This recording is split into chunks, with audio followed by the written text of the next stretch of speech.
You can see it on mobile full display. So it is up 14. First down and 10. Another design quarterback run. Jones inside the 20. We've gone under a minute to play first quarter. Better quickly in line. Wide receiver formation. Jones across the middle. Touchdown! Shamon Patera.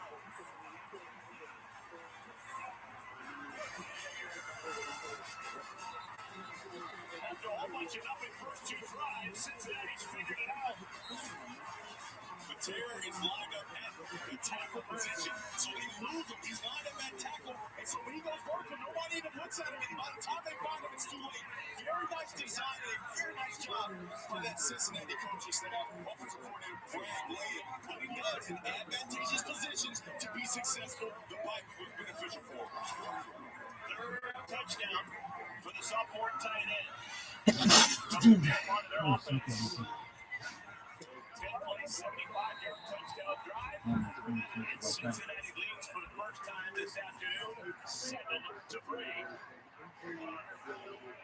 So Devin, that position on the line confused Iowa State that McVeigh was eligible. Absolutely. It shows that Iowa State defense just didn't notice him. He's a big guy. He's down, so they don't see that he has a single-digit number. And so they assume that he's a left tackle, but he's just playing in the position where the left tackle might be. Takes it vertical, the middle field wide open, and he's eligible. That is the first touchdown in the last 17 drives at home for Cincinnati. So, the Big Ten fans thirsty for a touchdown. It's got Satterfield punch deliver. The quencher. 42 seconds remaining in our first quarter.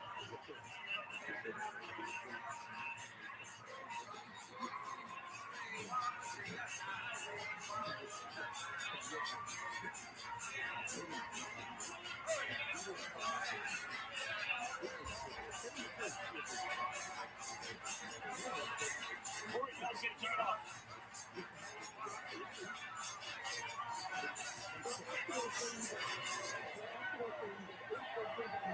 Spinning kickoff short of the goal line. This is goal. This kid's gone. This kid's gone. And he steps out of bounds. That's a nice return for Jimmy Noel.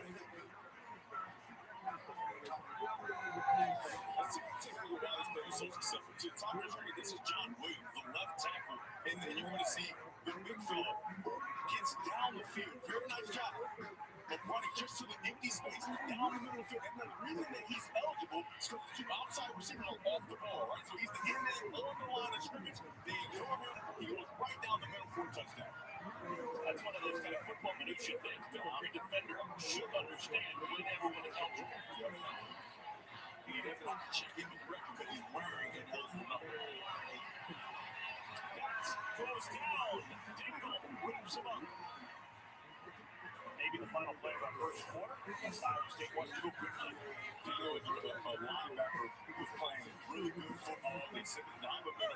And they find a way to get to Bronco Beck. They said, hey, now you fooled us a few times. We didn't think you were running as much. Now they're trying to find a way to corral him. And they're playing in style, right? They see the offense go, drop down and put it in the end zone, and they feel good about themselves.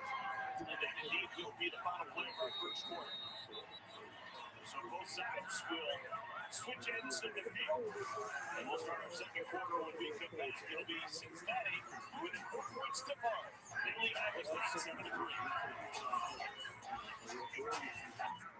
Let me be direct. You're watching football wrong. What do you call a guy in face paint that can't get the game? A clown. So what was it again? No, just give me a second. Amateurs. Oh, sorry, everybody. DirecTV Sports Central gives you access to every game. So you never have to compromise on game day. Was that necessary? I was just illustrating a point. Visit DirecTV.com for up to a $400 reward card. Okay. We're up to game fight. And game now. You guys ready? Oh, we're ready, Gus. Bring it in. 2 points, best league guarantee.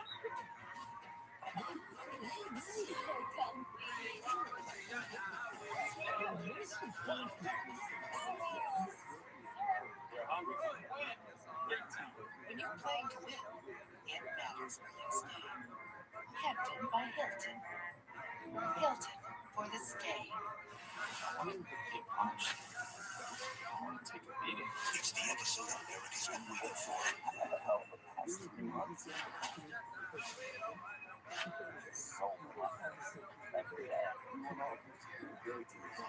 Special Forces World's Toughest Test, all new Monday on Fox.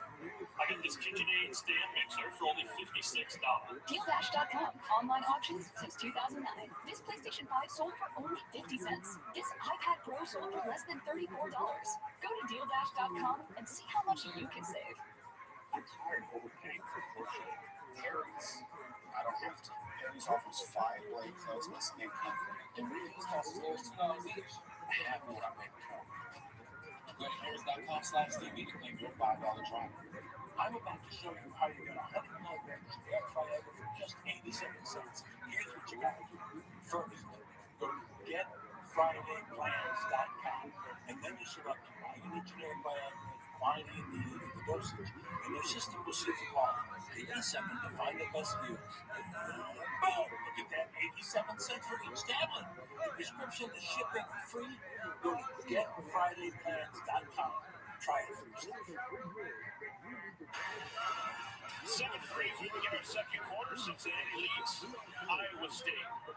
Cincinnati struggled for two to the ball, but they put a blind share of their yardage together on that third black possession they had in the first quarter. And they really got going when they set up these short fourth down, and the conversion was made by quarterback Henry Jones, and then from there they continue to simplify things. And when things are simplified, he's doing a really nice job of getting to the right guy and a really nice design. Second to the next as we begin our second quarter.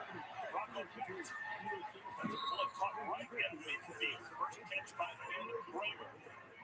Bramer's one who dropped the touchdown, potential touchdown. We've got a hard catch, dropped it. Last time Iowa State had the ball, it's gain of 9. Nice job, Rocco Beck. He get through his entire progression, and he almost goes back. Right? He goes 1, 2, 3, and then back to 1. Finally, get the ball to the tight end. Arcadius Norton comes into the game. It's their biggest back. 3rd down and 1. And push across the line.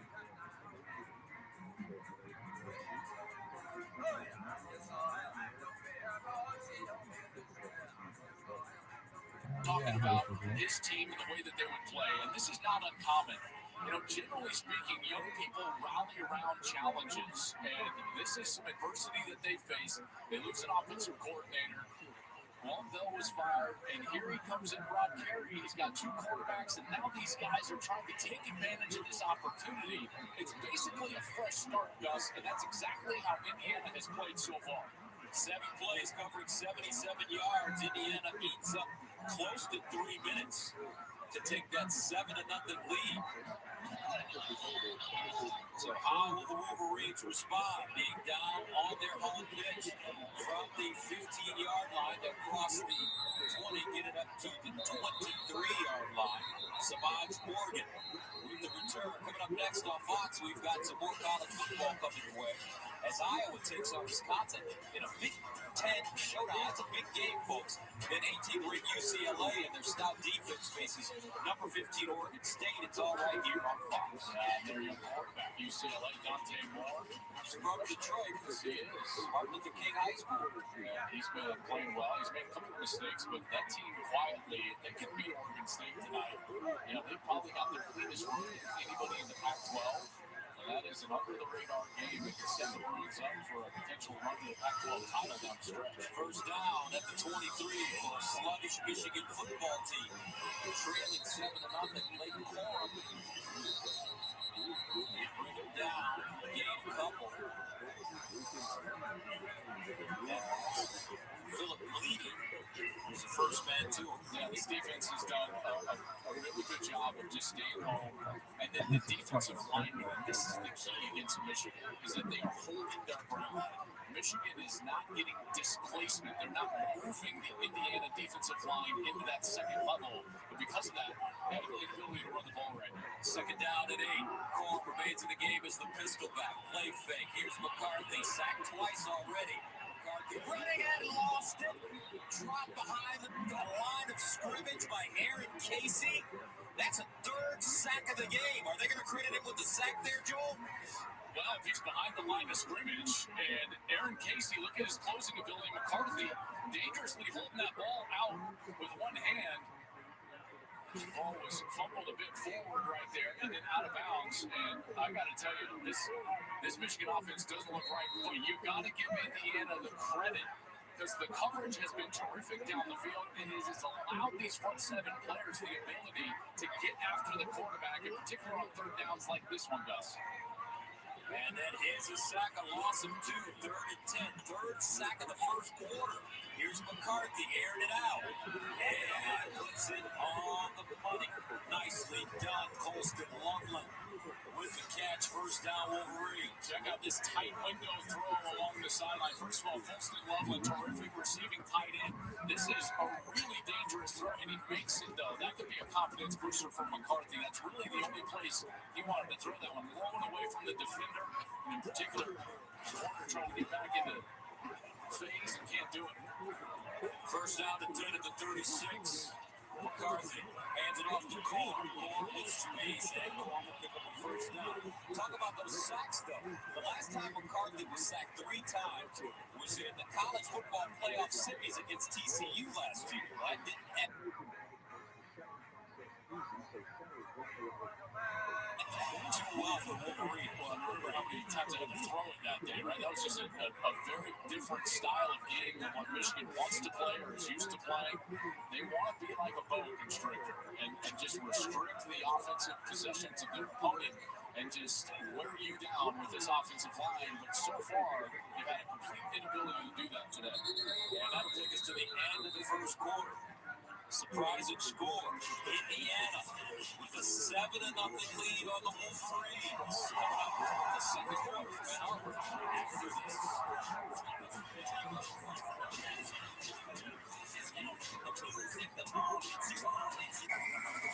People don't always know how to ask for help, but I believe if we can help, we should help. Okay, here we go. I got this. Keep her coming nice and easy. All right, you together. Sometimes people need help asking for help. Righty, tighty. That's not coming off. Hey, Dan. Yeah. I think the char's ducking in. Do you need help, Barry? For breakfast, you want something simple and tasty. Like, wait, how does Taco Bell not have a breakfast taco?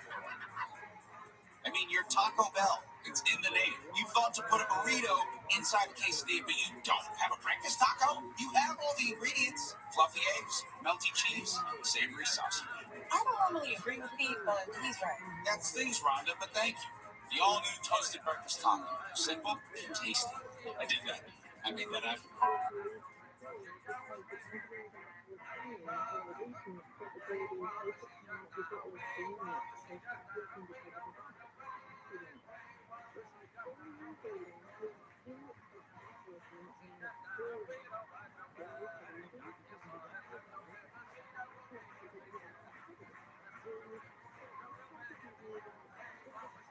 Way to save with a personal price plan.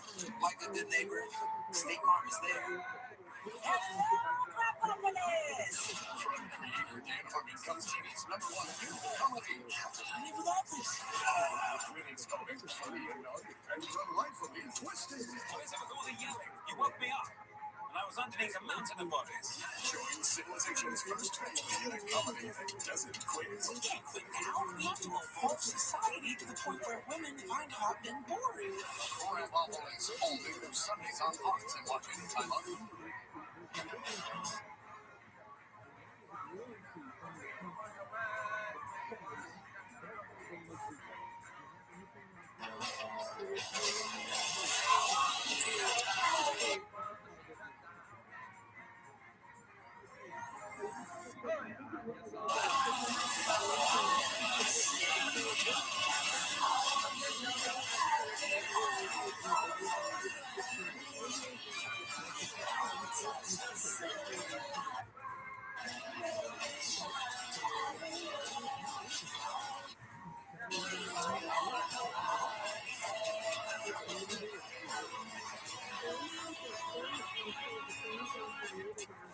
I'm going to change your life. That's going to be interesting. I'd love to play with you. You want to coach the underdog? Walk to that. I'm controversial. I don't even need to be. It doesn't matter how many times I'm right. You'll still argue with me. This is Fox Wednesday. Come a great melody. A tribute to the Black and Man leads to an emotional reveal. We have an icon in the building. All new Masked Singer then. This is Snake Oil, the show about lying. Can you spot the scams on TV's #1 new game show? No. It's the Beauty and Snake Oil after an all-new Masked Singer. Wednesday on Fox. Tomorrow on Fox. Yes, begins as Corey Seager continues to contend for a carnival ride against Julian Alvarez and the leading champion of the ALCS. Tomorrow on Fox. Review Saturday is sponsored by AT&T Business. Next level moments need the next level network. Start the second quarter. Wishers on top of Wolverine 7-0. 75-game summary sponsored by Pacific Life, creating financial security for more than 150 years. You see Indiana all over Michigan in that first quarter. Taven Jackson 7-11. The defense had 3 sacks. McCarthy has not been able to get going, but Corum finally ripped off a nice run there in that last series. On first down, here's McCarthy, drops it off, and it's London again with a big pickup. And speaking of Blake Corum, he came in today 14 yards shy of 3,000 yards in his career, and he has 23 yards already, so he is now the 10th Wolverine to hit 3,000 yards, a list led by his position coach, Mike Hart, at 5,040. I don't know if he's going to get there, but man, what a career Mike Hart had, certainly, and Blake Corum is having here at Michigan. And already, it's to some degree, kind of a Michigan legend back there in the backfield. First down at the 39 for Wolverines. Best series so far. Corum breaking tackles. Corum finally got by Darius Cox. A 3-yard gain. At some point, J.J. McCarthy is going to have to keep these zone plays, because watch the crash of the defensive edge from Indiana. They're just taking off after Blake Corum. In particular, when McCarthy turns his back when they're in that pistol set with Corum standing behind McCarthy. Watch for Michigan to get into that set, show that action, and then roll McCarthy out of the pocket soon. Second and 7 at the 36. Johnson in motion. Play fake. McCarthy looking for Johnson over the middle. Has it there. He makes the catch at the 21 for 15 in front of Nick Tuma. Going no Pierre, the Husky back, that strong safety. Looked like he had a beat on that ball. Well, that was Philip Dunham, excuse me. And that was a good thing that was a back shoulder throw, because if not, that would have been tipped down by Philip Dunham. As it is, Michigan first down. McCarthy, maybe the best throw of the day. Tight window, right over the middle. First down at the 21 of Indiana for the Wolverines.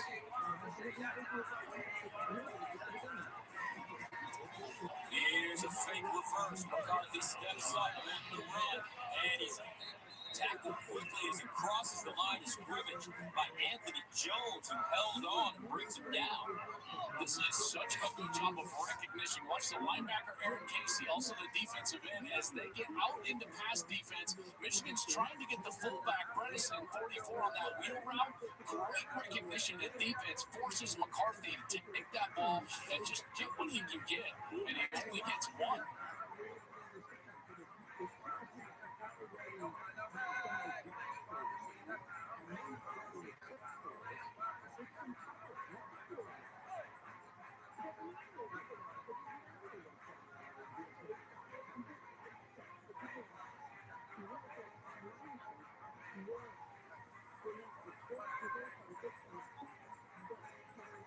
That's a 5-yard line. Corum remains as a single setback. They'll give it to Corum. It's inside the 5. It goes down to the 1.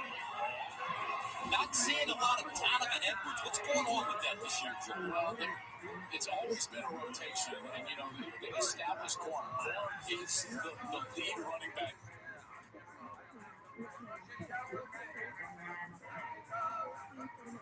Here from Michigan, and Edwards will get his opportunities. They like to bring in Edwards more in passing situations because he's such a good receiver out of the backfield. But today, no Khalil Mullins, who's normally the short yardage back. That's why you're seeing Corbin here. Second down. Here's Moore looking for the end zone and has it.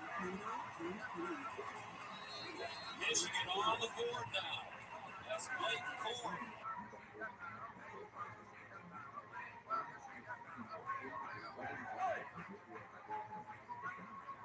Diving forward. But there is a flag on the play. That's his 11th touchdown of the season if it stands. Blake Corbin scored a rushing touchdown in every game this year. Daddy, it is now 10:05 a.m. And it's 7.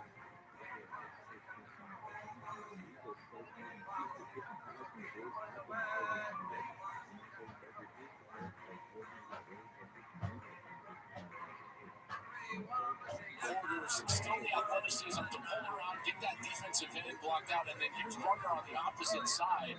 It's always the second guy. See how he knocks the arm away? Oh, come on. Yeah, that's flag in the pocket. Come on. That's his football there at the goal line. What are we doing? Let's talk about that Michigan offensive line.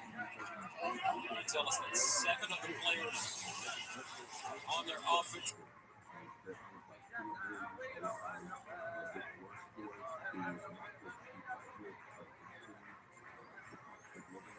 The line are going to be NFL draft picks. That's why Blake Corbin has so many big holes. Gets a touchdown. 7 up here in Ann Arbor.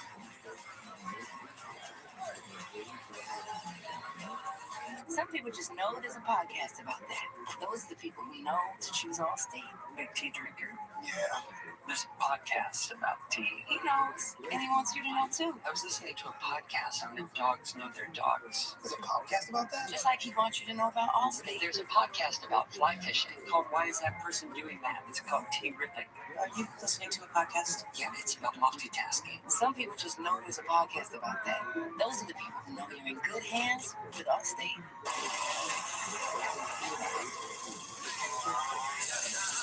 Full-time athletes. Your drive never goes unnoticed. And you deserve the talent, the mark of fighting.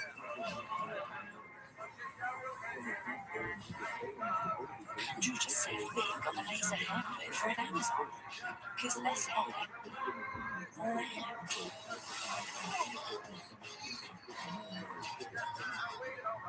There are trucks, then there's the truck, GMCC. Available with the V8 engine. The Super Cruise hands-free driving experience. And of course, the world's first 6-function multi-port tailgate.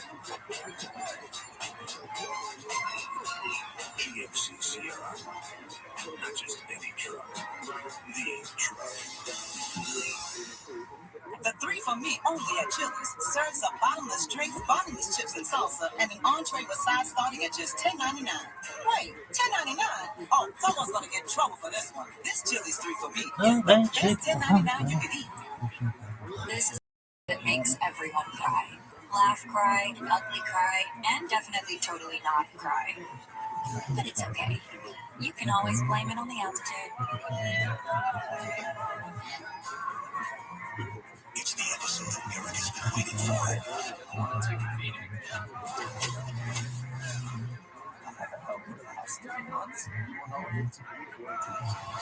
Special Forces World's Toughest Test, only on Fox.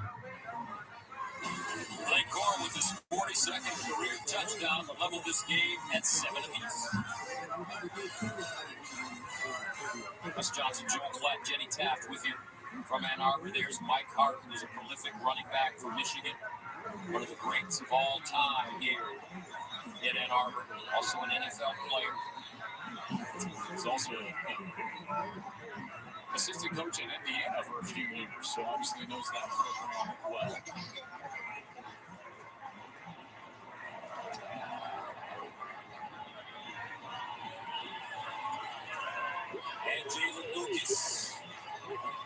It's over the 30, up to the 32. But moments ago, Jenny Taft caught up with Coach Tom and Allen. Coach, what a start for you guys. 3 sacks for your defense. Your offense strikes first. What's working? Well, the kids are playing hard. Execute on offense. Just got to keep doing the little things right. Got to keep blocking up front. We're getting some good manageable third downs offensively. Keeping having third downs on defense. What's the plan for your quarterbacks moving forward, both of them? We're trying to play both of them. We're playing the best. We're rolling. Thanks, Coach. Thank you. Coach Allen, always enthusiastic. He was Big Ten Coach of the Year in 2020. The Hoosiers finished second in the Big Ten East with a 6-1 record. However, he's just 2 for 18 in Big Ten play over the last 3 years. First and 10 at 32 in the middle. That ball caught by Donovan McCulley threw the touchdown pass for game 6 in front of Colts. Yeah, it's good to see McCulley have some success again. IU fans, you know, he came in as a quarterback, and he's from Indianapolis, really athletic and talented player, and moved to wide receiver, now finding his footing, and he's just learning this position. You see those little nuances there. Sits down against zone.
Right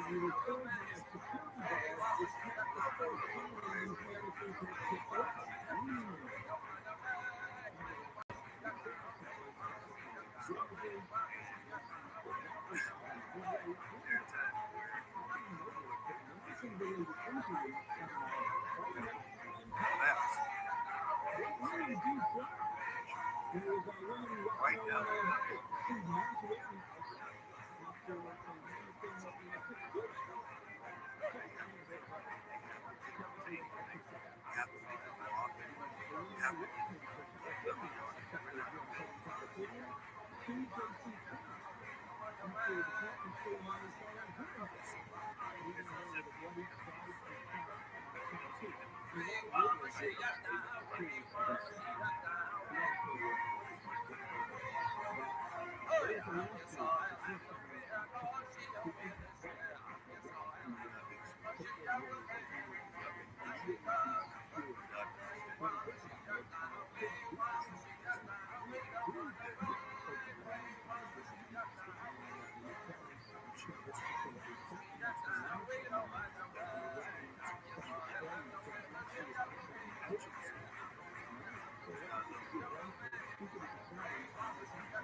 Sadly, I love it so much when you get it.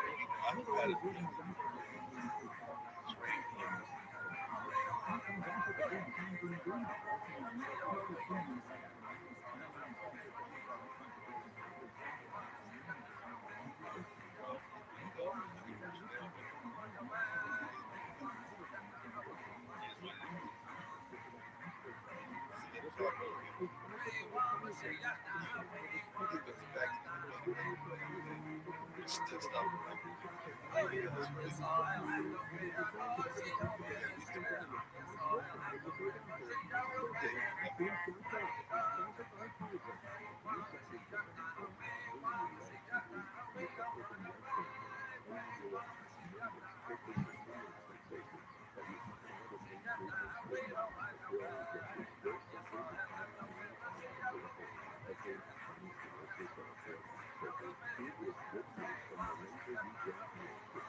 Travis Hunter back for Colorado after an injury caused him to miss the last 3 games. It was a lacerated liver he suffered in the game against Colorado State.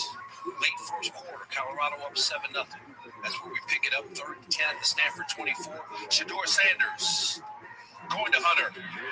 Hunter with a catch, spins around the defender, breaks free, and he's in for the touchdown.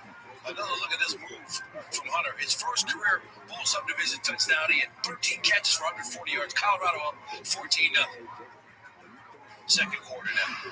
Same score, 1st and 10 at the Stanford 39. Sanders going to Xavier Weaver, who also had a big game. Weaver's second touchdown of the night. He had 7 catches, 124 yards.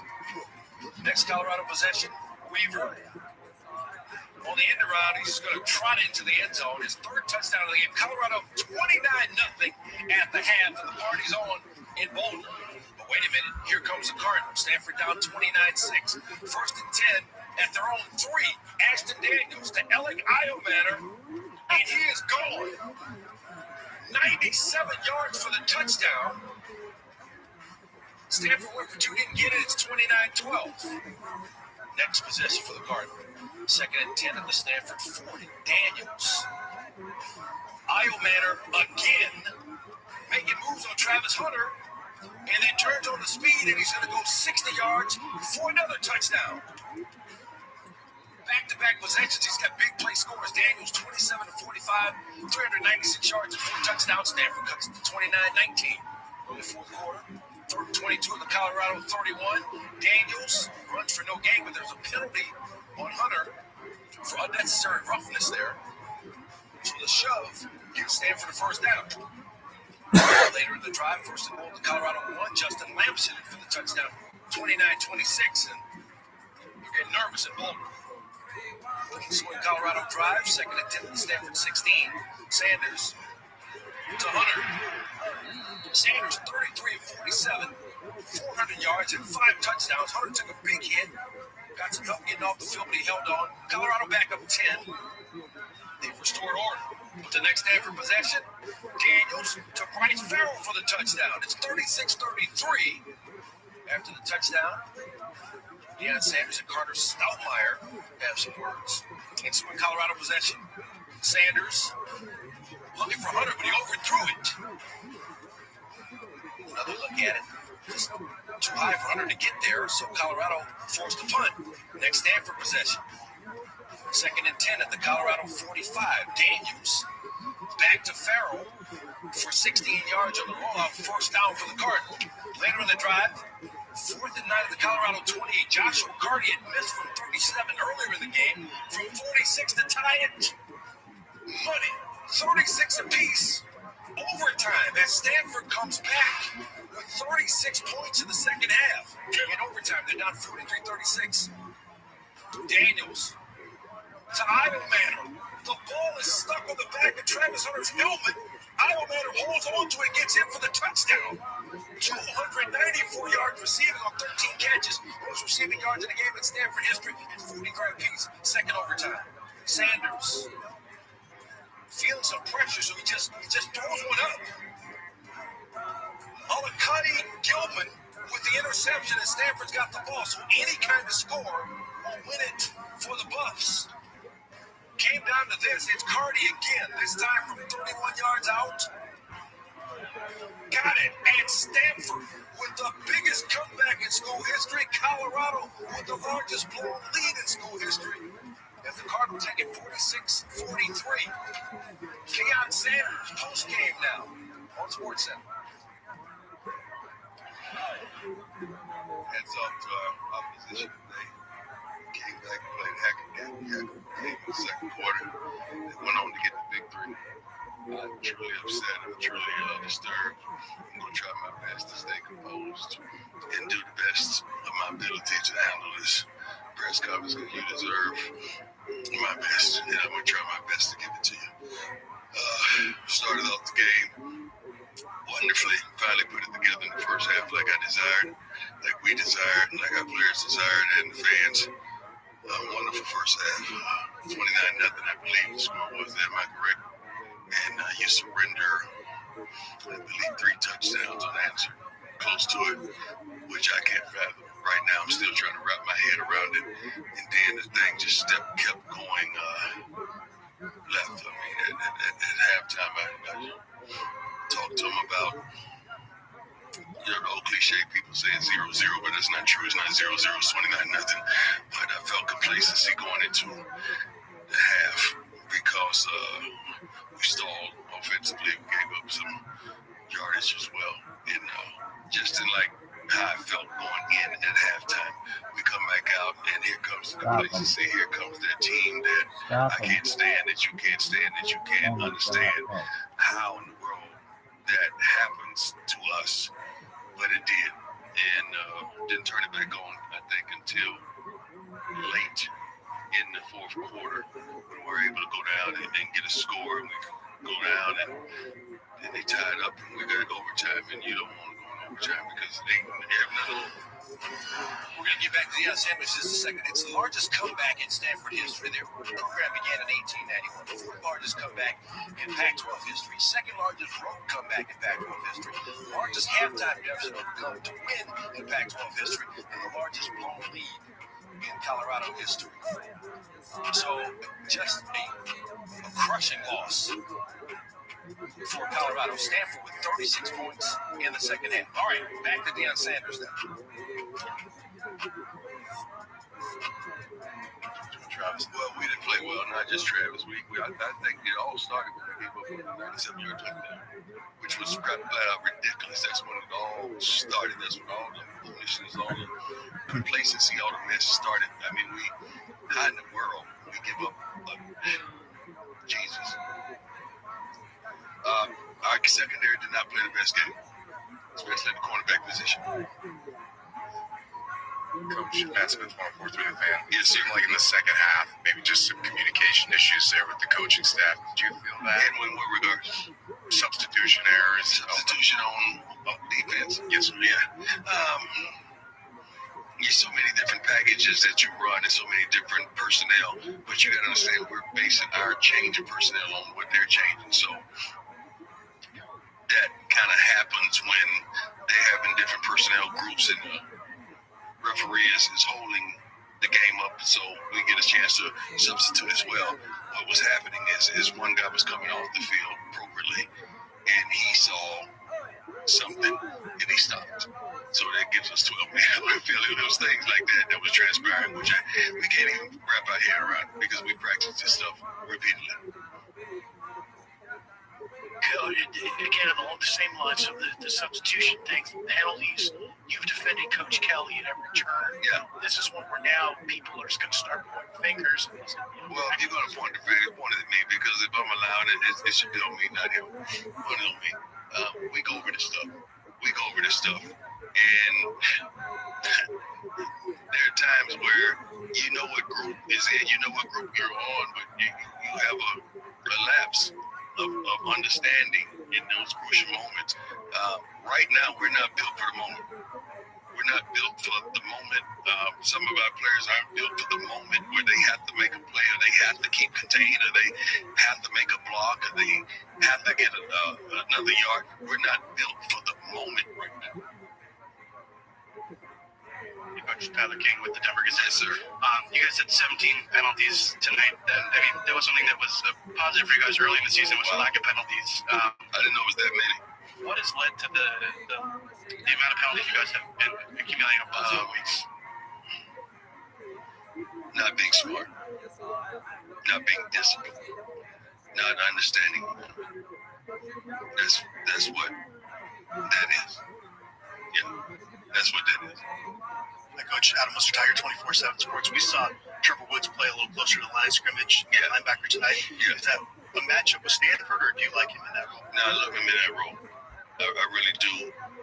We have some good safeties that we have, and Trevor is that kind of team guy that's going to do whatever he needs to do to help his team, and that's something that he's out to that, and I think he played well. I haven't watched the film yet, but thank God that he's willing to sacrifice what he's accustomed to doing to help us improve ourselves.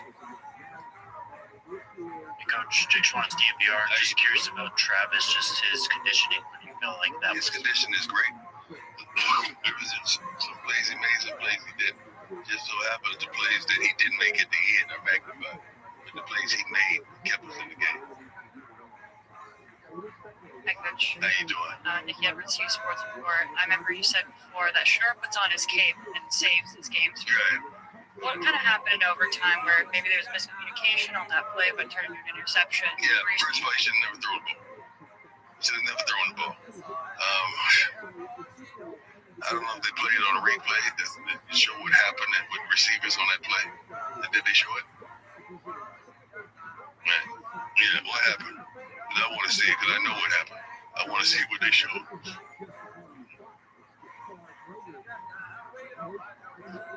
Yeah, I think something else transpired on that play that shouldn't happen. So he shouldn't have never thrown the ball though. Just give us another time. Let's kick field goal. Say it. Hey, Coach. Yes, sir. Solo, Buffalo's Wire. Kickoffs have been an issue for your team this year. I think it's a handful of times you kicked it out of bounds, especially I think it's twice after a personal foul penalty. Yeah. Can you say what the issue is or what the? I don't think we had that problem today. I mean, the kickoff that we did have that went out of bounds, it was going to be marked at the 20 regardless. So it was a moot point. Other than that, I think Jace did a great job on kickoffs today. We improved in that area today. Hey, Coach Pat Rooney, you pulled the other camera. Yes, sir. When you had overtime against Colorado State, you took the ball first when the offense had a lot of momentum. Yeah. Why the decision tonight to get the offense out? We have a really good quarterback, and I trust him. That's why. And we went right down and scored.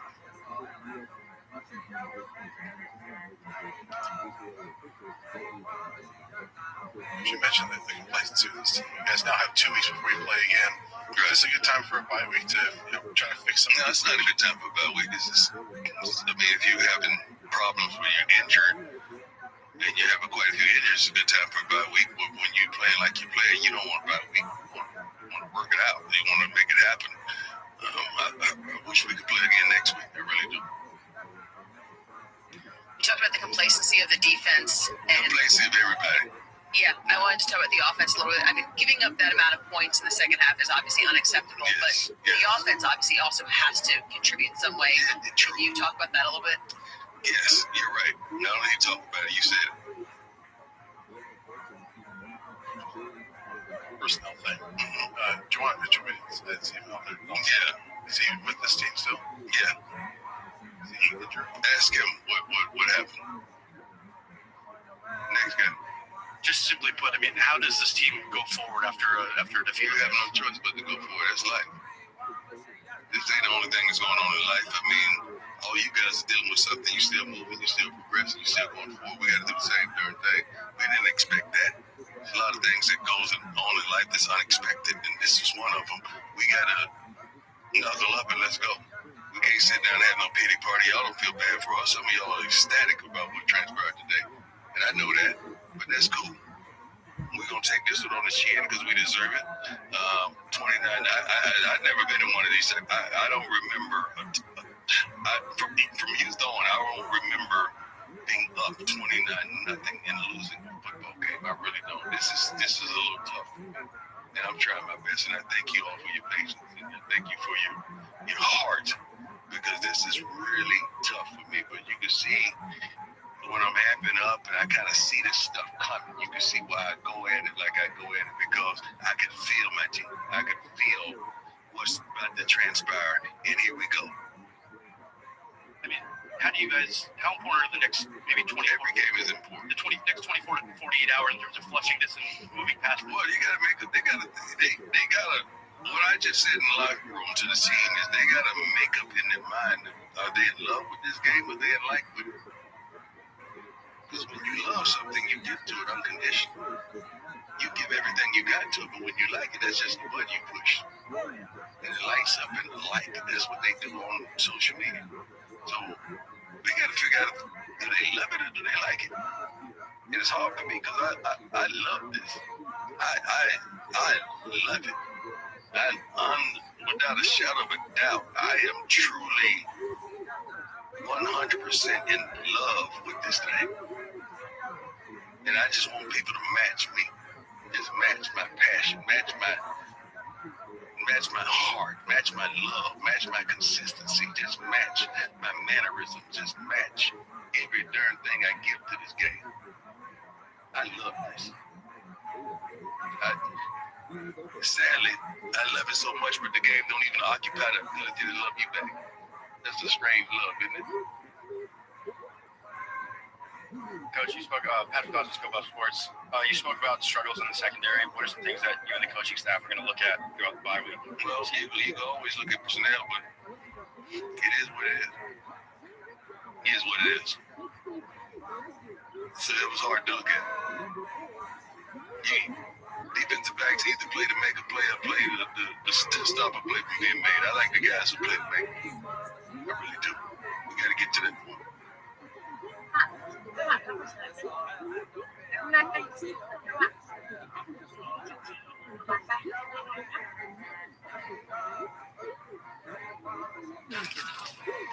Travis Hunter, back for.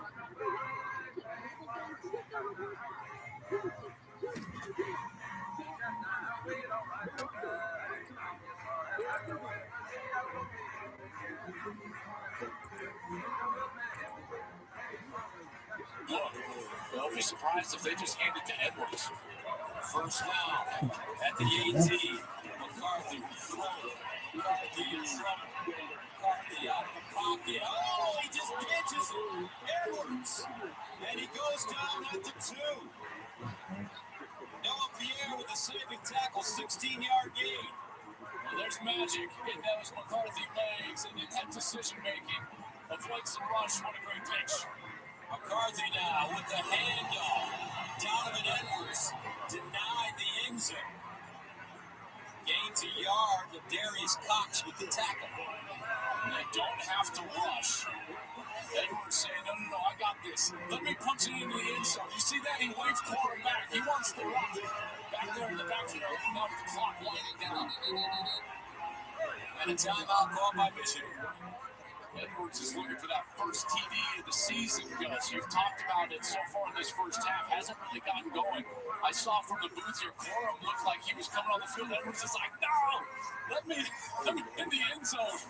And it was all set up by this beautiful play from McCarthy. First, he avoided the rush in the backfield. I don't know how. And then the pitch. That's a Mahomes magic right there, just pitching it down the field to Edwards. Look at him. Look at this. He's like, no. I'm making this house call. Like, you've got 11 touchdowns, and I have none. It's great. Now Corum back in the game. Oh, no. Did Blake call the time? I think he did. See the men down there? Oh, the Don, look at him. Man, he had a shot. He had the carry. So here we go. Second down and goal from the 1. Corum in the I formation, the deep man. Here's the give. Touchdown, Wolverines. Second of the day. Blake, the great.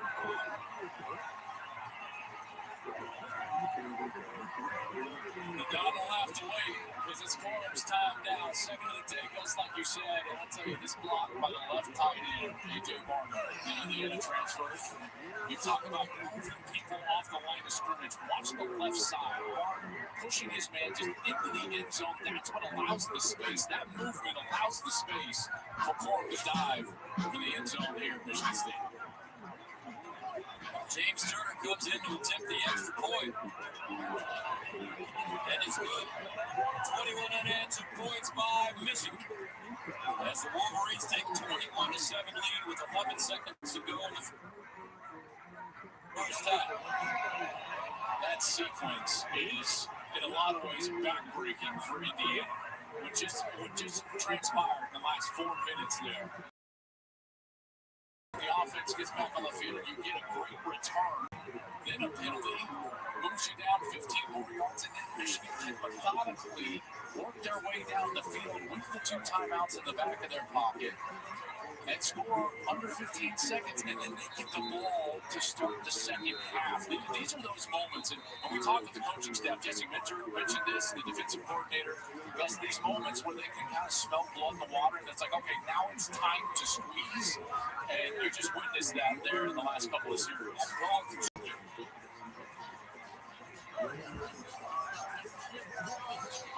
Even P.J. Fleck talking about him.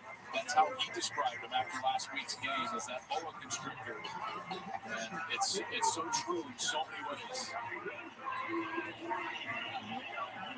Wolverine send it away. Lucas got a shot from the 4. And Lucas out of bounds at the 20. Flag on the play.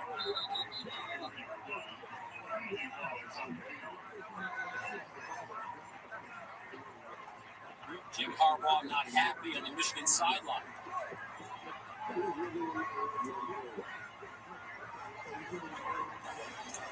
During the return, holding return team number 86. 10-yard penalty for sloppy foul. First down.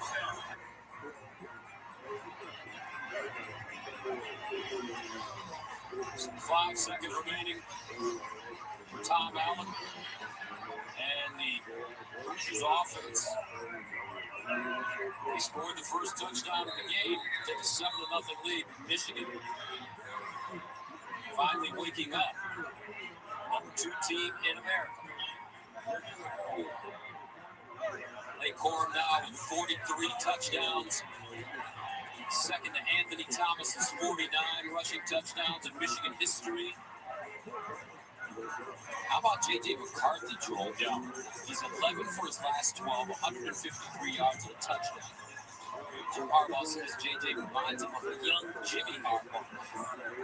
You know, he's faster. He said he was faster.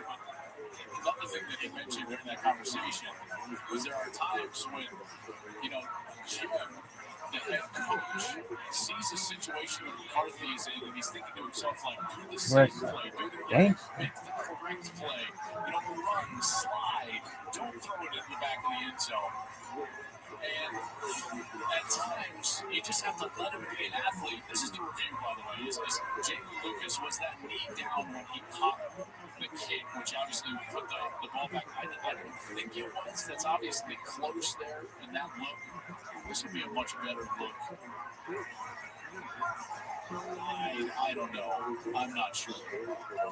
You know, but Coach Harbaugh mentioned a play against Nebraska where McCarthy's rolling out, and Jim's on the sideline going, run! And he said, I swear he looked over at me during the play and then looked at the back of the end zone and threw a touchdown. Jim looks at me and goes, great play! Do that again. Jim Harbaugh, first down after application. What a job he's done in Michigan, resurrecting this program, especially over the last couple of years. After the COVID year, they struggled, restructured his contract. Came out the next season, won the Big Ten championship with the Buckeyes. Goes to college football playoff. It's done it 2 years in a row. You think that this could be the season that they can win a national championship? We'll see. Halftime in Ann Arbor, 21-17. Blake Corbin, 2 scores. Now we send it to Sergeant Mike in L.A. State Farm halftime show. Aye, Captain. Welcome to the State Farm halftime show. Inside our Galway studios. This week's in Emmanuel Acho. So, fellas, for about 26 minutes of the first half, Indiana hung tight. The number 2 team in the nation on the roll, but those last 4 minutes, Michigan was able to flip that switch and flip the ball now. That last drive, so take a look at the State Farm halftime highlights, coach. And Indiana really helped Michigan. Their kind of self-destruction, 2 really huge penalties. Hands in the face after that long completion. And then right here, J.J. McCarthy on the scramble, that emotional foul. You're helping the number 2 team in the country be successful, and J.J. kind of going around being one of the most efficient quarterbacks in the country. Making plays however he can. Yeah, and to me, it's not that Michigan finally woke up. It's that Michigan is finally stepping again. Indiana, they got to go out with the coordinator, Rod Carey. What people at home don't realize is Michigan defense, you got to throw all that tape away. When you got a new OC, when you got new quarterbacks, 2 quarterbacks are playing for Indiana, Michigan and Coach Bitter are trying to figure it all out in real time. So it's not that Michigan is just waking up later in the second half, later in the second quarter. They're just finally setting in, and you can see them starting with the clamps on. But they got the number 1 scoring defense in the nation. Usually lose some time before they woke up. They're only giving up 7 points in the first half, up by 14. They have won 29 of their last 30, but leading at the second half, coming up momentarily on Fox. Ohio State / Purdue resulted in disaster. The Buckeyes won the upset of West Lafayette today. Got highlights on the next video.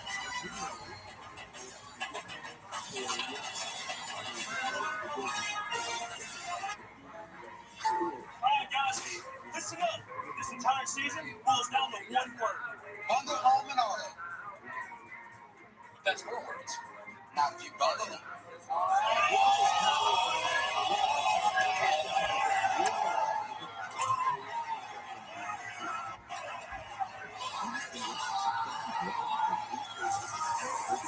Just another way to save with the personal price plan.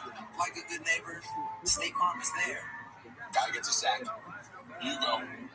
Thank you very much. What else? Sack of all trades. Saccharoni and cheese. I like saccharoni and cheese. Starving. Are you ready for this one? Sackety sack, don't sack back. This was a really bad idea. Sack potatoes. How about suffering saccottage? Like that one. Fargo is the new virtual assistant from Wells Fargo. Oh, come on. Fargo lets you do this. Fargo, turn off my debit card. I found it. I found my card. And also this. Fargo, turn off my debit card. Do you, Fargo? You can with Wells Fargo. Oh, shoot. With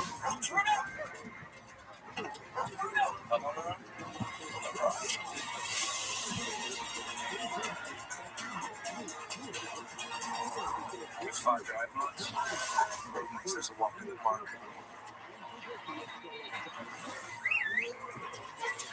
Drive the Nissan Road. Now get a low 19 per month lease on road, or get 0% APR financing for 36 months on the road Platinum.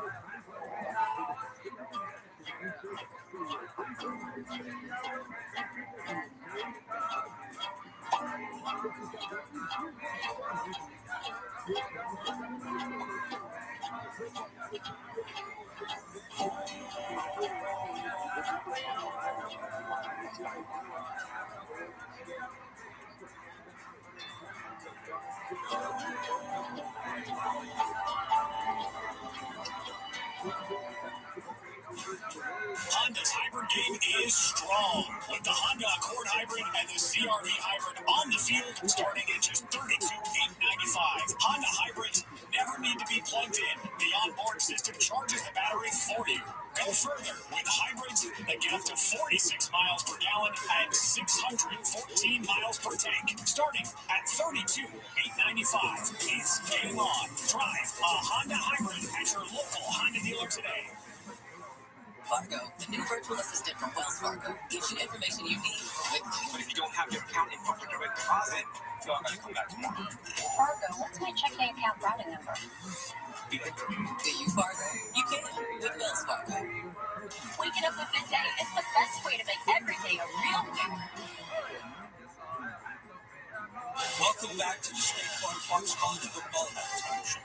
Like your State Farm District. I am as excited as you at home. The eyes of the college football world are upon us. Oh my goodness, look at the keep going. The end zone, touchdown, drive time. You don't have a ball. Oh my God, that's a touchdown. Welcome to college football. You sure this isn't What's not to love to save you around the nation? Well, Georgia fans can't love this. That's why. Now let's get up to the top. One of the best tight ends, if not the best tight end in college football. Now he's the best tight end in college football. Can I correct you on that? I saw that. I know you didn't look at yes. Georgia 24-7 after that Carson Gate touchdown right there. Alabama says they try to coach. Arm strength is not an issue for Jalen. Yeah, he's having another strong day pass in the football. 15 yards pass in the first half. 3 total touchdowns. One right there to Prince Alabama. In the half. Syracuse, Florida State can make a case. Florida State best team in the nation. Absolutely. Baseball kick up in 4 years and play. Leon called one and punch that in and now about this, just let this go downfield. Let George Travis go up.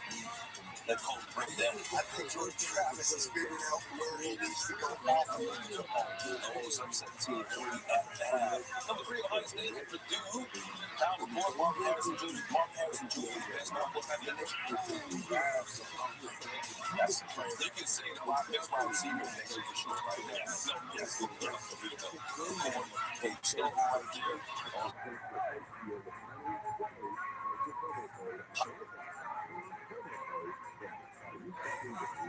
UCLA visiting Oregon State top 20.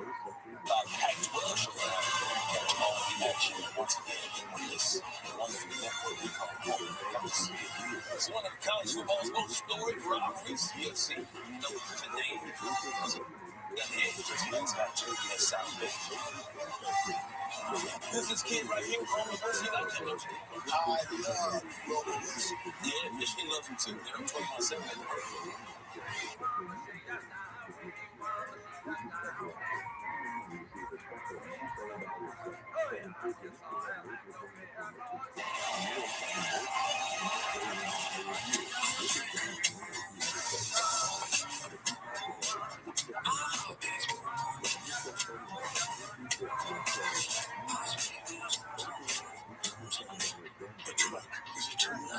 The Ram is life. Yeah, it's the wipe the sweat off your brow sort of life. And it's also the NCAA TV's life. Where my kids play great.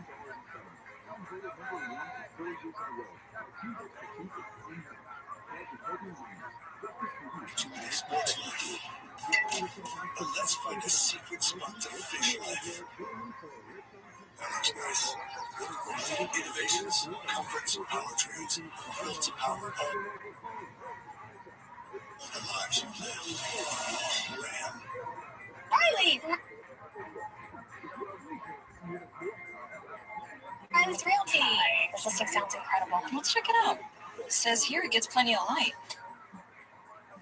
And this is the ocean view of Aruba. Huh.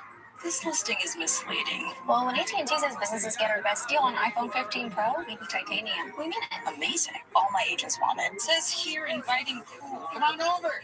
Too inviting. Only AT&T gives businesses our best deals on any iPhone. Get iPhone 15 Pro on it. If you want to lower stroke risk from AFib, not caused by a heart valve problem, there's a better treatment than warfarin. Eliquis. Eliquis reduces stroke risk and has less major bleeding. Don't stop taking Eliquis without talking to your doctor, as this may increase your risk of stroke. Eliquis can cause serious and, in rare cases, fatal bleeding. Don't take Eliquis if you have an artificial heart valve or abnormal bleeding. While taking, you may bruise more easily or take longer for bleeding to stop. Get help right away for unexpected bleeding or unusual bruising. It may increase your bleeding risk if you take certain medicines. Tell your doctor about all planned medical or dental procedures. The #1 cardiologist prescribed blood thinner. Ask your doctor about Eliquis. May the weather be cold and your tongue be hot. May your hard seltzer be as bubbly as jet setting #7. And may the real vodka and real juice be paired with real good company. High noon, sun's up. Fox Wednesday, join the party. First, celebrate Elton John. 4 new Masked Singers paying tribute to the Rocket Man. With an emotional reveal that leaves everyone still standing. The Masked Singer, then. This is Snake Oil, the show about life. Wait, how many have you sold? How many have been returned?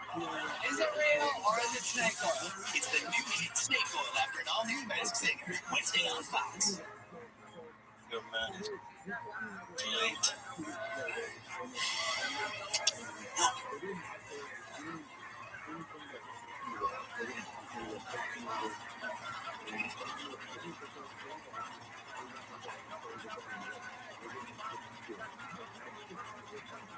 On Tubi, the crime dramas where global drug cartels use highly conspicuous speedboats.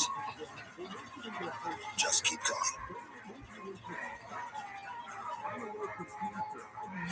Welcome back to the State Farm Fox Followforfollow.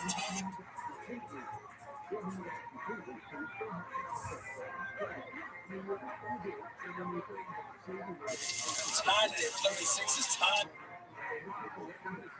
Expired in regulation. We're going overtime. Any overtime, Stephanie needs to touch. Down to his game. How about this kid? Now look, I am good. And then look at this catch. That's a hard name to pronounce.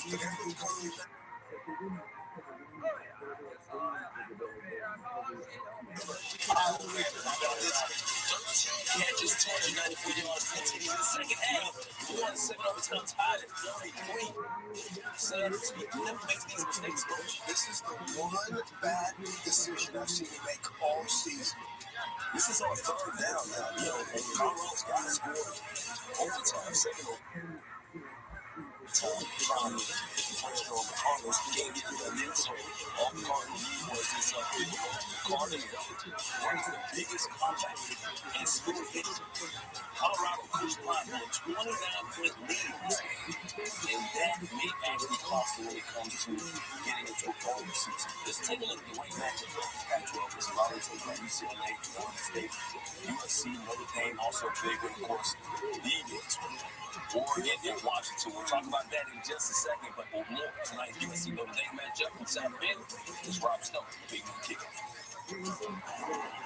These two programs have a habit of spoiling each other's seasons and national title hopes. 6 times Notre Dame has handed USC their first loss of the season. The Trojans are to avoid that today, Maddie. What do they have to be successful at? I think they have to run the football. I know Notre Dame's focus is running the ball, but this all goes around Marshawn Lloyd in this rushing attack, and Caleb Williams included in that. Sometimes they get caught up in some of the playmaking and all the big plays down the field. They have got to stay on the field. They got to control the line of scrimmage and the time of possession.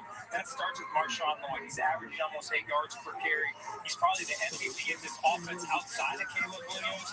Their offensive line is not great, but they do really control the line of scrimmage, control the time of possession, and then keeps their defense fresh, which I think is the most important thing tonight. With this weather, the way it looks right now, more than anything else, this game will be about the running game. You're talking about from Southern Cal. I'm going to talk about from Notre Dame's perspective. They have to run on option. Has to be a stable of running backs. I need to control the line of scrimmage that gives them the best chance of limiting Caleb Williams, but also bigger shots down the field to combat what Caleb Williams is. You can't allow him to be comfortable and happy back in the pocket. They've got to find ways of getting hits and getting pressure on Caleb Williams. Just to echo you, Brady, I think controlling the line of scrimmage is the key for Notre Dame. Audrey Estimate, Jeremiah Love, Darian Price, they have to stay with the backs, make sure they affect the game in a positive way. If they run the football, control the line of scrimmage, it's not only going to help the same department, it's also going to keep Caleb Williams, that explosive offense, on the sideline. They can't score from the sideline. This game will come down to one word. It's called tackling. USC has been the worst tackling team the last 2 weeks in college football. Think about that for a minute. If they do not wrap up or kill the engine of Estimate, by the way, that's a big engine. I think Notre Dame's right in this game. If they come out and tackle, USC wins. It's a diesel engine right there, coach. This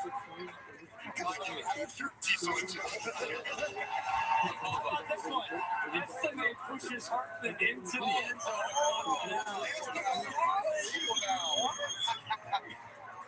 Right, fellas, Notre Dame has won the last 5 in that rivalry at home. And I want to talk about the rivalry, the 115th edition. First time these two teams, Oregon, Washington playing as top 10 teams, top 2 offenses in the nation, Heisman candidates, a lot at stake here. We're looking forward to it. My palms sweaty. I tell you what, number one, you guys know how much I love hanging out with you on Saturdays, but not today. In Husky Stadium, watching this one up close and personal. The atmosphere, I think, is a total secret in the country. The juice will come out of that stadium. That's what college football should be about. The second thing that I think is going to be so spectacular is going to be the matchups between Washington's wide receivers. I really think they might have the best collective group in the country. They are deep. They're about 5 deep. Going against Oregon's DBs, who's the number 1 pass defense in the country. And so if Mike Penix gets some time, that's going to be trouble for that Oregon defense. But if they pressure him, advantage Oregon. Mike Penix, see, Mike, this is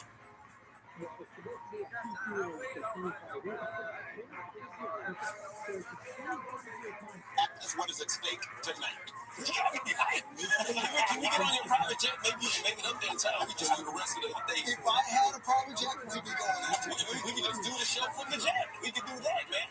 See if Indiana, they scored first. Look, so the race right there worked out. One new offense coordinator. We got to make up for it in the second half, though. That's Jordan coming up.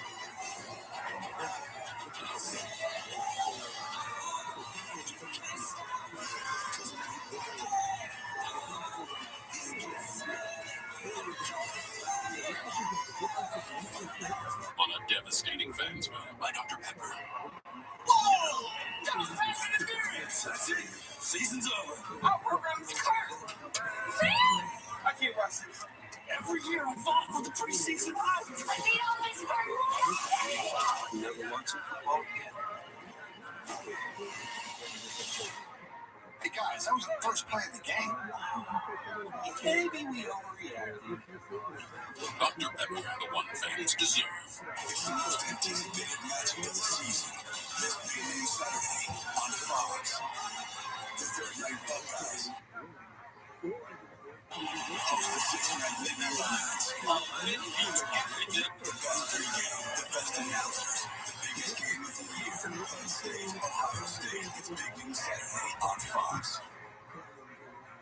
Hey, it's Squib out your car time at AutoNation. Get top dollar right now. Visit AutoNation.com or see us for an easy appraisal. Get a check on the spot or get paid the same day with Zelle. Don't wait. The time to sell your car to AutoNation is now. Spectrum Business is made to work just like your small business. Made to overcommit and overcome. Made to log in and ship out. Made to streamline productivity. Made to reassess, readapt, then relaunch. And made to do it all with fast, easy-to-use, ultra-reliable internet, phone, and mobile services, all working together to connect every aspect of your business. We sold out in an hour. Nice work. You navigate one challenge after another, so you need a seamless network made to do the same. Spectrum Business, made to work. The men and women who drive Ford trucks do amazing things. Move just about anything that needs moving. Build just about anything that needs building. They're the ones who make life possible for the rest of us. Ford F-Series trucks, 100% assembled in America, because we're all in on America. Choose from a wide selection and get 1.9% financing plus $2,500 total cash back on select 2023 F-150s. Well, hello, Dixie. That's winning prices. Wait, Dixie. How'd you know that? I know things. I'm a mom.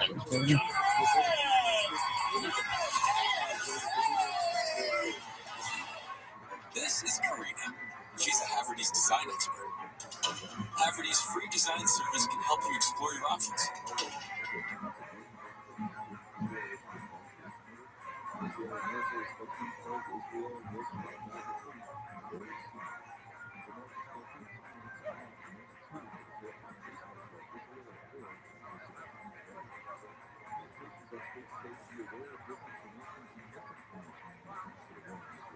That energy will take it out. And after that first round, they're going to be blown. So I think it's going to be a case of who can deal with that, mental and emotional drain in the first round. It's been intense. We've seen the back and forths. We've seen what's going on. We can't really predict what's going to happen. But we know it's going to be an incredible fight. And you guys got to get it on the pay-per-view. Are we ready? Start this soon.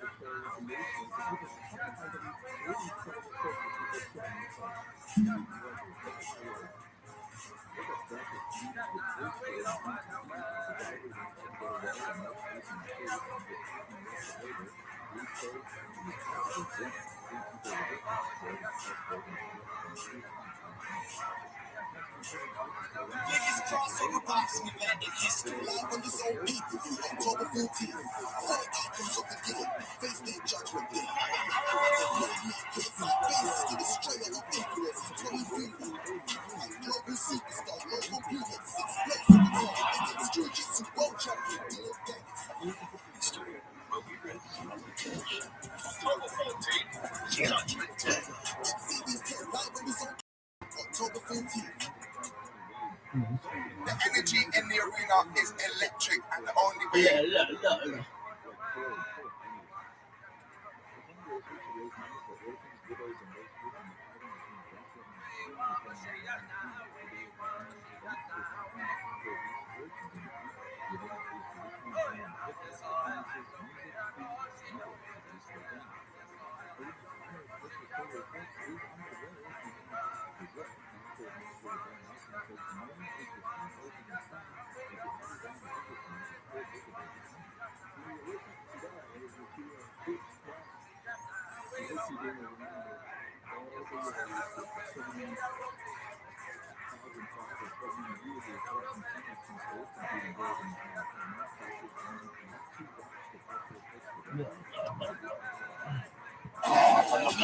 I'm on a 12 radio.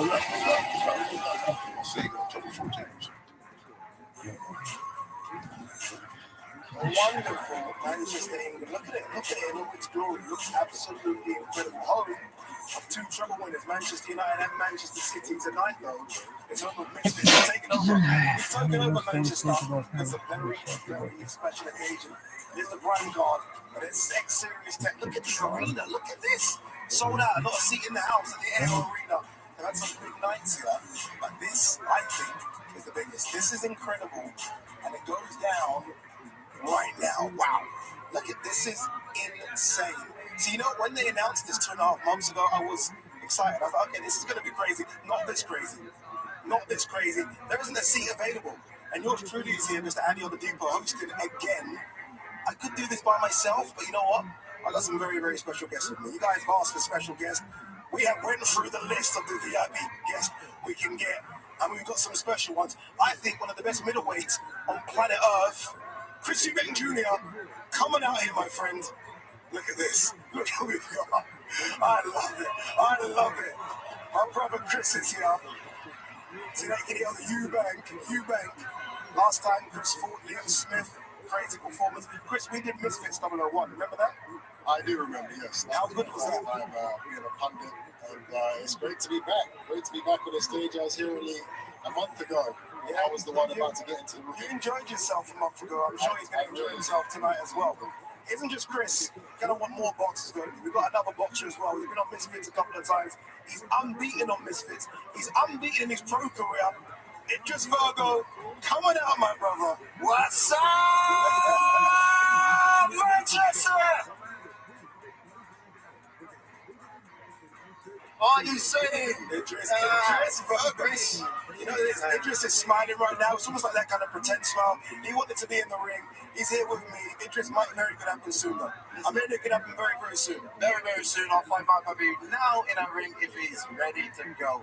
If he's ready to go, indeed. Well, you guys want one more? Okay, I'm going to give you one more. I call him Mr. 10-7. You guys might know him as Hilwani. Sometimes it goes by the name The Nose. Mr. Ariel Helwani. Come on out, my brother. Look at this. What's going on, Manchester? Let me see you. Yes. Hello, my friends. Hello, the biggest pop in the building for Hilwani. How are you guys? Hilwani, how are you, my friend? Much love. Look at this lineup. Look at this. Avengers. This is incredible. This is incredible. You know why? Because it is the Avengers that we've got going on tonight. What do we call it? Super Bowl? Super Bowl, FA Cup final, Champions League final, Carabao Cup final, WrestleMania, Final Four, Game 7, all rolled into one. It's unbelievable. I can't wait. It is incredible. It is incredible. Idris, you've been here all week. You've seen all the events that happened. You've been at the workouts. You've been at the weigh-ins, the press conferences. Crazy carnage. Oh my days, this is epic. This is going to be a fantastic night, and I can't wait for it to start, man. On the card is phenomenal, great fighters, and let's get the party started. It's crazy. Chris, as you say, you've done this walk to sold out arenas like this. What's it like being here on stage seeing this, Chris? Look at all the lights, Chris. Yeah, I mean, listen, this is a hell of a venue. It's actually nice to just be able to just chill and enjoy the environment instead of having to get ready to go to war when you're up on the stage, which is usually what I'm up here for. I'm happy to just sit here and watch these fights. There's some great fights. It's a great lineup tonight, so I'm excited. Indeed there is. And I do have to say, if I may, with all due respect to the pugilists here, I go to a lot of big boxing events. I've been to a ton throughout my life. Usually for the first fight of the night, let's be honest, crowd. At the start of the main card, there's 100 people in the crowd. I don't know if you guys can tell, this place is packed. This is like an MMA crowd from the first fight all the way to the end. I got to give a lot of love to Manchester. These people are ready to go. They are repped and ready to go, dare I say, and it's pretty darn impressive. Idris, this is crazy, isn't it? I mean, this is crazy. We're walking to the venue, we see the queues outside. We came to the venue at like 3:30. Yeah, exactly. There's queues, hundreds, if not thousands of people queuing around the block to come in. This is the hottest ticket in town. Wow. I can't believe this, man. This is sensational. It's sensational. There's so many good fights on the card, right? Yes. So many good fights on the card. But the main event, KSI versus Tommy Fury, the cage, them kicking through the cage. Talk to me, you were there. You had to dodge bullets. Guys, I almost didn't make it Saturday night. I was dodging. I don't know if you saw. I had the modified Philly shell. I had the Philly shell. I had the duck, the dive, and everything. But I'm luckily okay. The heat has been tremendous. KSI, obviously, the face of Misfits Boxing. What he has done, along with Mams Taylor, to build this up has been supremely impressive. And Tommy has really come a long way as far as the promotion goes. I thought he was going to break down that cage yesterday. His dad is usually the one doing all the theatrics, but Tommy seems very emotional. I feel like Tommy's almost feeling like he's being disrespected by the notion that KSI even thinks that he can hang with him. Tommy said that he can't go the distance this time. Going the distance is a loss in his opinion. He has to stop KSI. He has to kill crossover boxes. All that. He said that, didn't he? He has to kill and end like stand on crossover boxes. Have you seen the size difference, Chris, between the two? I mean, you've been in there against big guys, but you've given a lot of weight away. But KSI was kind of small in there. That's part of the game. Sometimes you're the big guys, sometimes you're the smaller guys. a lot of the time it doesn't actually come down to it. It comes down to the fight in the dog, not the size of the dog. And I think that whoever wants it most is going to get it. It's not going to come down to who's bigger. 100%. Idris, you kind of play both fences here. Yeah. Because you're the boxer, right? Yeah. But you also know, you're in this scene now. What does it do for crossover boxing if KSI wins? KSI got to beat Tommy Fury. KSI is going to beat Tommy Fury. I'm not being biased, but he is going to beat Tommy Fury, but he will change the whole dynamic of the crossover scene. Like, I think these pro boxers will now be like, I want to take somebody's part, I want to jump in the scene, and you'll make the whole scene explode. I think it would be great, it would be fantastic. Yeah, you're one of those boxers that jump in this pie and you're taking the pie as well. Anyway, guys, stay here. I want to show you the fight card. Cameraman, come with me. Have a look at this card that we've got for you. Kicking things off with the attack team boxing. Nick Lamau and Alex Wasabi take on Los Pinala Galados. Beneda, who's like the superstar of crossover boxing, and B-Dave. And these two guys, first time on Misfits, Wunderson Nunez versus My Nate Nate. This guy has 60 million Instagram followers. Can you give me some? I'm struggling. I've only got like 17,000. Guys, out of the way. King Kenny versus Anthony Taylor. I mean, this is when it starts to get a bit juicy. This one could be fight of the night. Guaranteed. You book it, fight of the night, this one, bro. Dean the Great versus one of these sharks. They had that crazy fight, Misfits 003. Dean the Great went down 3 times. He came back with one of these big brownies, got the job done. One of these sharks wants revenge. Repeat a revenge, let me know. And this one, the people's main event, Slim versus Salt Pappy. Crazy. Chris, I remember Misfits 001. You and me were watching Salt Pappy. You were happy. You were like, this guy's got a little son. Remember? Do you remember that? He was my favorite guy on the show, and it's actually funny. He's been sparring my little brother. He's actually coming onto the scene in the not too distant future, and so yeah, that's the fight I'm most excited to see out of this lineup, because I know what my brother's been doing with him, so it's good to see how close he is to the level that Salt Pappy. Look at that little bit of inside information. I didn't know Salt Pappy was sparring Eubank's little brother. That's interesting. Anyway, that's that.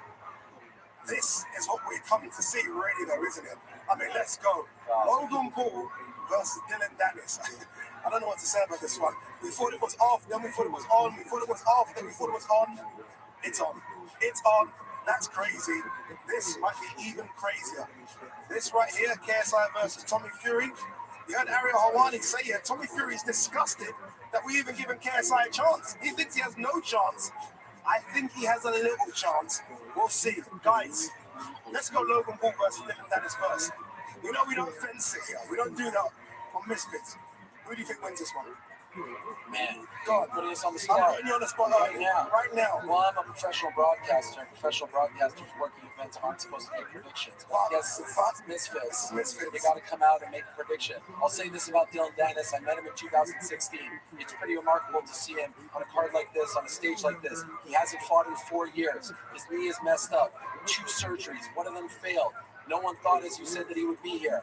I think he could shock the world today. I really think he could shock the world. Look, I'm the MMA guy. Us MMA guys have to stick together. Dylan Dennis shocks the world tonight. Wow. Chris, what are you thinking, Chris? I think it's Logan tonight. I mean, after what has happened in the build-up with the whole, during the mic and the injury, the fact that Logan's still willing to get into the ring with a cut and a black eye, that says a lot about that, man. Because a lot of people wouldn't even come into the fight like that. You would, Chris. You would. Absolutely. The fact that Dylan did that, he's trying to get an edge. He's trying to mess with Logan because he's worried about what Logan's going to bring. I think he's got the edge mentally and physically. I think it's a Logan Paul win tonight. Idris, talk to me.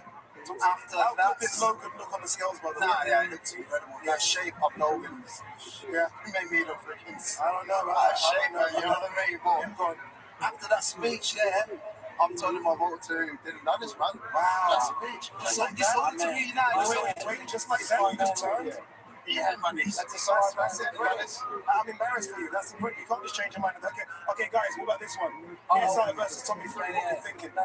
You can't put us on the spot here and ask us to make a prediction on the co-main event, because this guy's a fence sitter right here. You know that. We want to hear your prediction for this fight right here, all right? I'm a broadcaster. I know you're a professional broadcaster, and I know you and KSI are boys. Let's hear it right now. Who you got in the main event? What's your prediction? The upset. I'm going the MMA guy as well. I'm going the upset.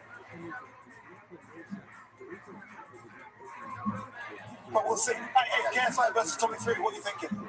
Yeah, you just skirted my question. I don't care about your prediction on this one. I want your prediction on that one, the main event. Don't sit on the fence. Give us your pick right now. Honestly, you know who wins? Boxing wins. Boxing wins. Say that to a sparring partner right there. Anyway, look, it isn't just us guys. We have one more person I want you guys to see as well. I'm so happy she's here.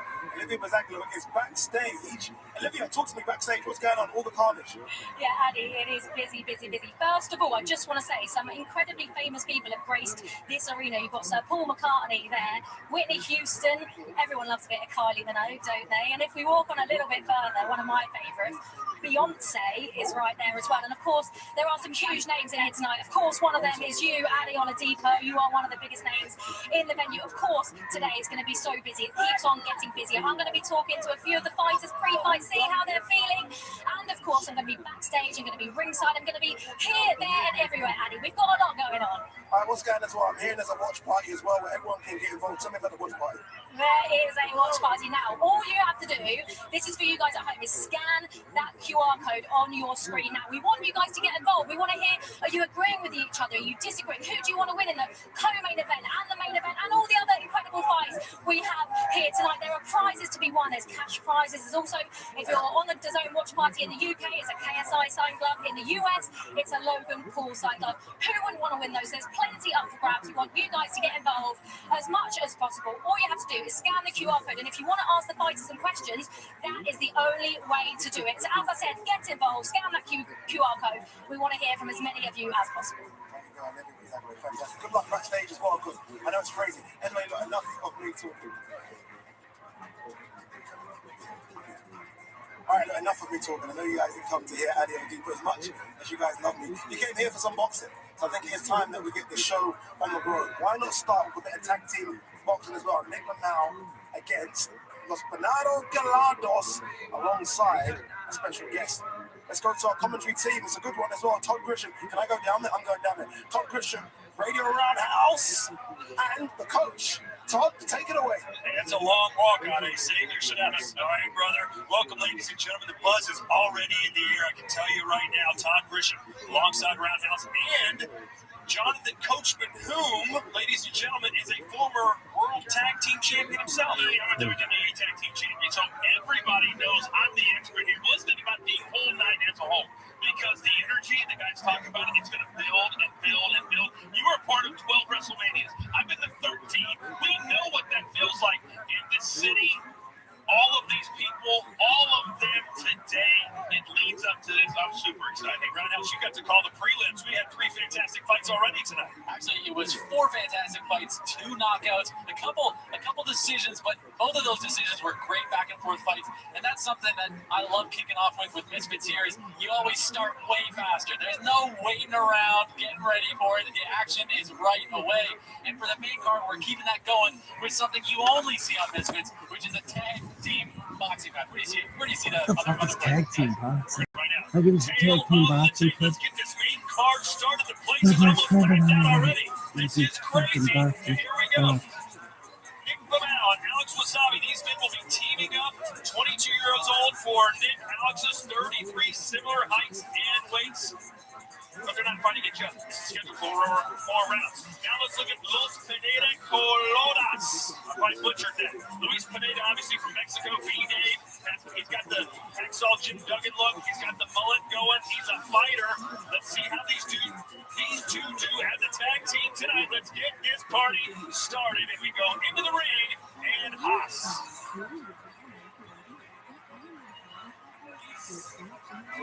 Ladies and gentlemen, we are live on the Zone pay-per-view. Welcome to the AO Arena, Manchester, England, United Kingdom, for the biggest night in crossover boxing history.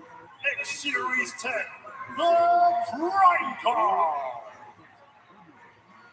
Brought to you by Misfits Boxing and their proud sponsors, Prime Hydration, Steak.com, Kick, and Fantasy. Tonight's action is sanctioned by the Professional Boxing Association. Supervisor in charge, Mickey Mann. And now, ladies and gentlemen, time for our first bout of the evening, scheduled for three-minute rounds for the vacant Misfits Boxing World Tag Team Championship. And now introducing the team to make their walk, the Pineda Colonas, and first up, B-Day, the Crab Daddy.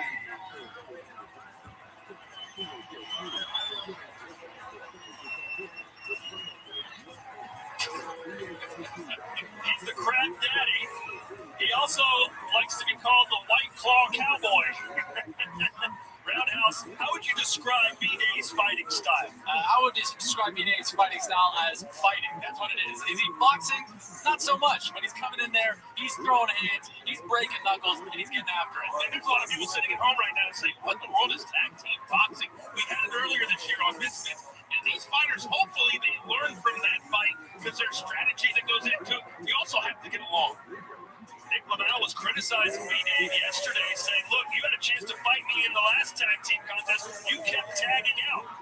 Well, he can't tag out as much this time because it's 2v2. The last one was a free-for-all. It was a survivor tag team, but this is a tag team.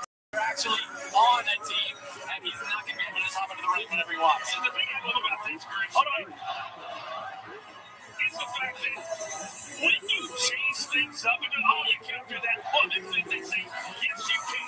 And these guys have a chance to call themselves a tag team champion. I don't care if it's Misfits or the outfit. You're going to walk out with the title, and that's all that matters.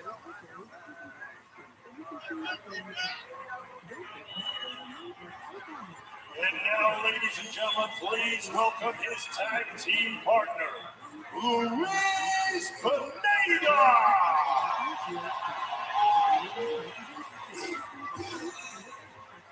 Yo, Manchester, make some fucking noise. Hey. Ay, ay, ay, Orlando, en México. Dinero, Calero, Orlando, en México. Dinero, dinero, lejos, Orlando, en México. Dinero, Calero, Orlando, en México. Dinero, dinero, dinero, hermanito, estamos bendecidos, viva México, this is all the Latinos don't play with your life, outside like amigos, juicy trading, you don't wanna get free score, primo. Here comes Luis Pineda. He was part of series history. The second of two opponents KSI faced on the same night. Obviously, he wasn't successful roundhouse, but he kind of became that lovable loser that fans of that series have fallen in love with. And he not only just lost to KSI, but then he came in and he beat Dave, and now they're on a tag team together. That's something you only find here at Misfits. So he's been doing well, right? He's found his niche, and he's been doing all right, but it's been nice to see. But can he keep that going tonight? Let's keep in mind that if anybody knows anything about it, You don't bring up it would be you. But let's talk about the fact that these two have to now team up and get along. Chris, they learned from their past fight, and I think Pineda tonight will show us really a lot of increased ability.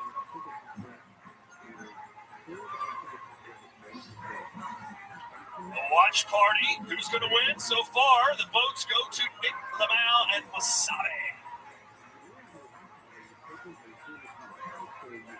And now, ladies and gentlemen, time for the next tag team to make their walk, Wasabi LMAO. And now, making his way to the ring, Nick LMAO.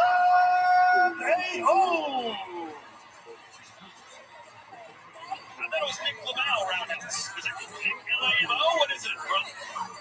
I guess it depends on the day, but today it's going to be Nick LMAO. I've heard Nick Lavelle most of the time, so either way, he's a scrapper. Yeah, he is, but he's got some boxing ability. I mentioned D-Day didn't seem to win any of them in that Survivor tag match, but tonight, like you said, Roundhouse, he's going to be forced perhaps to face B-Day. That's the guy he wants to get his hands on, Coach. Once you get in there, what we saw in the last fight, that can't happen. If you get the guy that you want, you stay in there as long as possible to put damage and let the crowd get into it. Let's face it, it's Roundhouse, it's about the crowd, and they make it very, very clear who they are behind. Absolutely. You know, the crowd lets you know, right? Whenever we see Coach walk out, you hear a big boo. But for this fight, there's a lot of cheers, a lot of people getting after all these guys. And Nick Lamau, he's one of those fan favorites, right? He's got tens of millions of YouTube followers, and he's been the underdog, but he's been winning, right? He won that Survivor tag. Get your shots in when you can. I was going to say, get them in now. Nice job. And now, ladies and gentlemen, please welcome to the ring his tag team partner, Alex Wasabi.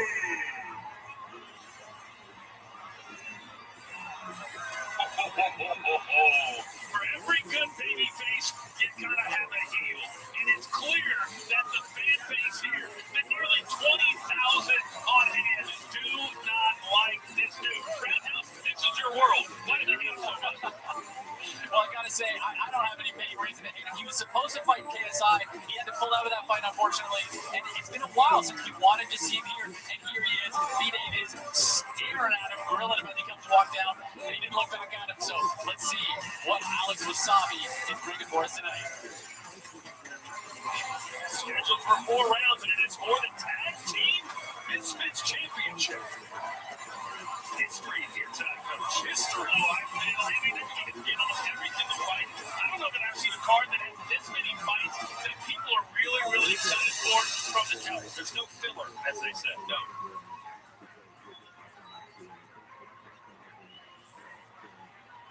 Ladies and gentlemen, this bout scheduled for 4 3-minute rounds for the vacant Misfits Boxing World Tag Team Championship. This bout is sanctioned by the Professional Boxing Association. Timekeeper at the bell, Peter McCann. And the third man in the ring in charge of the action, referee Ian John Lewis. And the 3 judges scoring ringside, Angel Mendez, Joel Elizondo, and Rafael Ramos. And now, ladies and gentlemen, introducing the tag team fighting out of the blue corner, the Pineda Coladas. And now, introducing the fighter to my left. He is wearing the white and gold. His official weight of 164.7 pounds. Hailing from Pasco County, Florida, V-Dave, the Daddy! And now introducing his tag team partner. He is also wearing the white and gold. His official weight of 164.4 pounds. Hailing from El Panda, Sonora, Mexico.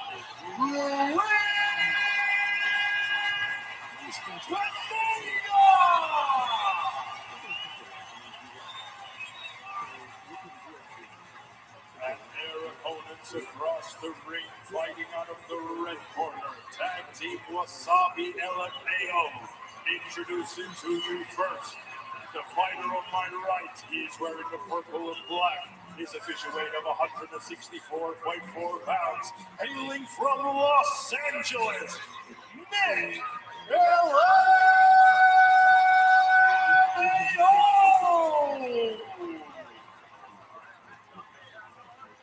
And his tag team partner, he's wearing the yellow and green. His official weight of 163.9 pounds. Hailing from Angel City, Alex Wasabi!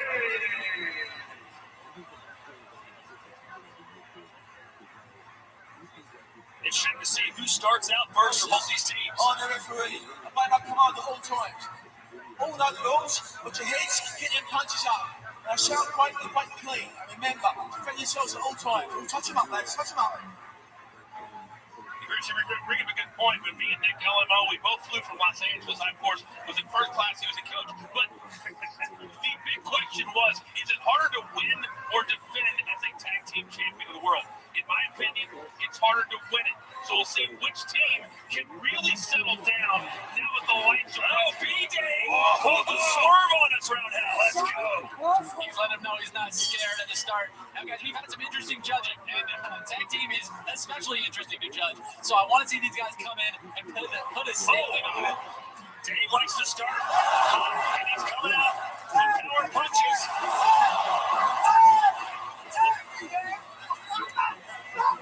Good defense from Nick Lamau right here, because of his angle, defending his body well. he's out already. Here comes Pineda. When you're the first fight out, the one thing you want to do is set the tone, set the stage. They clearly are doing this. This crowd, 3 minutes in, is already hyped. Pineda, of course, the professional boxer, quote unquote, so you expect him to have more talent. And Bilal, who's basically a YouTube superstar, trying to make its meet in the crossover boxing scene. It's interesting, like, when you look at the different strategies in a fight like this, right? We already had a tag early, whereas Nick Lamau is already a full minute into this fight. No tag from him. So it begs the question, do you tag often? Do you try to get a rhythm going? What's the best strategy here? Tags out there, big boost for Alex Wasabi. Let's see if it affects him tonight. He's the first fighter, which can be good or bad. He hasn't taken a punch yet, and you don't really settle into a fight until you've taken some shots. We talk about the and then talks trash. Pineda spits out a little bit of peace. I don't think he's getting up.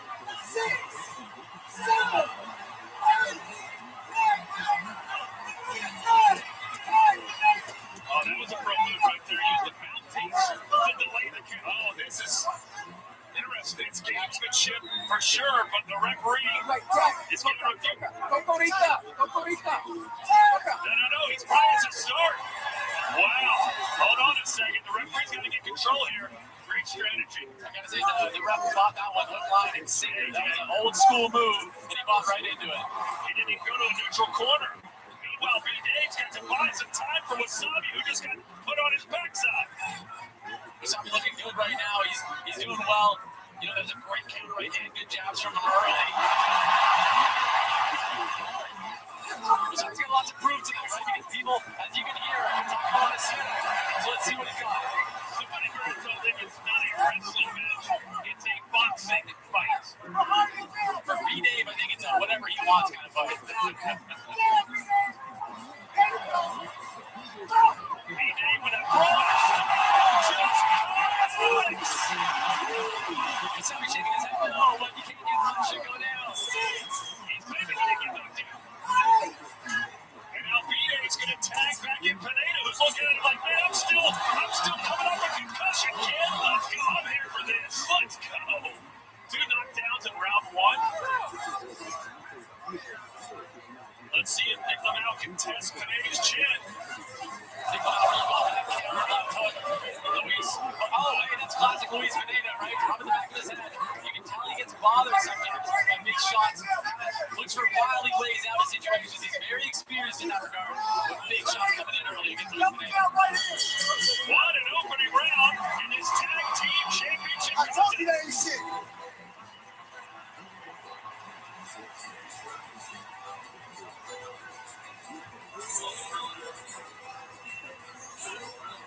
Well, Coach, what do you think of the first round? Well, I think it's a lot better than the first tag team title one that we saw. But here's the deal. I think that the fighters need to realize roundhouse, you don't want to tag in with 20 or 30 seconds left in the ring. That is a mistake they made the first time around. But I think both guys have had enough action in the first round to be settled in, have that sweat going. And I think the action will only get better in round number 2. Yeah, it's a tough round to judge because you had a good lean knockdown on Luis Pineda. Alex Wasabi's was a bit of a slip, but the scorecards don't care about that, right? So it kind of sets to a neutral round. You have to go back and score based on how the rest of the round went. I've got it to 1 for Wasabi and Nick Lamau. All right, round 2 scheduled for 4, and as you've seen, anything can happen. Yeah, Chris, you got to bring up a good point. It's on the prelim fights that there was a lot of controversy in those opening matches. And you don't want to leave it in the hands of the judges. Because one but a knockdown, clearly, that's what you want to do. You need to put a statement in each one of these rounds. You can't be up for debate at all. You need to absolutely put it on these guys. And I'm seeing speed right now. Something I love about a tag team is they have the time to recover, and it's just all gas, all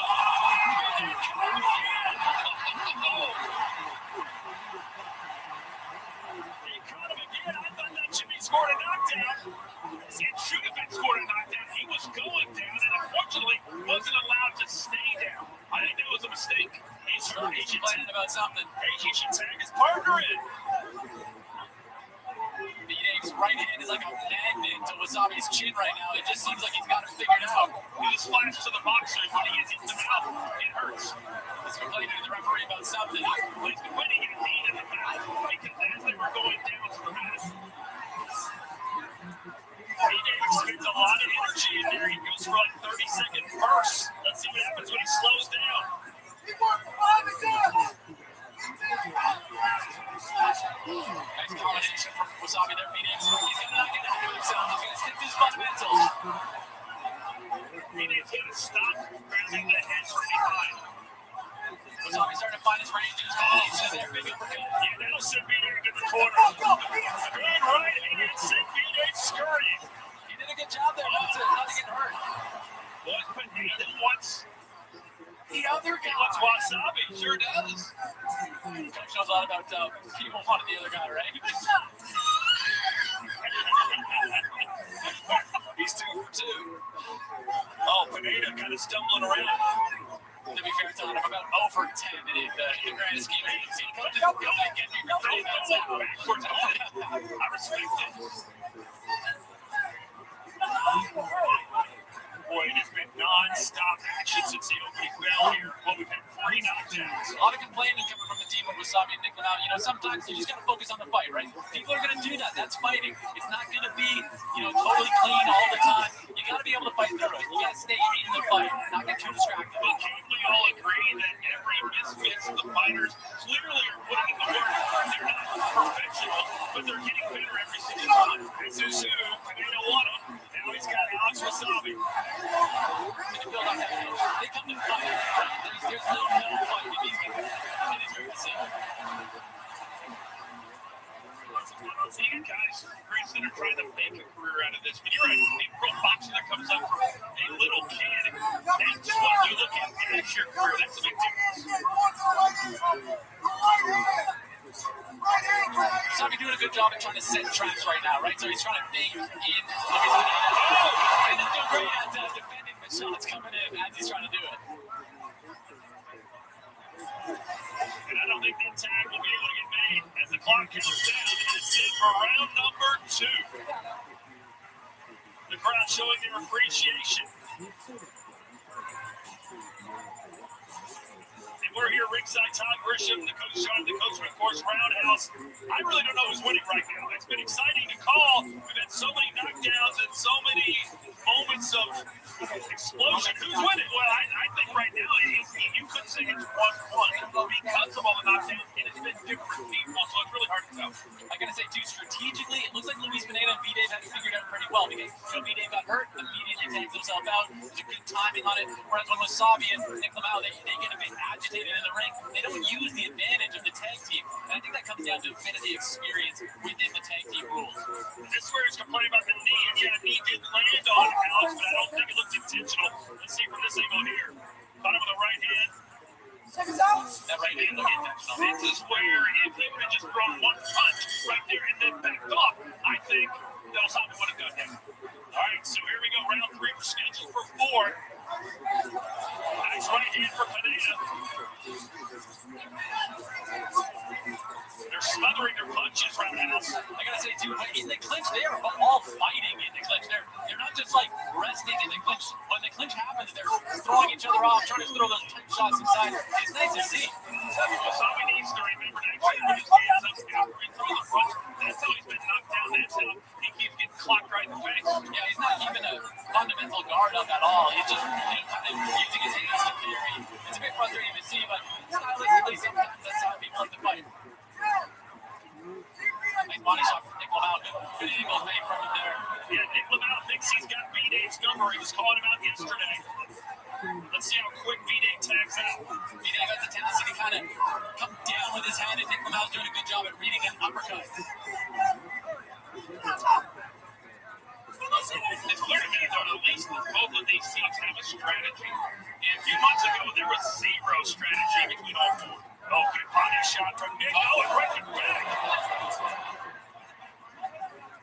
And B-Day right back out. Here comes Pineda, who's been doing most of the work. But you would think, hey, he's the more experienced guy. He's been training longer. Why not put him in there more?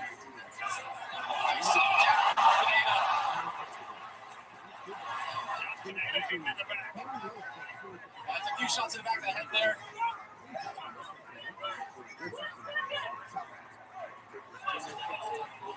Tagged in, back in. Alex Wasabi, the 33-year-old, but he does it with style. 3.3 million Instagram followers for Wasabi. Wasabi seems to do pretty well against Today and worse against me, Dave. That's something that's so interesting about these tag teams is, styles make fights. And you gotta have styles and the ability to fight two totally separate fighters in one night. What a right hand, and that sends a Pineda back to the ring. And that's the one thing in the tag team fight that you don't have when it's one-on-one, that if you take the shot. Oh, big combination from Wasabi and Pineda somehow still on his feet. He just never stops coming forward. Whether that's good or bad, I don't know. We saw grimace on the face of Wasabi. Normally a nice guy, but it looks like he's ready to get mean in there when those punches start landing. He's starting to find his range. He's starting to find his rhythm right now. I think he's recovering from the earlier shots. Oh, DJ trying to fight down on that mouthpiece. Go guns blazing.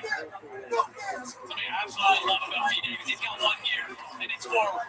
100%. See, this is what we saw in the first one. As you get deeper into the fight, the guys get more and more tired. You're starting to see quicker and quicker tags. And this will take us to the fourth and final round. You gotta listen and look to my head.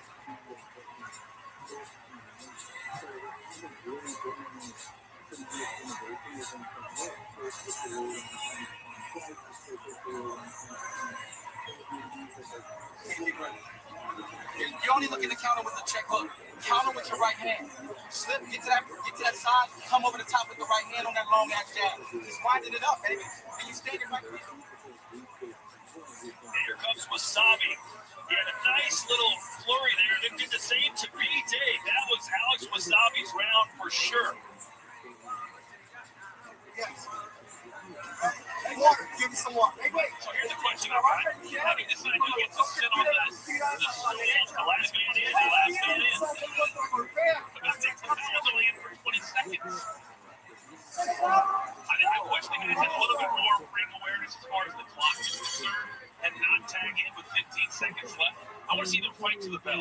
Here we go. It'll be Nick Lamau versus Luis Pineda in the final round, and it could all come down to this. Thought it will all come down to this. Most fights have done so far. Yeah, meaning no one's up 3-0. Oh, big right from Nick.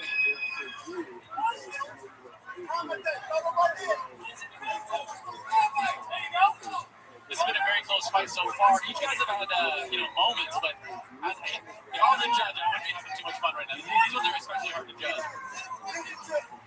And even looking tentative in there, though, it looks like he's a bit worried about what's going to happen at him. Well, the way he got knocked down earlier in the fight, that was making me a little bit hesitant to just walk into any punch. But Nick also looking tentative, didn't really do too much at the start of that round. Only 2 minutes left to work. Well, Wasabi was the star in round 3. Let's see if he can pick it up again in the fourth. Selfishly, with my ego, if I was in here right now, I'd be finishing the fight. I wouldn't even think about tagging my guy back in.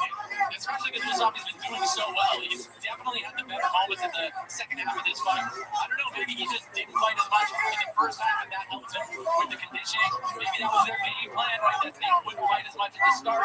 But it is hard to tell right now. These last 2 rounds of Wasabi. All right, so Pineda comes in. Alex stays in.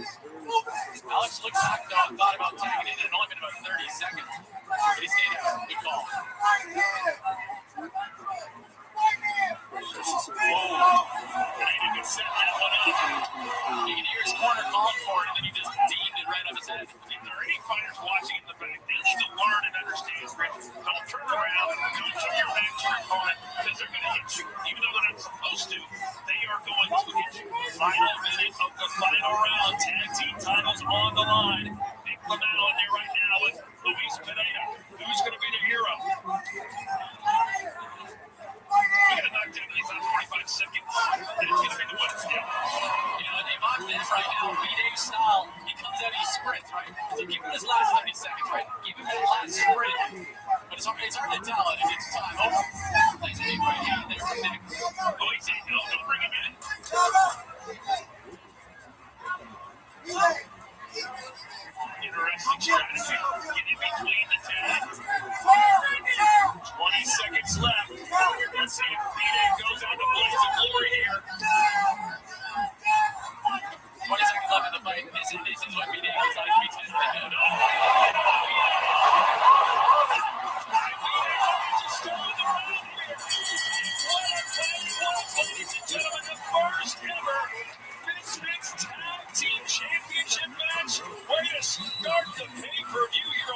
down. If your friends haven't ordered, pass the word now. This is just the beginning of what should be an epic night here in Manchester. And you don't want to be one of those guys out there trying to get it to work and not pay the pay. Just buy the damn pay-per-view, put it on, talk to your friends, and let's have fun all night.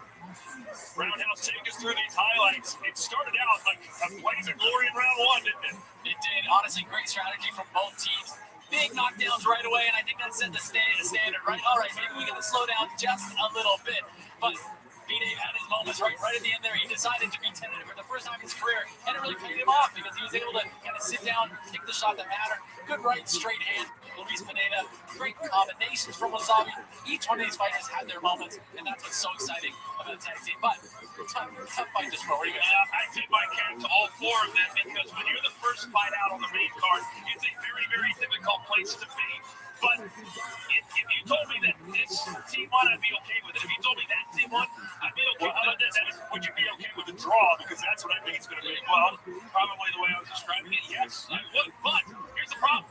The tag team titles are over in the corner. Somebody's holding the belts. Somebody has to walk out of them. Well, ladies and gentlemen, the undisputed lightweight king, Devin Haney, is back on his own. Make sure to tune in to see him attempt to become a two-weight world champion as he faces super lightweight world title holder Regis Prograis December 9th. What a fight it's going to be live on DAZN. I could not be more excited about this fight. Devin Haney is no stranger to mixed boxing as well, but he's one of the great fighters in the world. And to see him fight here on DAZN before Christmas, I'm here for it.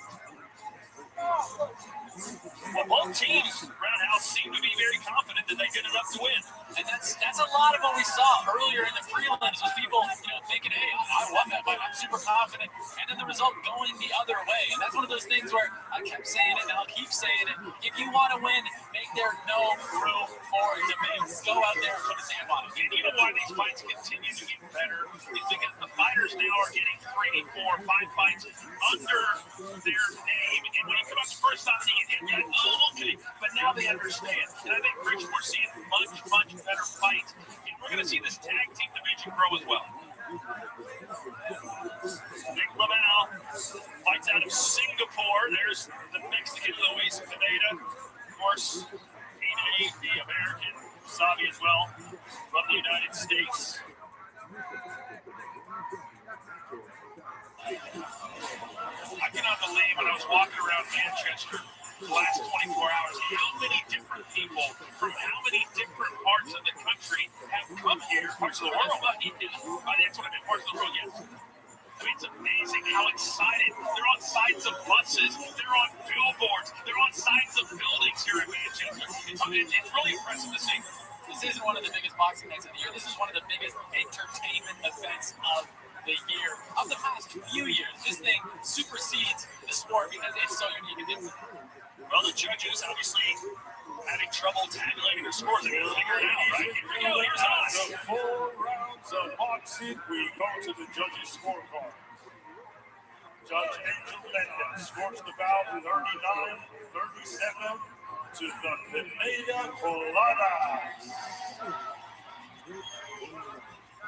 Judge Joel Elizondo scores the bout 39-37 to Wasabi LMAO.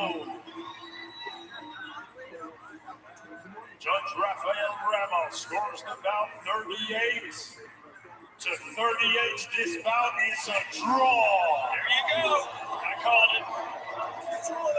There are no losers. So that's what they're going to have to understand, that you've got to have a moment. You've got to have maybe a couple of moments that stick out to the judges to give you that edge. They both had moments, but they didn't have that really big moment right now. Something I always say is, I like a draw, right? I don't like a razor close decision that could have gone either way, and then one guy gets it that maybe didn't deserve it. If we're sitting here saying, no one put a stamp on it, why not give him a draw? Run it back. That was a great fight. I'd love to see it again. So, what happens in the tag team titles now? I guess maybe they get one each. I don't know how it works, or you just put them back in the shelf. I don't think that's the ideal finish, obviously, when it's a title match, but they do have the ability, because this is a series now. It's not just a one-off night. To your point, Roundhouse, they do have the opportunity, if they so choose, to run it back. If they want to make it really, really insane, then they make them an entire team of 8-10 tag teams. Give me a style. Royal Rumble. Coach has been in a couple of these too. Thank you. So there you have it. Everybody's smiling. They're all happy because there are no losers, just like the world is right now. We all get participation trophies. Like Little League, including one for Ade, who's once again done a very nice job. Hi, Ade. Nice. That you're wearing really nice stuff. That was crazy, right? I told you tag team boxing was crazy, and that just opens the card. You've got so much more coming your way on this incredible pay-per-view. Talking about coming your way, what we've got coming your way this year on the Zone is sensational. Take a look. It's probably the greatest atmosphere you have ever witnessed. Here we go. Stars, don't count him out yet.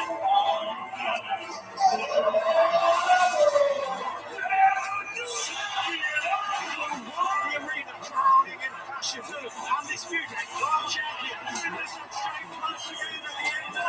And still, Edward clearly Adrian Nixon at the highest level. This is a championship fight.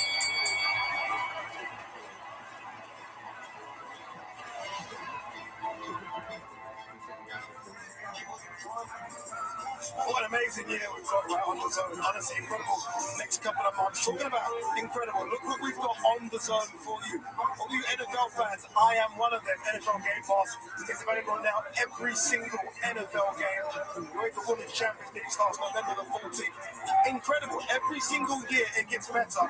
Trust me, you don't want to miss that. And for you fight fans, we have you well and truly covered. The rematch a lot of people wanted to see, Chantal Cameron versus Katie Taylor 2 in Ireland, Saturday, November 25th. And he's back. Ryan Garcia, first fight back since that loss to Javante Tank Davis. He takes on Oscar Duarte Saturday, December 2nd. So much coming your way. Honestly, so much coming your way. So much coming your way tonight as well. I'm really looking forward to this one. My mate Nate versus Nunes.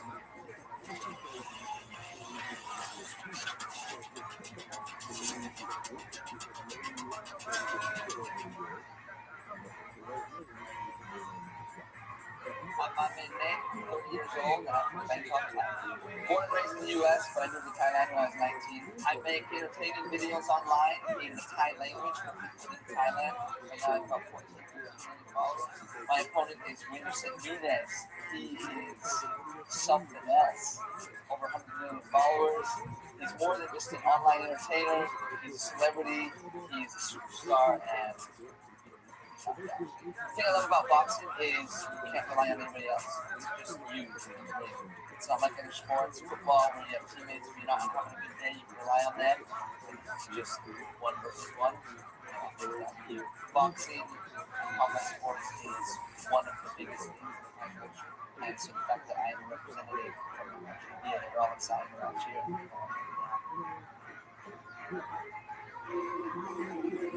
This is like a mystery fight, this one, because it's two guys that have never fought on Misfits before, but they can fight. Whindersson Nunes versus my mate Nate. Let's throw it back downstairs again to Roundhouse Radio coach, but first the voice of Misfits. That's what they call him, Mr. Todd Christian. Yeah, I'll take it.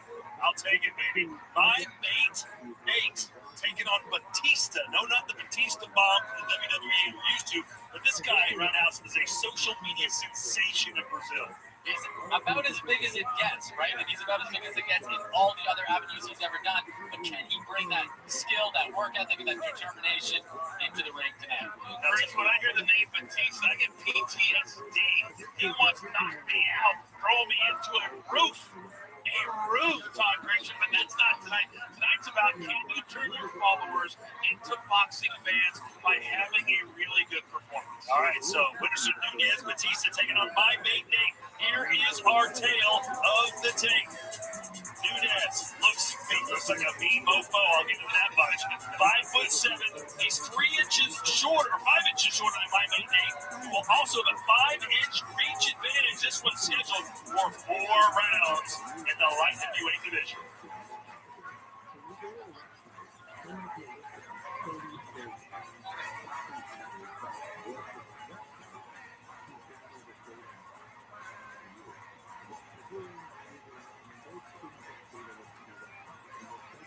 As we wait for the fighters to be ready, the that gives us more camera time, which I know you like a lot. Well, I love camera time, and I was thinking as we wait for my man Nate, who said he moved to Thailand, correct? When he was 19 to really get his career kick-started. I'm wondering if maybe you would like to do the same. Well, I wouldn't mind Thailand. I mean, that's the home of Thai boxing. Obviously, fighting is in the DNA over there. So being around that all the time, I wonder if he can bring that, energy. Obviously, Muay Thai is not boxing, but having that mentality, having that, aura of fighting around you at all times, I feel like that's got to just bleed into you. Yeah, I've fought a lot of Muay Thai. Pitch Penrun, Kia Bu Cow, one of my favorites. Sinachai, Song Phanong. You want to talk about Thai boxers? Sursa Castle Rugbasai? Anybody? All right, sorry, I'm so dialed in at the Philippine fight scene, ladies and gentlemen. But they're known as Muay Thai fighters. The art of 8 limbs. These guys are dangerous. Just like in Mexico, everybody knows how to fight. You go to Philippines, men and women can all pretty much beat you. But does it translate into here? That's one of the beautiful things about this boxing is that they're literally fighters from all over the world, but they're all the same when they step in the ring. Can they bring that back? With that, we go into the ring now at Haas.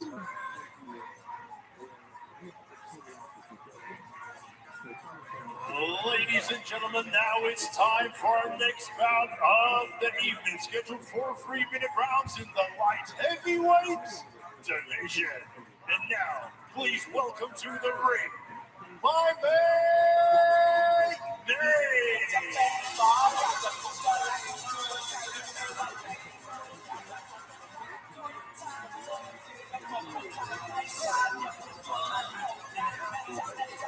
At least they didn't choreograph this beforehand. Yeah, let's not put too much time into our entrance. That is his girlfriend Ava being told, and the Thai elephant will be their mascot. But when it comes to the bell ringing, Redheads, from all the videos you've watched, all the research you've done, does he have the goods to beat Nunes? Honestly, my main Nate is the type of guy that, his first time left a little bit to be desired, but he just didn't have enough time to develop that skill. I've seen him on the fence, and let me tell you something, guys. He better not be being underestimated right now, because my main Nate, he's taking this seriously, he's training hard, and I'm seeing the fruits of that labor. So, when these guys start so early, they get better and better and better every fight. I think that's what we're going to see tonight. In my career in Christian YouTube, we've been around enough fighters and enough guys that they come out smiling, they come out juicy. I'm excited to be here until they take that first shot. We'll see if the smile's still there in about 3 minutes. And now, ladies and gentlemen, please welcome his opponent to the ring, Whindersson Nunes.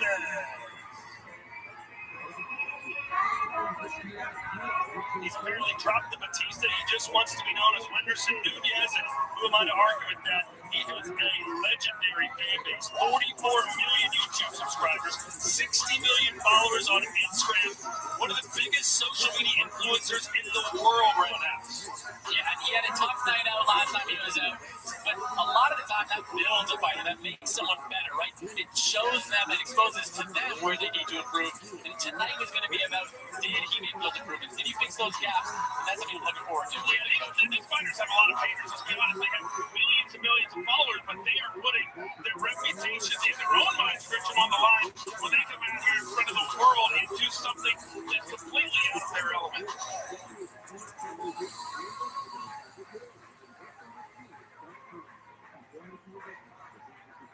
I need to have a little discussion with my man Nate on the ring attire. It's my Nate's name. Ladies and gentlemen, let's stop like his ring attire.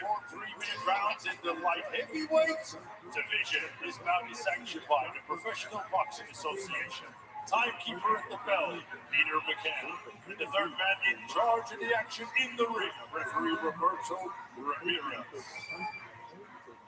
And now, ladies and gentlemen, introducing to you first, fighting out of the blue corner, he is wearing the purple and white. His official weight of 173.5 pounds. He has a record of 4 fights, 1 loss, 3 wins, and 2 of those wins coming by way of knockout. He's representing Thailand, the land of smiles. Introducing my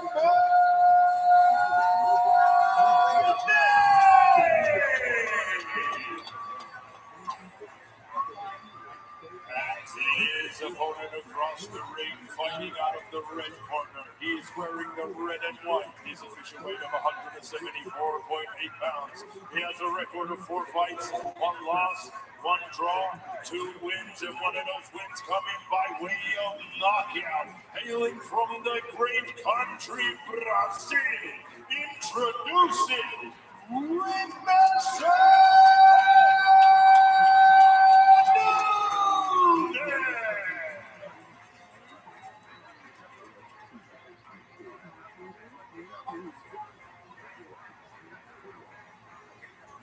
Ready? Remember, punches are good over the power, and when I say break, it was the back of dramatic punches. Okay?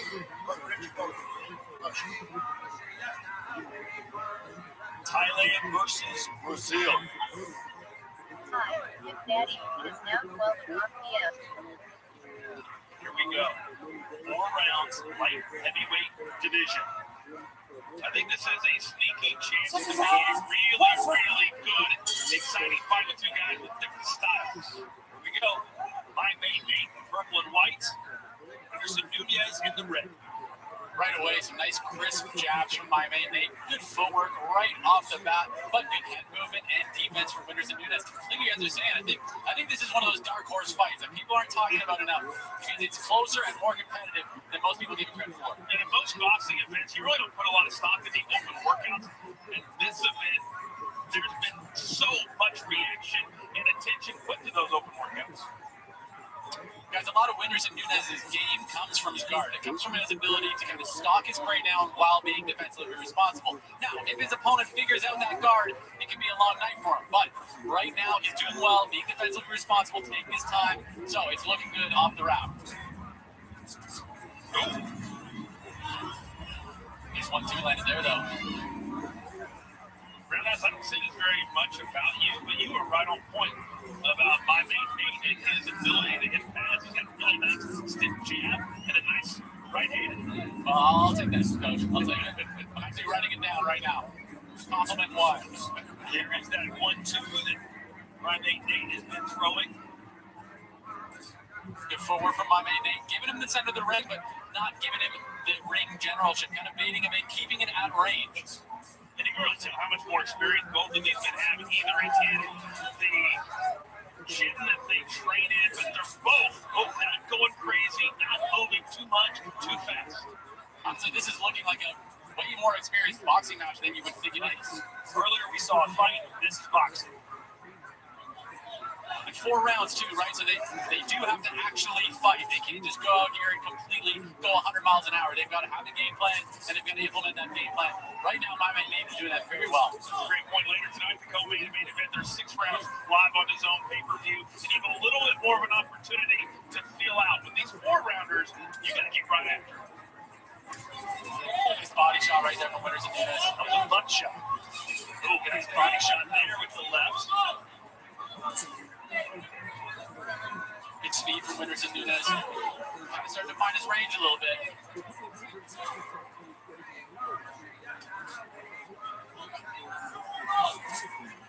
Those shots to the body don't bring up. They'll open up the shots upstairs, right? That's a good forward body shot that you see.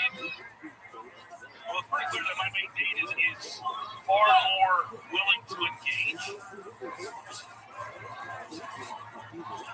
But he's trying to keep the fight where he wants it, right? Which is at jabbing range. Yeah. He's doing really, really well at that. But a couple good moments for Anderson Nunez there. I don't know if it's enough to win the round. I wouldn't say it is. But still, they're both very much in with this fight. Good head movement, too.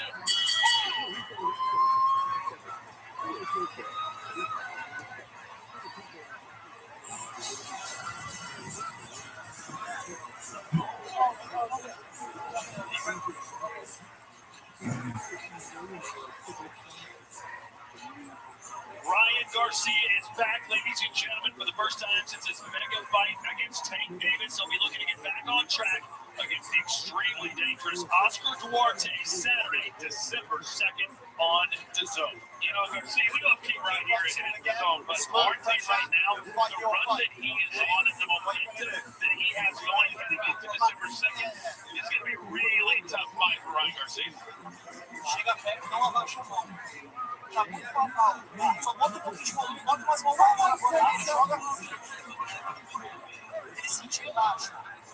don't think I saw it, but on the Zone social media, I get asked a lot, do real boxers or professional boxers pay attention to this? Ryan Garcia had an incredible video where he picked all the different fighters with a thought on these fights as well. Anthony Joshua as well. Hey, there's 20,000 people. Whoa, nice. There's 20,000 people here. You're forced to pay attention. You know, right? You can't ignore it. This thing sold out minutes after it went on sale.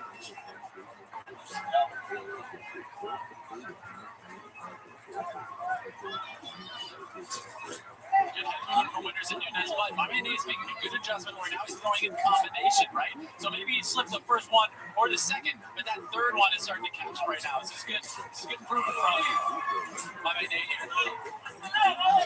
Winters and Nunez is a game tough opponent though, coming straight forward. My man Nate, 3 wins and only 1 loss as a pro. Started out 3-0. The loss to King Kitty. We will see a little bit later tonight. My man Nate with great combinations here. Thrown upstairs and downstairs in the same combination. It's almost impossible to block all those shots. You can maybe block 2 or 3 of them, but at least 1 or 2 is going to land. You see Nunez focusing on the body. He's having a lot of success there. Right, this is my wide margin. I keep waiting for these guys to make a tag. There's nobody there. Redness beginning to show on the body of things. It looks like Nunez can't miss with that body shot. It's landing almost 100% of the time. Nice job of cutting off the ring there for Nunez. Well, it feels like to me the first round was him trying to kind of gauge Nate in that long reach advantage that he has. But now Nunez is just standing there saying, listen, your jab's not really affecting me, and I'm going to keep moving forward, and you better be ready when I do. Yeah, this is one of those points where my man Nate, he's really going to kind of get that respect now, right? He's got to land something that's going to put a sting on Winters, and Winters can go, all right, maybe I got to respect him a little bit, because right now he's kind of found a hole in his defense. He's exploiting that, and he doesn't respect what's coming back out of him. Oh, nice left there from Nate. Sweeping hook misses. Winters and Nunez kind of putting everything on these punches, where Nate's he's kind of tapping him a little bit. So it's going to be interesting going into the 3rd and 4th round how that affects these guys. Yeah, we always keep an eye on the cardio, and that's always an issue with a lot of boxers, especially when they're starting out their careers. I think we're starting to see Nate slow down a little bit here in the 2nd round. Well, he's landing more punches. More power shots, sure, coming from Winters and Nunez to the body.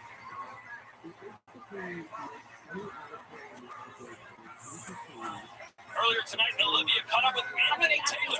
Anthony, nearly ready. How are you feeling? I feel great. I feel amazed right now that I'm in this beautiful country.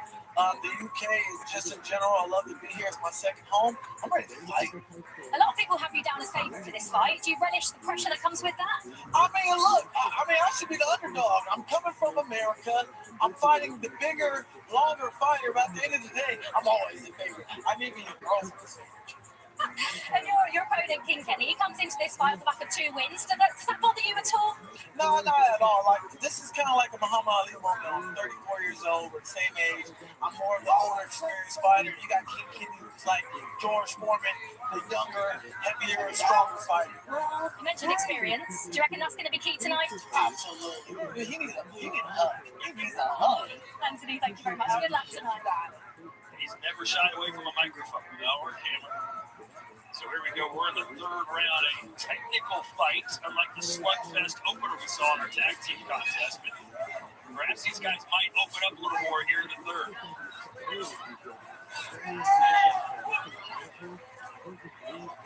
And look, Coach, it's great and all if you can win a boxing contest like this, but Vance Taylor, Kyle, they look passionate. Now we're starting to get a little bit of it. And they tell every single fighter, every single time there's a misfits event, the number one thing, you want to get called back, you want to be on the main card, well, you got to show me something that should be in any organization, any place in the world that's going to be number 1. Not just that. An uppercut. Sorry, Nate trying it again.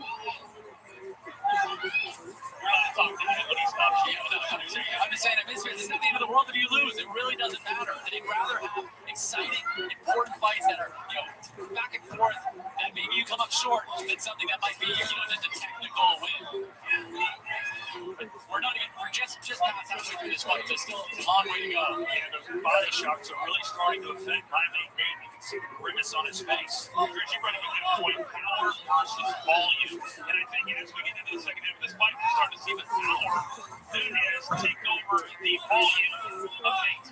And we're starting to see those body shots, which have a cumulative effect. They start to really take that impact, right? You're seeing my mate Nate kind of wince a little bit, bringing his guard down a little bit. And this is the time, if I'm Winters and Nunez, I'm bringing these shots back upstairs, right? Because now he's really thinking about the body shot.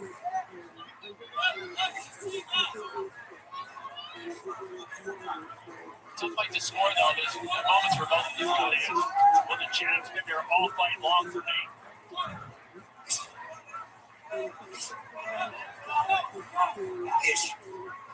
think we're really starting to see the game plans play out. Nate was all about using my reach and staying away, and I think Nunez said, listen, I'm going to be like a bulldog, like a rhinoceros, and just get closer and closer and closer until there's nothing he can do.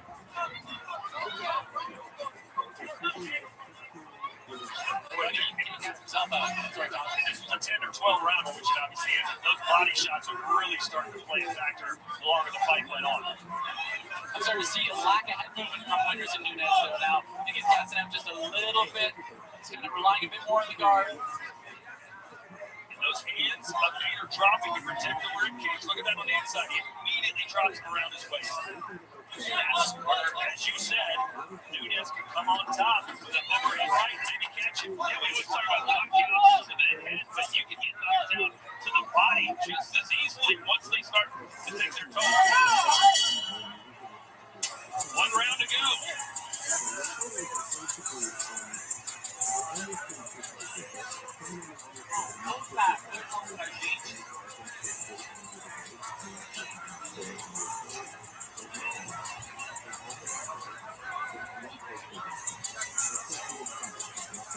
Good combinations from my main Nate, good forward pressure and ring generalship from Winters and Nunez. This is one of those rounds that's consistently difficult to judge. A lot of guys don't value body shots too much, and a lot of guys don't value light tapping punches too much, but it just depends on the judge. And, these judges have been a little bit all over the place tonight, so I'm very interested to see how they're scoring this. What did we see in the slow-mo replays roundhouse? We saw uppercut landing Vegas, but we saw Nunez just shake his head and keep on coming. I think in this round, if he can be aggressive, continue to come forward, and continue to work the body, there's a chance that we could see a knockout in this final round. 3 minutes to go here. Winters and Nunez and my main Nate, 2 fighters with massive social media followings. But it's not about how many people like it. It's about how you handle the other guy standing in front of you. And right now, you think Nate might have a slight edge, but Nunez has really been good at pounding away at the body.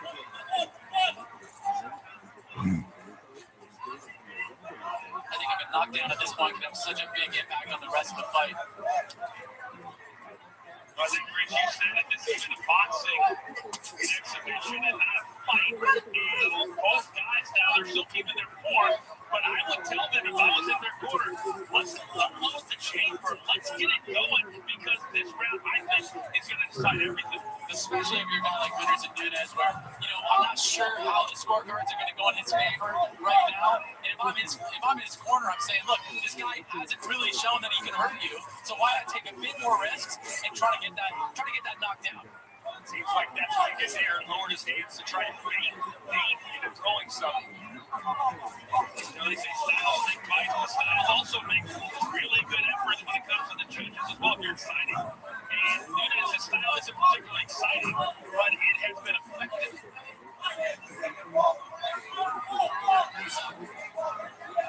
See the gas tanks of both of these guys definitely hurting a little bit. Good combination still from Nate. I think Nate's landing a lot of shots. Oh, there's a fast punch in the fire right hand from Nunez. He went back to it again. And now Nate has him against the ropes. And he should be unloading his offense. And he's asking for him to come closer. They did a good job of wearing that shot. He's been doing a good job of throwing in combination this round and just kind of taking the points up, right? Just scoring the points because at the end of the day, one big shot, if your opponent doesn't go down, it doesn't do too much. When you get to the last minute of a fight, that's what the judges remember. Not necessarily the first minute, but this last minute could be everything. Another good body shot from Nunez there.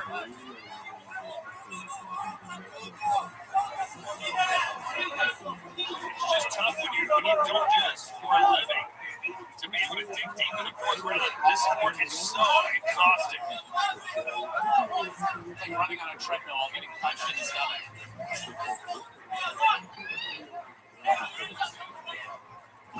Talking trash is Nunez again. There's the left to the body right near the liver.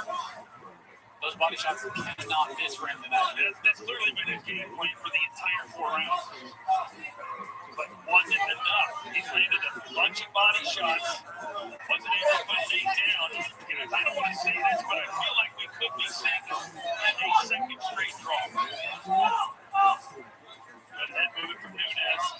Strong. That's what they tried to do. His corner seems to think he's got it hook, line, and sinker, but I'm not so sure. Well, the girlfriend is screaming over in the corner. I think she's just happy that her man is standing at the end of his fight. She was screaming for 16 minutes. What do you think, Roundhouse? I thought it was a good fight. I would probably have to give it to my main Nate. But like you guys are saying, it's one of those fights that it's really, really hard to judge because I didn't see either of them really put a stamp on it. Right now, you can see in the replays here, good combinations from my main Nate, right? Never throwing one, but good power shots from Winters and Nunez. My main Nate, he had the combinations, he had the flow, but when the thudding shots came, they were always from Winters and Nunez. Well, we talked about it before the fight. It played out exactly as we thought it would. You had a really quick Nate with a reach advantage. And Nunez, I think, decided, hey, I'm going to take shots in the first round. By the time I get to this final round, I'll have Nate worn down where he won't be bringing anything back to me. And I don't know if that was the correct strategy. We're about to see if it's going to result in a win.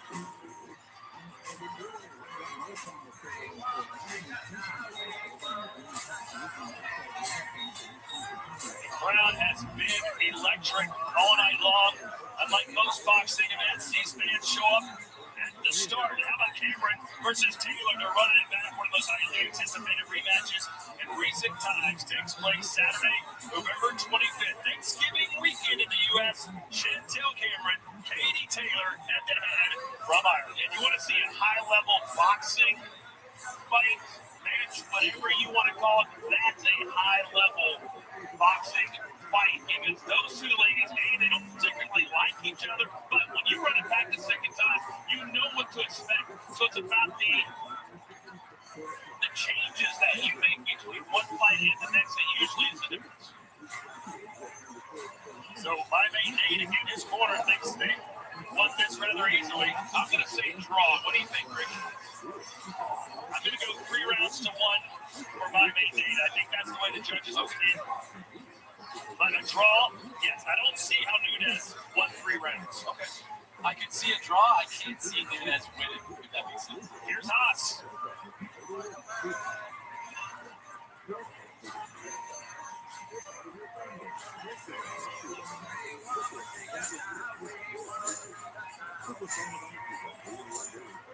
Ladies and gentlemen, after 4 rounds of boxing, we go to the judges' scorecards. All 3 judges scored about 40 to 36, and your winner by unanimous decision, my main Well, they were right. It wasn't close at all. 4 rounds to none for my main Nate, and Thailand is going crazy right now. Fantastic fight from him. Honestly, like we were saying, I just didn't see a way that Nunez was the winner of that fight. I don't know about a clean sweep from my main Nate, but I did have him winning. At the end of the day, I think the judges made the right decision, which doesn't happen all that often. So it was nice to see. Great win for my main Nate. Great improvement, great combination, good boxing overall. What do you think, Coach? And for a country that is so respected in so many different ways of fighting and martial arts and all that, you now have a new face, Christian, in my main Nate. So 4-1 now is my main Nate for Nunez. He drops to 2-2-1, but I think we'll see him again here, Roundhouse. awesome. I hope we see him again here. He's been improving steadily, and he's been taking tough fights. And when you take tough fights, tough things happen. But you get better and better and better as you go. What about Nunez versus B-Dave down the line? That might be a fun one. Well, I tell you, you'd have his style against B-Dave just coming straight forward. I can almost guarantee there would be a knockout in that fight. No doubt. All right, well, I'm not the matchmaker. Maybe Ade has somebody's here. Ade, what do you think? B-Dave maybe versus Nunez? I like what you're doing there. I like it. I think it can happen. I'm not the matchmaker either. We'll ask Mams a bit later.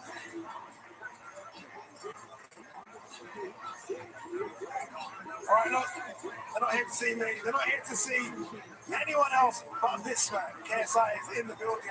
I mean, could he really beat the professional boxer Tommy Fury? If he does, his place is going to go electric. But he is here. Massive fight for him. Massive fight for the zone. Talking of massive fights, we have something really special coming your way as well. I'm really looking forward to this one. And it's a big one as well. Look at him, KSI. I'm confident, by the way, this evening. Look at that. Look at the arms, showing the biceps, the triceps. What a night for KSI. What a night for the zone, the prime card. That man headlines against Tommy Fury. Gotta step in. Gotta push. You on my way. Work you down. I work you up. Work you up. I'm gonna take everything from you. It's levels. I'm at the highest.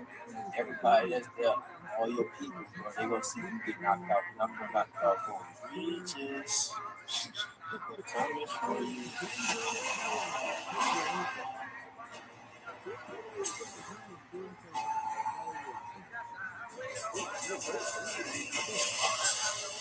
By the way, how crazy is that promo? Incredible promo. Look what we've got coming your way. Chantel Cameron versus Katie Taylor, 2 Saturday, November 25th. Ryan Garcia is back. Not an easy one. Oscar Duarte, Saturday, December the 2nd. And then the promo you just saw, the fight that I really can't wait to see. Devin Haney jumping up on weight to take on the WBC super lightweight champion Regis Prograis. That's on the zone pay-per-view Saturday, December 9th. And then we continue. We've got more action. Can Sonny Edwards go to America and cause one of the biggest upsets we've seen in years? He takes on Bam Rodriguez Saturday, December the 16th. All right, that's big. That's big. What's coming up next is big as well. King Kenny versus Anthony Taylor.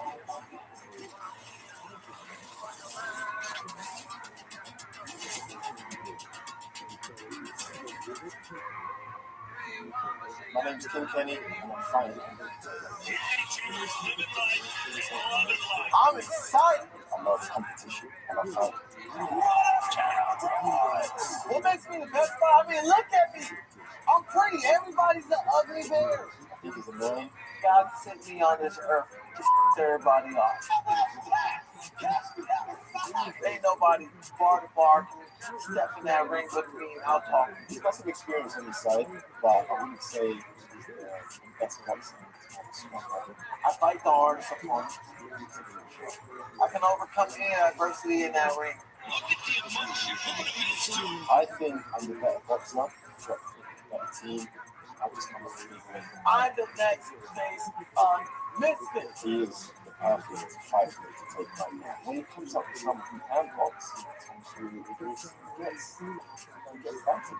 I don't care if I'm shorter than everybody. I don't care if I'm not the fastest or the strongest. I get the job done because I'm that guy. I train hard to make this look.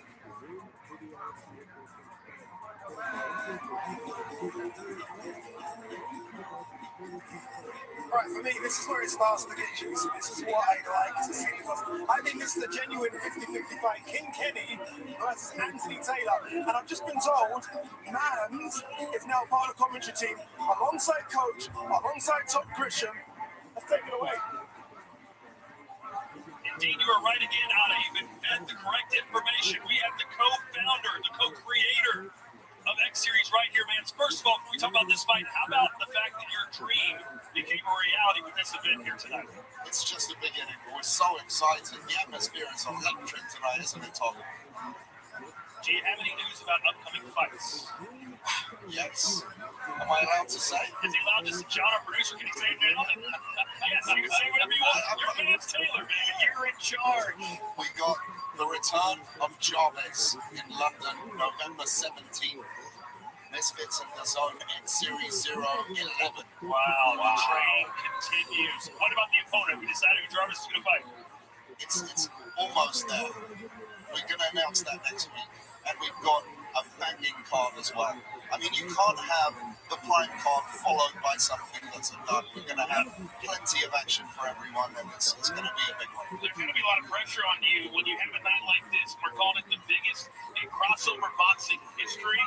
How do you follow that? You've just got to have bangers that maintain people's interest and some surprises. And I mean, Coach, you come from the wrestling background. Did you see that tag team match? Well, I said that it was great because all four wanted to fight, but I said there has to be strategy. They have to be able to get along, and they have to do what they did. So I loved it because they clearly were prepared.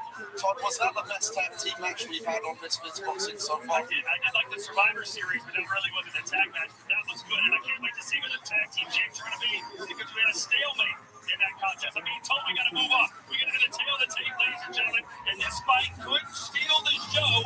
What a matchup. Fans have been clamoring for this one. Gene Kenny is back to take on Anthony Taylor, who's coming off that impressive win over Saul Poppy. Look at the reach, Coach. 10-inch disadvantage for 18. Well, King Kenny said it. He said if he wants to make an award, he wants to fight, I can do that too. King Kenny seems very, very serious. Anthony Taylor is all about having fun. I like when personalities are different. I like when they meet the ring. 5 rounds.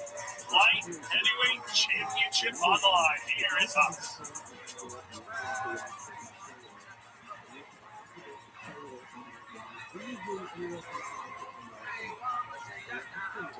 Ladies and gentlemen, now it's time for our next bout of the evening. Scheduled 5 3-minute rounds for the vacant Misfits Boxing Light Heavyweight World Championship. And now, making his way to the ring, please welcome Anthony, the Pretty Boy Taylor. Oh boy. You can have an entrance with 18. Well, you're not called the Pretty Boy unless you make everything pretty. Oh! Right of Cowboy.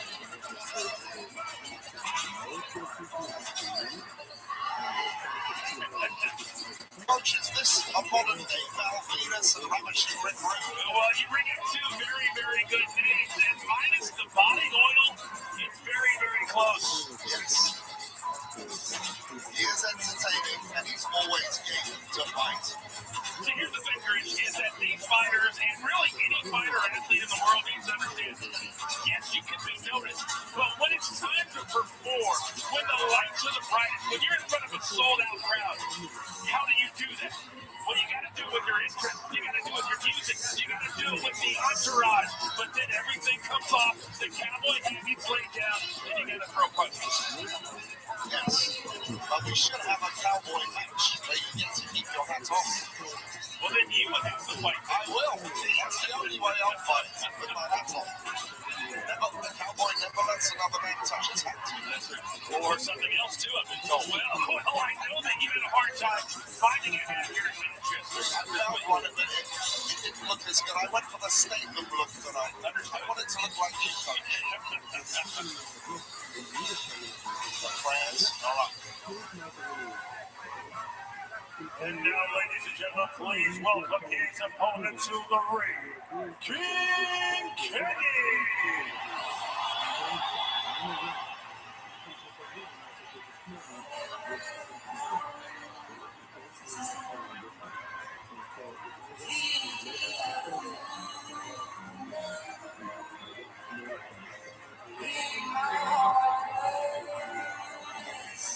What a scene here in Manchester. It's so cool. Jam-packed from rafter to rafter. Of all the crossover boxers, man, perhaps King Kitty has developed the most boxing skills. He looks like a traditional boxer more than anyone else. His improvement has been amazing. He's far more technical than most. So it's going to be a very interesting matchup. Strategy is the name of the game here between King Kitty and Anthony Taylor. The one thing I've noticed being part of this man is that normally in most events, it's the main event that the crowd, you clearly know who they're rooting for. Every single fight here on this pitch, the crowd is for one guy and against another. So that's a great aspect about it. Well, thank you. It's, you know, you've got to have heroes in this country. I love that you buy into that. That's exactly how I feel.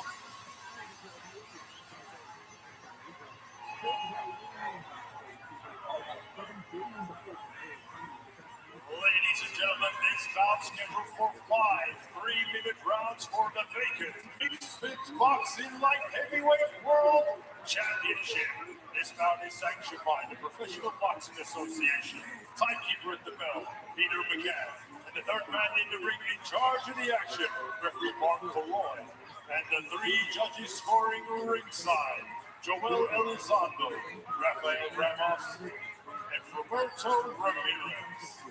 And now, ladies and gentlemen, introducing to you first, fighting out of the blue corner. He's wearing the pink and blue. His official weight of 169.8 pounds. He has a record of 12 fights, 6 losses, 2 draws, 4 wins, and one of those wins coming by way of knockout. He is the gatekeeper, the Muhammad Ali of influencer boxing. He's Mr. Iron Man. He's the King of England. Hailing from Los Angeles, representing the California Bay Area. Introducing Anthony, the Pretty Boy Taylor.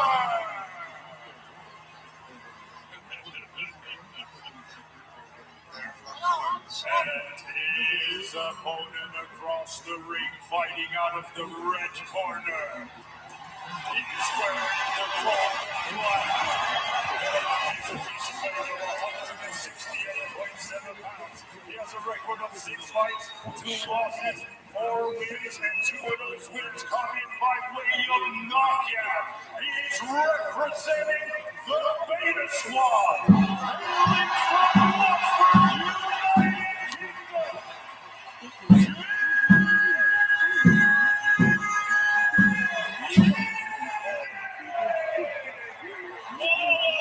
Is KSI already fighting right now? Because this crowd is unbelievable. It's electric, I'm telling you. I've never seen anything like this, Coach.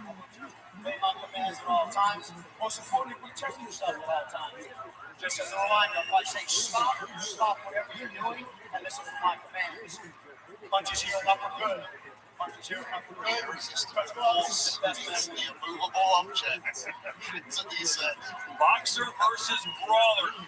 King Kitty will try and stay behind his jab and circle away, whereas Anthony Taylor has that seek and destroy mission. Well, it's clear what the game plan should be for Anthony Taylor. He's got to get as close as he can. King Kitty said, I'll make this a fight if he wants to. I think Anthony Taylor wants to make this a fight. I think it's the only way that he can win. Focus.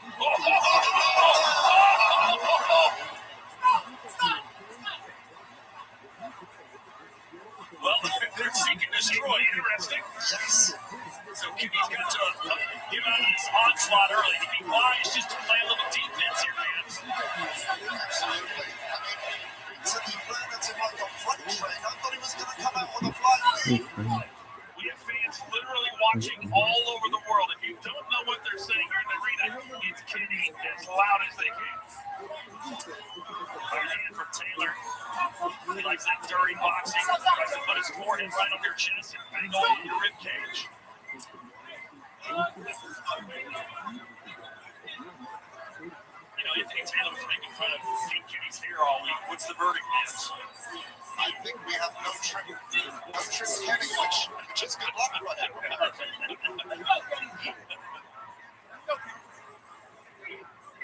There's the corner of the Pretty Boy looking on. And I like the fact that you make some of these fights 5 and 6 rounders instead of 3, because you can really start to see who the better fighters are. Well, these are title fights. This is for the Misfits Boxing Light Heavyweight Championship. It has to be 5 rounds. There you go.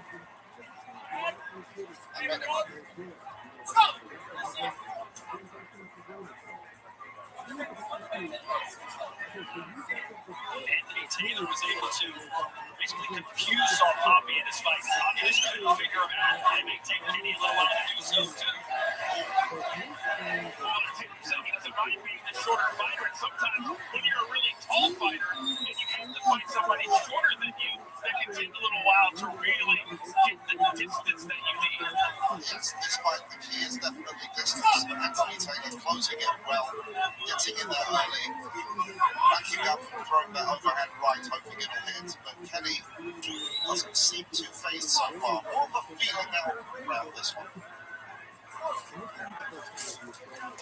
I'm surprised Kenny hasn't gotten behind that jab. He's so good at it. I think Anthony's done everything to take that jab away from him. That's exactly what I was going to say. He hasn't allowed him to, but as we've seen in the fights previous, guys starting to slow down. So, Chris, to your point, Kenny can just get out of the first round. Maybe he can establish that moving forward.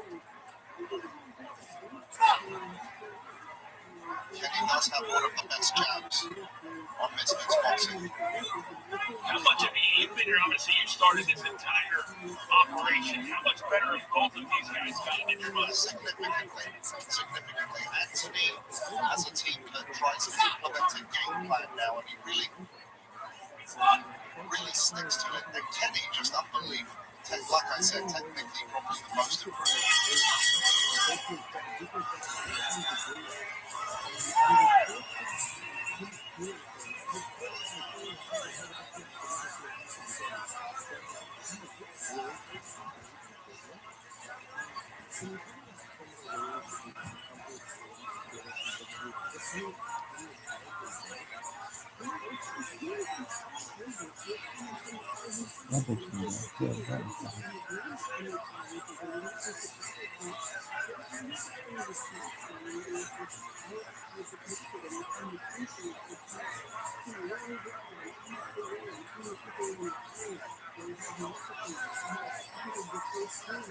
There's the aerial view here at the AO Arena in Manchester, packed to the gills, sold out within minutes. Tickets were available. The hottest ticket in a while for boxing anywhere. That's absolutely right. Here we go. Round 2. This is for the light heavyweight championship in Misfits. Still the opportunity to go. That left hand of Taylor might have gotten his attention. Lots of dirty boxing this one. Nothing clean about it so far. Kenny's really starting to hold Taylor a lot. So I think Taylor's strategy and the fact that he's kind of bum rushing at the beginning of the round is really starting to make Kenny uncomfortable. Kenny, known of course, is part of the Vegas squad, but it's about that unit that's got so much publicity, so much love. I mean, they are one of the most popular YouTube groups in the world, and certainly in the UK, and fan base is rallying behind them. You know, it's one of their own, all of them are here, so you're just going to get an easy support system for Kenny, which 18 likes, but I think 18 thrives off the booing as well. He loves to play the villain. So part of the strategy when you started this event was because you had bigger events in the United States, and another half over here in the UK that really bring fighters from everywhere to Misfits.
I'm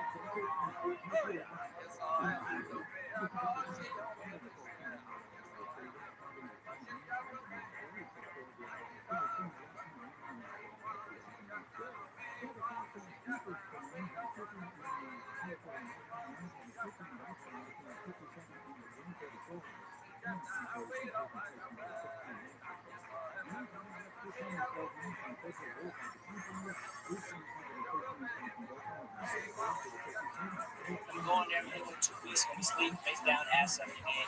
I'm getting the mattress where it's supposed to be. Now, this was one of the best fights we've ever had. And here at Misfits, are we expecting more of the same? Are you guys going to entertain us like you did the first time? You already know, to entertain, that's what we here for. You entertain, crazy, entertain, go fight, goddamn.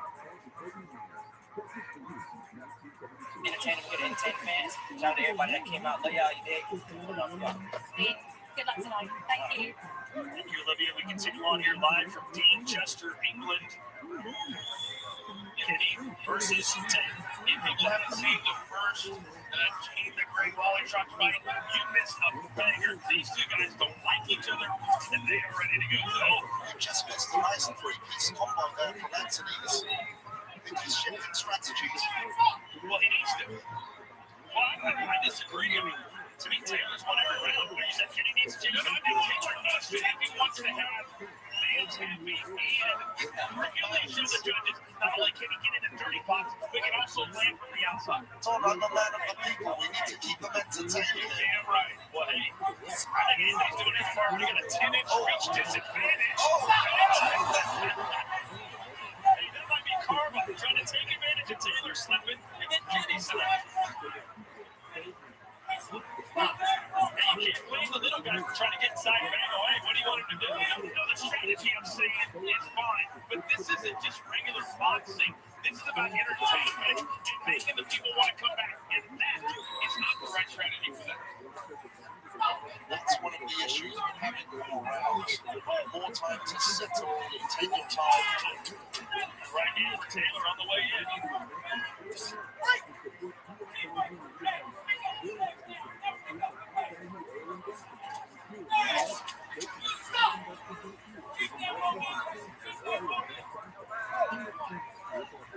Whoa, taking a point away from King Kenny. Holy man, see, it's not Taylor's fault. Kenny's cheating, man. The guy's, I know he's a heel, but geez. Either way, King Kenny has got to do something different and quick.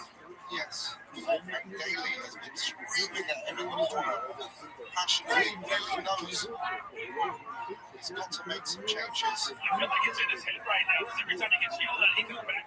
When he's holding me, you've got to be stronger than that. You've got to be better than that. He's boxing in a frustrated manner, and he's got to overcome that. He wants to win this fight. He's got to be first. Like, you're at distance right here. Kenny should be leading his charge right now. Right now. Throw a jab, step in. Instead, he waits for Taylor to bull rush him, and then he holds. And then Taylor knows that nothing's going to come back at him. To your point.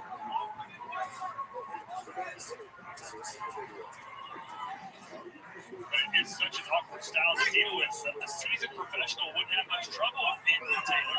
King Kenny has only had 6 fights in his life. They do say styles make fights. So, the urgency has to kick in at this point.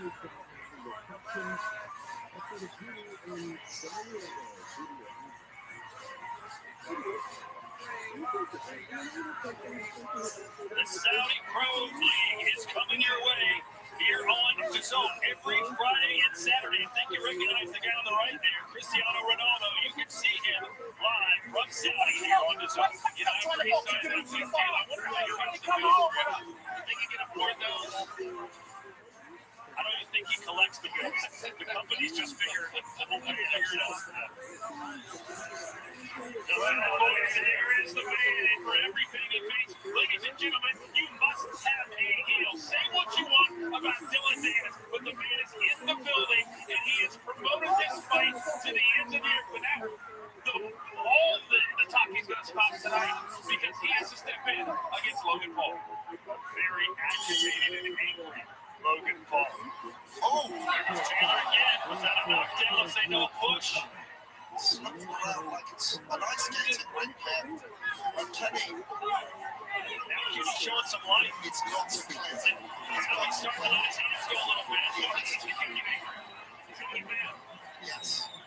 He's having trouble knowing how far to circle his feet around when Anthony storms in. Oh, he's Here's what I do want. I want Taylor to think he has to fight one and then not fight for the 5th round. Stay engaged.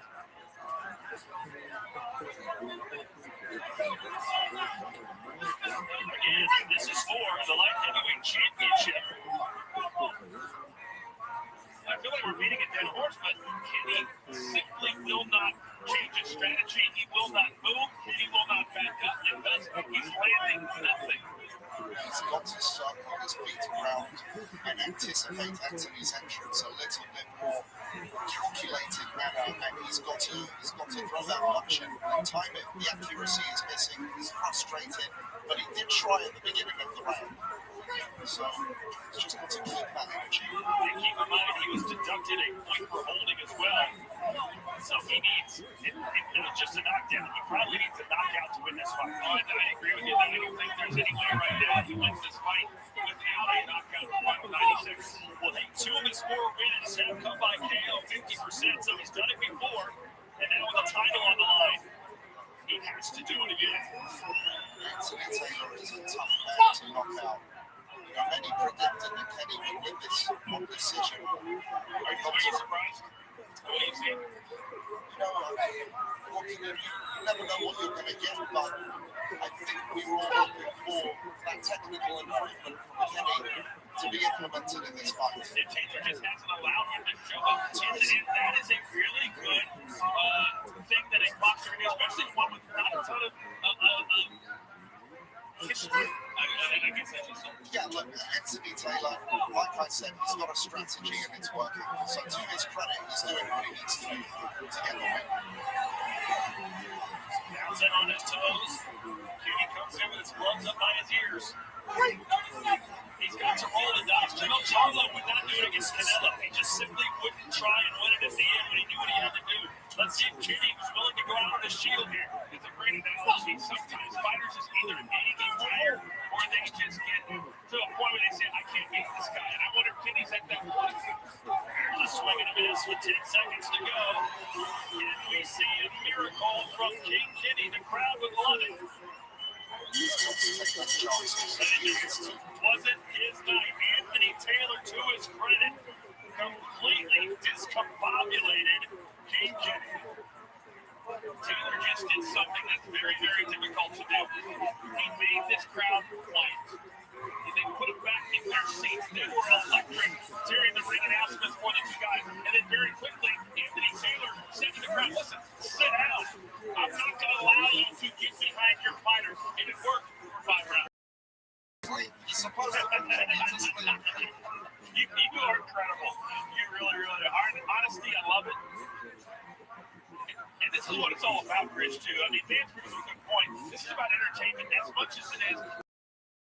You got to bring both. Let's take a look at some of the highlights here. And this is how it all started. Is Anthony Taylor just rushing King Kenny. And that would be how he would start every single round, not allowing Kenny to have any space. And I really thought Anthony Taylor dictated the pace for the entire fight. He had.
Hi,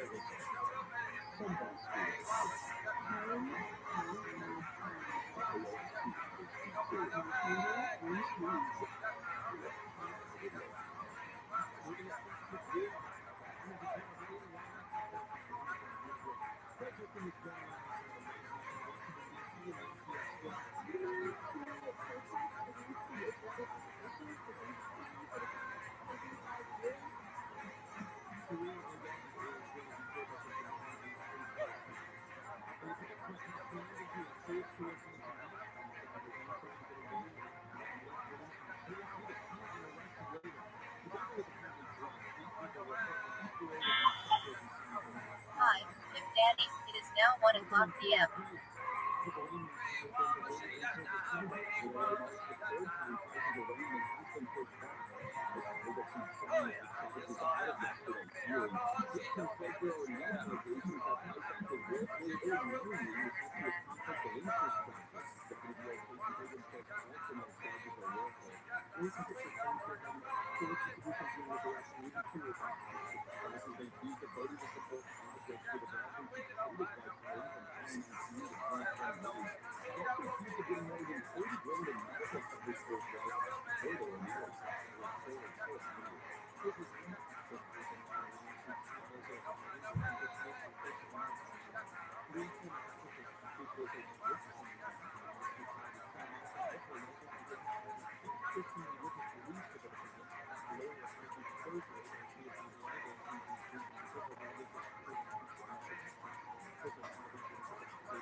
No. Rachel. What? Could have been that place. Okay, for the monsters. Or puppets. Please recommend like to discuss. Everything from my environment. Look at the monster universe. And now look at the monster for this weapon to like to discuss.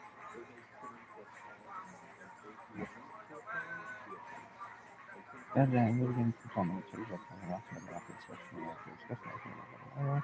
So the main sign English of the next like to share this even if I'm like the initial case of the express without the region.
Orange. Orange drink. Purple drink. Sugar black purple. Oh. Look at this now. Yeah.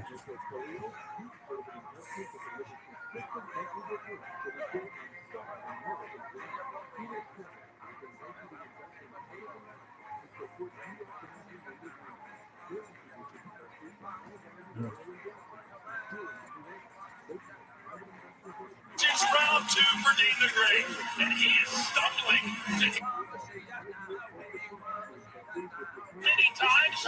You don't know where you are. You're right. A lot of people, they recovered quickly after that first hit, but I could tell he had those glassy eyes. He wasn't the same since. He was wide open with Dean to finish. Dean choosing, maybe wisely so, to take his time and pick him apart slowly and ensure he gets the win and doesn't make any mistakes. You always want to be. Keep it tight. Keep it tight. You hear me? How about you want? Let's get it. Let's get it. No more playing around. You understand? The progress. You're in good shape. Let's go. Wise words from Waleed's corner there. Boys, if nothing changes, this fight will end this round. Yeah, Sharks just need some recovery time, but Dean the Great may not let him have it. Still not sure if Waleed is back with us fully. We'll find out. Well, the entire 3 minutes, he said in the corner, was like he looked into the clouds. Well, he needed 3 minutes, but it's only the one, right, Coach? Well, Dean is fighting a perfect fight. He's letting Waleed come to him, throw the punch, expose himself, and then catch with a counter shot. Waleed was not expecting this level of improvement. Not at all. And the referee taking a good look at Sharks. He He's damaged goods. Dean the Great put him out of misery here. He's got everything. He's got the uppercut. He has the jab. He's bringing the right hand over. Whenever Wally Shark thinks is coming, Dean the Great is throwing something else. In that southpaw stance. Nice straight left from Wally, though. Still somewhat in the game. Not much standing behind Shark's punches. But can you imagine if somehow Sharks beats Dean after being knocked down, after Dean beat Sharks in their first fight, after being knocked 3 times? It would be very ironic. Very poetic.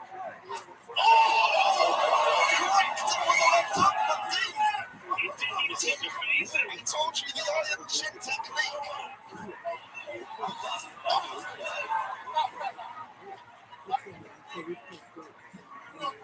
Actually had one lead against Dean in recent investments. Well, blood's pouring out of Sharks' nose right now.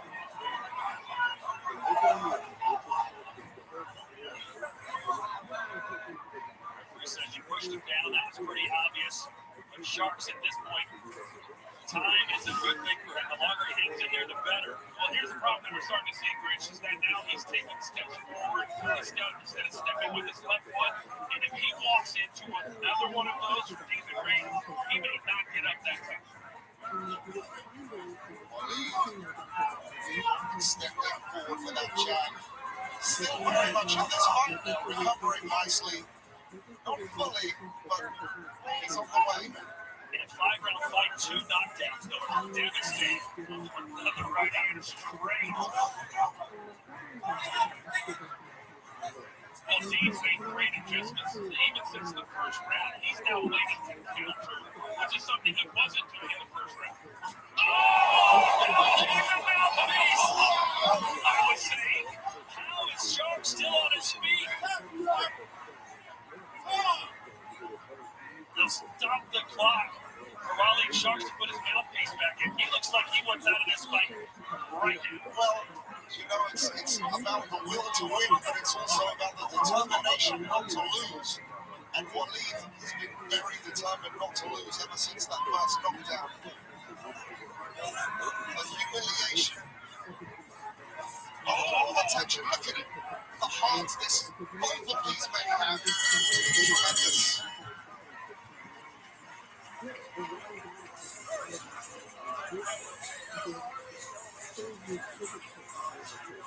Tommy Fury is here. One of the 6 brothers, the Fury clan, the Gypsy King clan. There's his father, John Fury. Hell, he might fight tonight if you don't watch it, man. This is cool. He fights every night, I've got a feeling. We should get him on this kids boxing soon, though. Well, it's rare that a father takes center stage sometimes, but this man is a personality. The family has kind of taken over boxing, and now tonight is Tommy Fury's chance. Yes, indeed it is. But you know, speaking of John Fury fighting, Coach, you're a big man. How much do you weigh? You don't mind me asking. Right around 250, 260. I think this could be a fight to make. I know you've been training in the arts of hot yoga. Wow, I've been doing a lot of hot yoga. Well, we'll talk about the dollars later, but I'd be open to it. I know you would. He would kill you. Here we go. Round 4. And now Wally Sharks, he's had time to maybe recover from those 2 knockdowns. He's got to be on the front foot here. Well, I've got this one 3-0, Dean the Great. So already, Wally Sharks needs a knockout. He will not win. Electric. Look at that speed.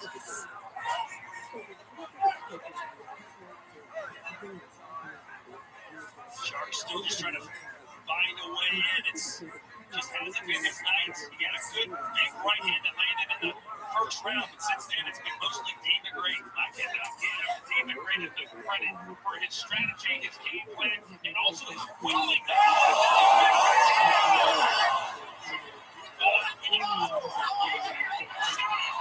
You cannot stop. Protect yourself at all times. What are you doing? Wow. Wally Sharks not stand there like that. Ryan asked the referee to bail you out. You never stop until the referee stops it for you.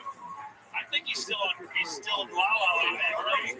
His coach going to throw that towel in. I saw him flirting with the idea moments ago. He is very wobbly right now.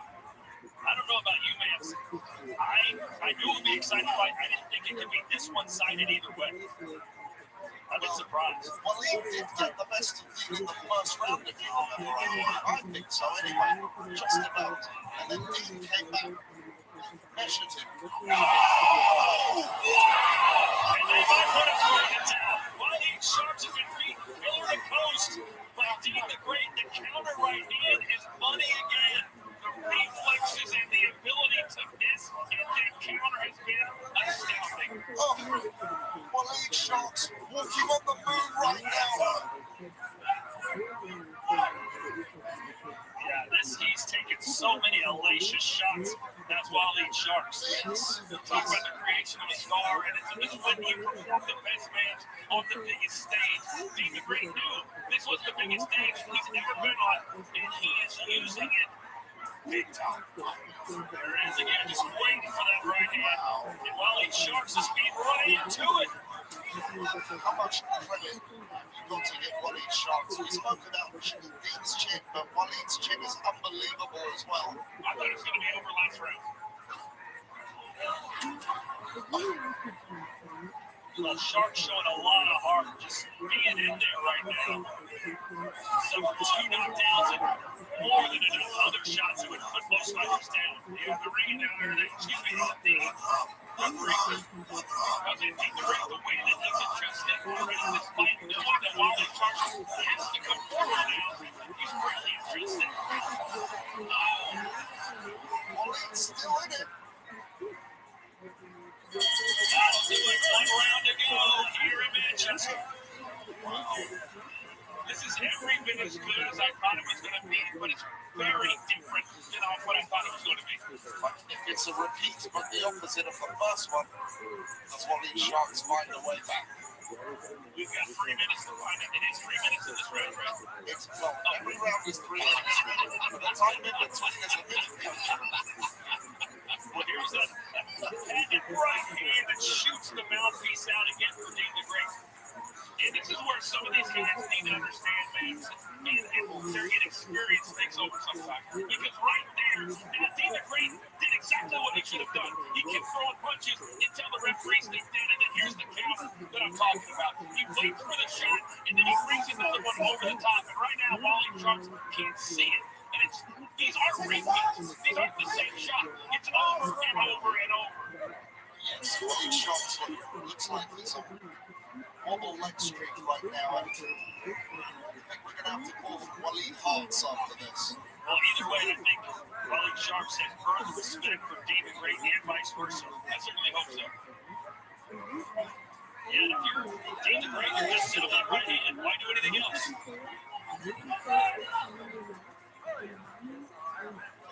Late Diaz guillotine. Yeah, I think he said that he grabbed a little bit too hard right there. Oh! Big right uppercut on the way in. That's exactly what I would do for the rest of this fight. I would just wait for Waleed to come to me and then just counter every single time.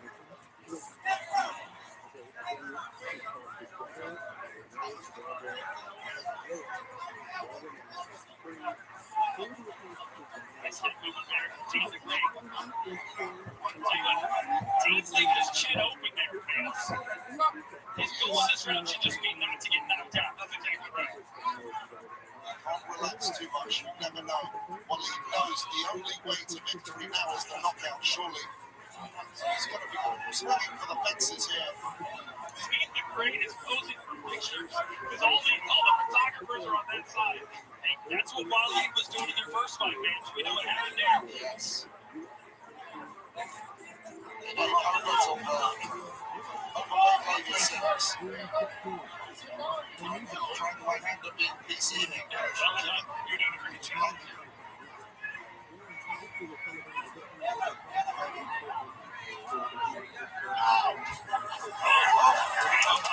Dean the Great will bounce a little bit. And now Dean will start to try to hold. A lot of wrestling here.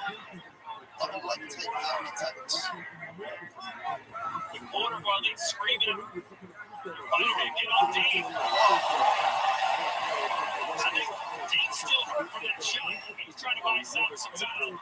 And Dean is kind of a genius because now he knows this is going to kill 10 or 15 seconds at least. And now he's just going to have to evade for the final 40. All right. 45 seconds. Oh, shuts. Oh, they got it. Dean the Great holding on while he tried to prevent him from doing so. This is by far the best round that Wally Sharks has had.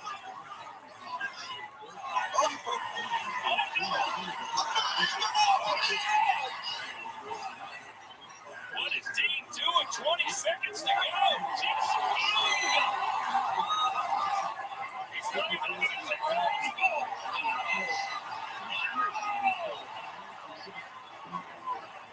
Dean says, I'm all right. Last seconds of the fight here for Wally Sharks. Another one. Let's extend this by another 5. What a strong close for Wally Sharks. Another being knocked down twice. Plenty of heart on display. But when it came to skill, guys, Dean the Great was great. And I think if this went another 2 or 3 rounds, we may see a different outcome than what we're going to see.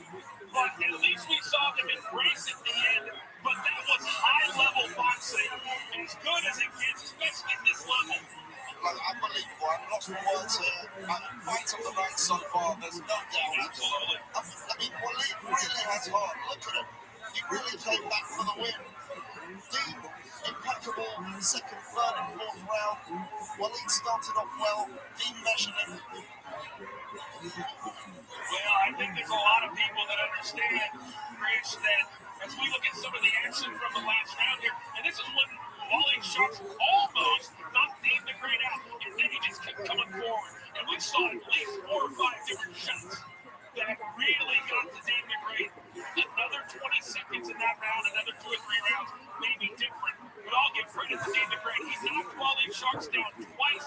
He had a great game plan, and he was the better man tonight. And he will go home and remain the champion. Knocked him down twice, and knocks his mouthpiece out twice. Big, heavy shots from Dean the Great, but Wally caught him a couple of times, including in that 5th round. And there was a real buzz in this arena that possibly Wally Sharks could pull off the upset, but too little, too late. Well, Ryan Garcia returns to the ring for the first time since his mega fight to Tank Davis. How will he look against a fighter who's got 11 straight KOs? Oscar Duarte, Saturday, December 2nd, live from Texas. I think Ryan Garcia, a lot of credit for taking this fight. Duarte's on an absolute roll. When you come off a loss, and you're supposed to be the next big superstar in boxing, normally you wouldn't take a fight like that. Seeing Ryan did, I can't wait to see it. Boy, Dean the Great was just awesome today. Really was. And Wally Sharks showed us another dimension to his heart. Way to be able to come back in that 5th round and really put the fear into Dean the Great. Man, you hear that phrase, moral victories, a lot in sports. And in boxing, it's hard to go home with one. But Wally Sharks, I don't think many people thought after the 2nd round this would go the full 5. Give him a lot of credit. Have to give him a lot of credit. He really stepped up. He recovered well. At the very end, Dean stayed on him. Oh, just unbelievable heart that he showed. He's got nothing to be ashamed of whatsoever. I know he's going to take that hard, though. The rivalry, I think the rivalry has ended tonight. I think it is. Let's go into the ring and get the scores from us.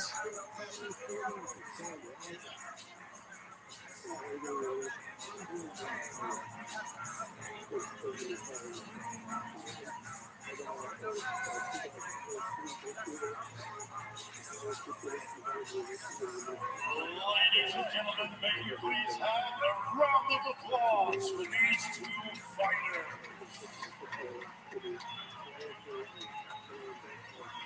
After 5 rounds of Look at this move, yo. go to the judges' scorecard.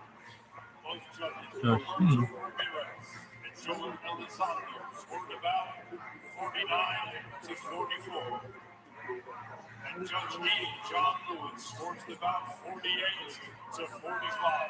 And your winner by unanimous decision. And still, the Misfits Boxing Lightweight Champion of the World,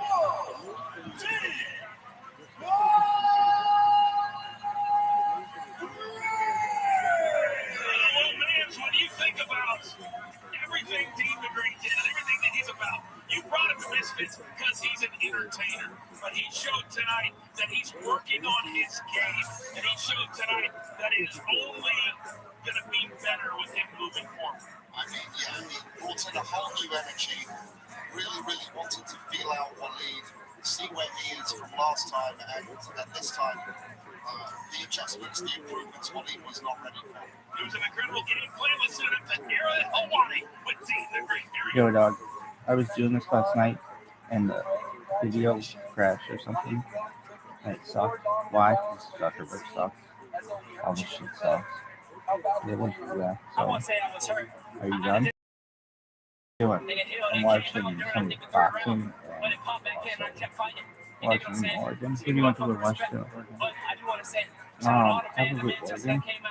Why? Because the guy's fucking Digi and so much free You're doing that. I think that Phoenix guy that he's going to win high school maybe. Don't hold me. Why? Because all my predictions are sports. Who's going to win tonight in the big game? University versus Tufts. Honestly, the university is favored by 3 points, which is ridiculous to me. They should be 8-point dogs. Really? Even at home? Yeah. Why? Their offense is anemic. You know,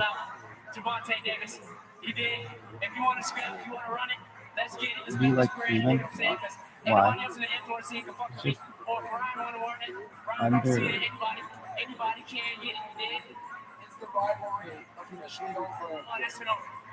inexperienced. Never had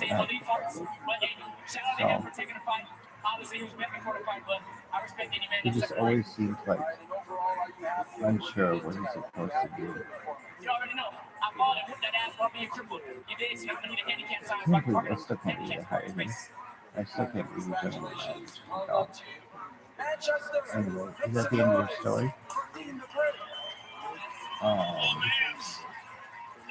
No. What are your thoughts on Jack Swarbrick? Well, honestly, it used to be really pretty good, but I don't know. This is just what I read on Reddit. That Kelly wanted a whole bunch of money, and they weren't going to give it to him. And it's like, why not? You got it. I don't know. What are your thoughts on Jacobs? He's on Hesburg. Is he Monk? I don't know. I just thought he was a wacky kind of a ass kisser. Why? I'd be out there and I'd be doing everything better. So, who's the next president going to be in the university? Probably some douche. But I want it to be Condoleezza Rice. If it's not Condoleezza Rice, it would be some douche and then Condoleezza Rice. What about Pat Ruby? He's cool. I know him, but I don't know if I don't know. I think we need a lay president. Isn't it in the what do you call it? The bylaws of the university that you have to be, you can't be a lay person. Yeah, but I mean, that could change. Is this a first down? That's my question.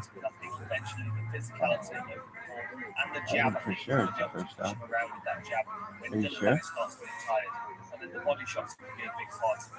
Definitely.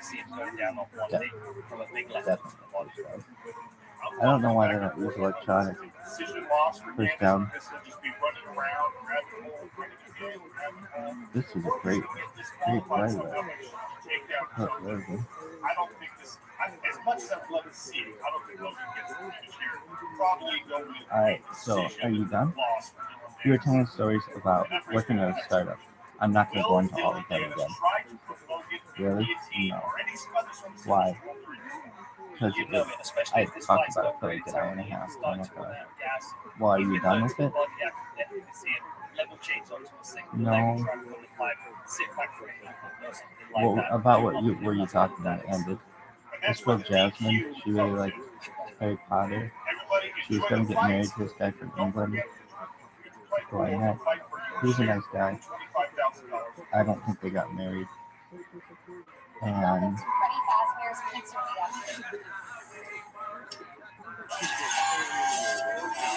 Five Nights at Freddy's would be crazy. Really? Yeah. What is it? Like a fucked up Chuck E. Cheese? Fancy is an open-minded adult content platform you can find Anyway. whatever you want. You don't know what you're into? Don't worry. We'll Can you figure find it a out rabbi who thanks to really our fancy-free enjoys feature dedicated to discovering over under relevant and content creators. letting shit sit on his face? With our Twitch integration. Plus, check out more of tonight's fancy ring card models over at Are you done?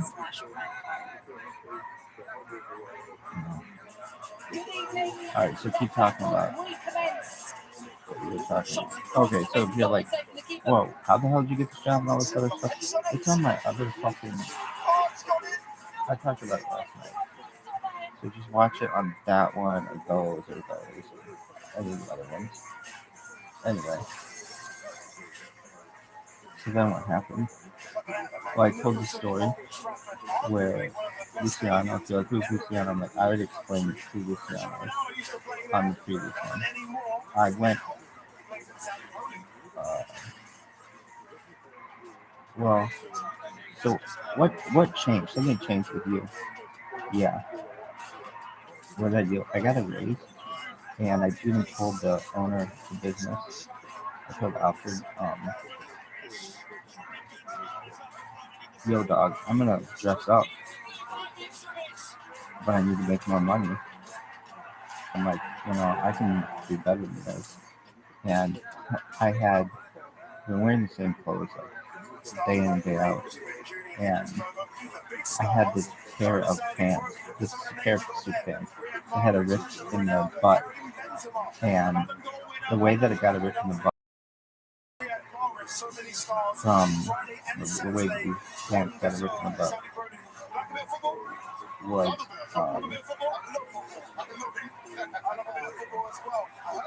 we had these kind of cheap chairs, and they have like these little screws in them, and you could get your butt caught on them. And I tore my pants, and I would just wear them. Anyway. Honestly, my biggest opponent right now is this right here, bro. These mics are fucking freaking like sharp. You got a nice toss in the face with that. All the time. Are you done? No. So I remember saying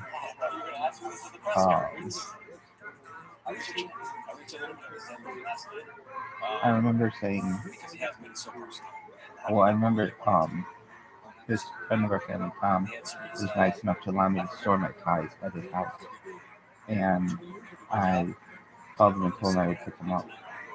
And I drove to Las Vegas and met with my aunt and uncle and told them I was going to be religious after I picked up my ties. And then once I had my ties, I had so many ties. It's like, all I need is a couple suits and I'll be able to dress up every day. And I remember when the first day that I dressed up, I was in the bathroom, and everyone was like, wow, you look really nice. And then Alfred came in, and I came out of the bathroom, and his face totally changed, and he was like, wow, you look great.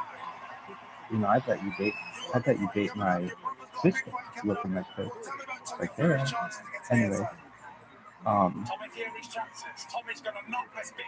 then what happened?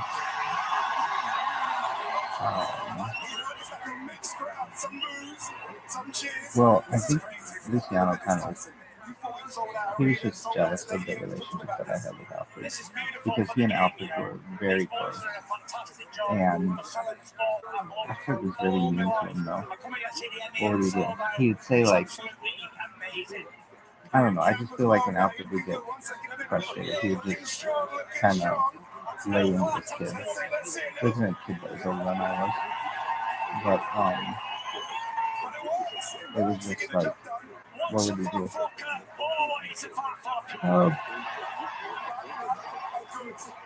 Like, when the fuck is my app gonna be done? And Luciano was just burned out from working 7 days a week.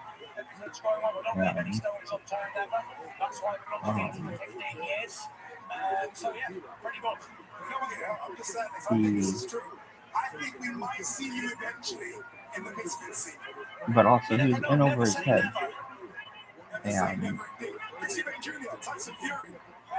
and he wasn't very organized and not very focused. And I understand how he was. He just would go to work scared. We all did. And he was like Sharky coming and then Alfred had a weird schedule. He would like not like a lot of times not coming on Mondays because he worked on auction day. And you're like, how the hell did they pay for this app and everything? I mean, I'll just say, Alfred, you're in like the Armenian mafia, which is like the Russian mafia kind of. And he had like a glorified chop shop, but it wasn't. It was done legally. Perhaps not back in the day, it wasn't, but eventually it became above water and above board. And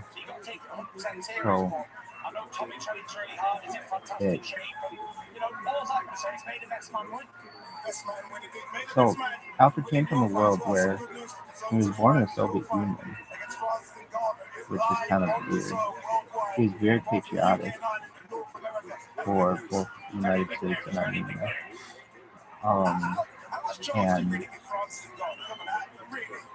he would take advantage of people. He's gonna be mad at second this shit, but I don't give a shit. He knows he did. He would find people who were somewhat desperate in life, and then hire them. So what do you mean? Like, I don't know, maybe they weren't legal, or maybe they weren't. Maybe they had like a criminal record. Now, I shouldn't say.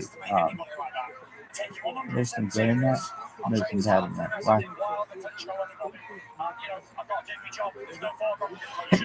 Kids don't die. One of the most famous seeds of all time. They were so good looking. Like, he wouldn't hire professional people.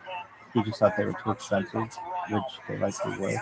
But they wouldn't put up with his shit. I was probably the most borderline person who put up with his shit. And you really felt like he had took advantage of people? Yeah, sometimes. I mean, it kind of you make him sound like an asshole. I called him an asshole. He was an asshole. He's an asshole. What? How would you describe him? He's. I would love to say he's an asshole with a heart of gold, but that's not really necessarily true either. He's very egotistical and very self-centered, but I mean he has positive attributes as well. Like what? He's very driven. He's pretty smart. He thinks he's fucking genius, but he's just, I would say, pretty smart. He's street smart. He's pretty good with people. I don't think he's pretty good with people. He's terrible with people. He's pretty good at understanding people, learning people. But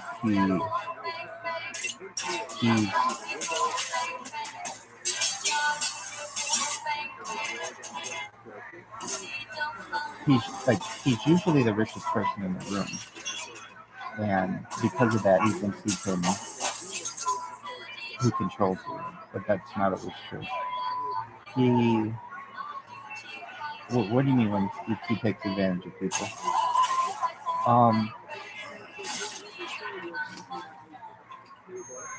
Well, I mean, he just, like, he's not always a man of his word. Really? Yeah, I mean, like, I would just tell him, like, these are his faults. But, who's that? But then again, he would be like, well, how wasn't I a man of my word? Like, well, he would see it as being a man of his word. But if you, for instance, like, he may say something to you, and I wrote and did it. She's sports star. Sports, anyway, and he would go back on it. Like, well, I can tell you. One time another time I renegotiated my wage with him, and he basically, whatever I said, I'll explain what it was, but then he reduced it by like $10,000 or something like that, and it's like, oh no, and then he drove off. And so I just kind of had to deal with that. I mean, it was way more than I had been making. So, but I mean, I'd say he's not a man of integrity in a lot of ways. Like, I'll explain, but like, basically, he has manipulated even my life for his own benefit. Like, I have an opportunity at another position as an accountant for a company, and they, I'll tell the story, but like, and they called me as a reference, and he basically was like, don't hire that person. And then he called me and had to rehire me.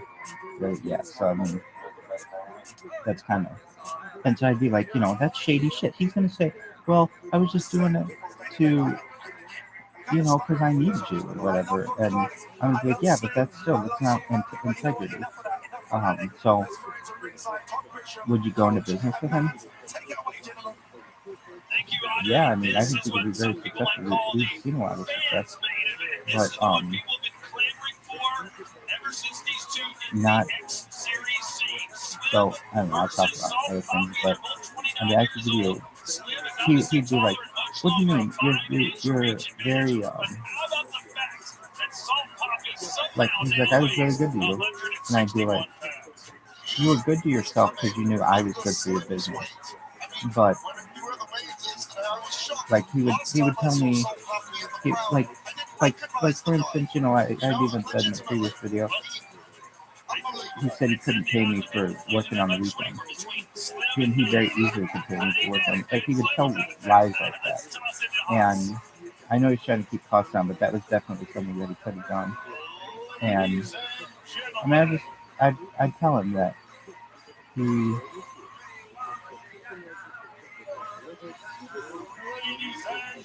just could have acted with more integrity. Anyway, so this one day. Ladies and gentlemen, now it's time for the fight the influencer world has been waiting for. Scheduled for 5 3-minute rounds for the vacant Misfits Boxing Middleweight World Championship. And now, please welcome to the ring, Super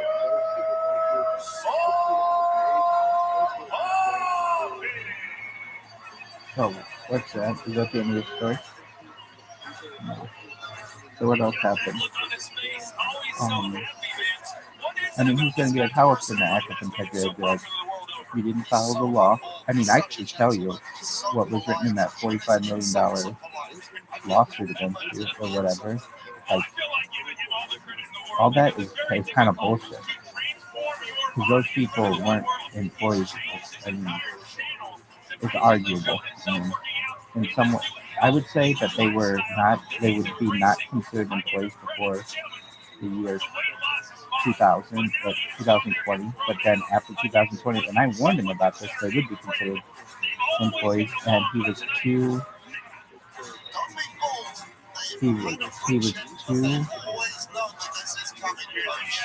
proud to close the business. He's like, it's something I'll never do. And I'd be like, all right. And these are things that I told him. But not even those employees. I'd be like, he knows that he wasn't following employment law.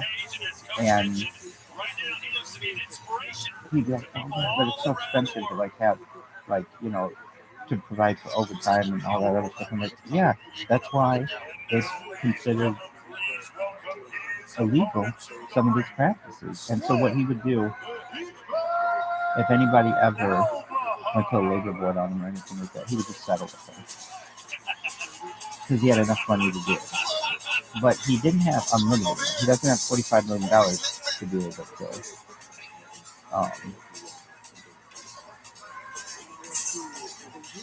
settle a lawsuit. So, and they're making a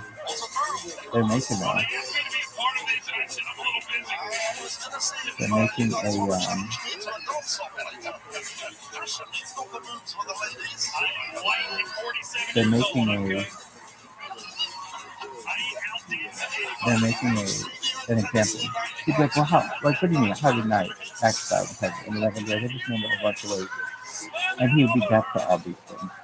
It would be like he would be like, I always took care of people.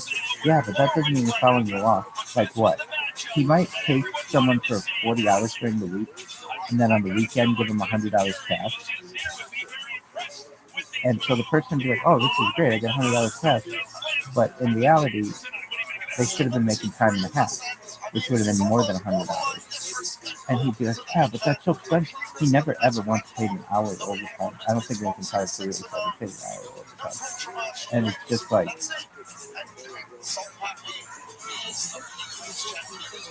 it should be,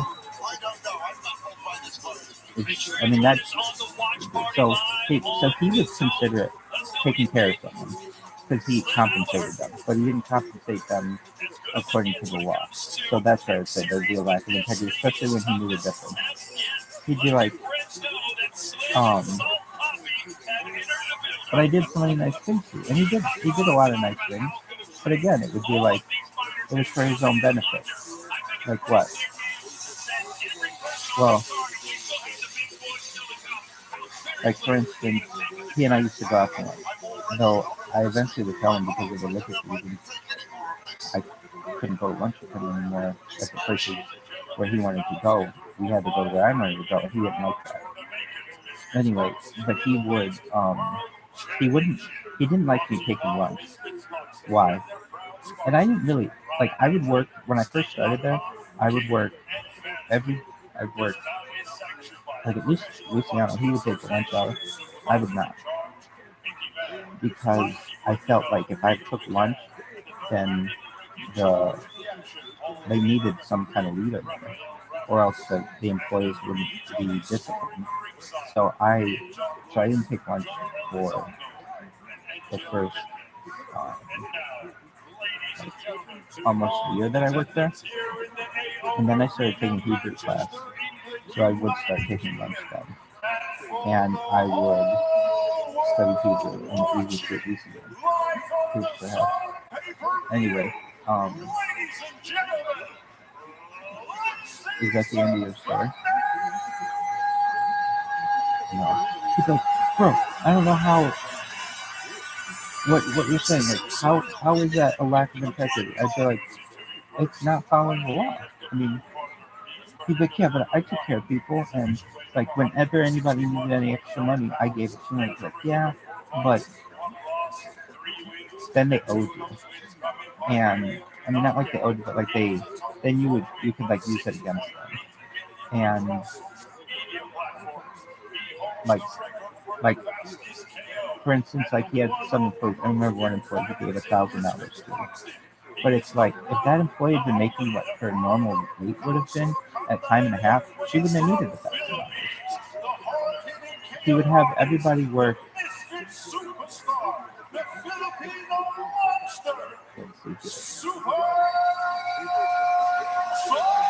Like,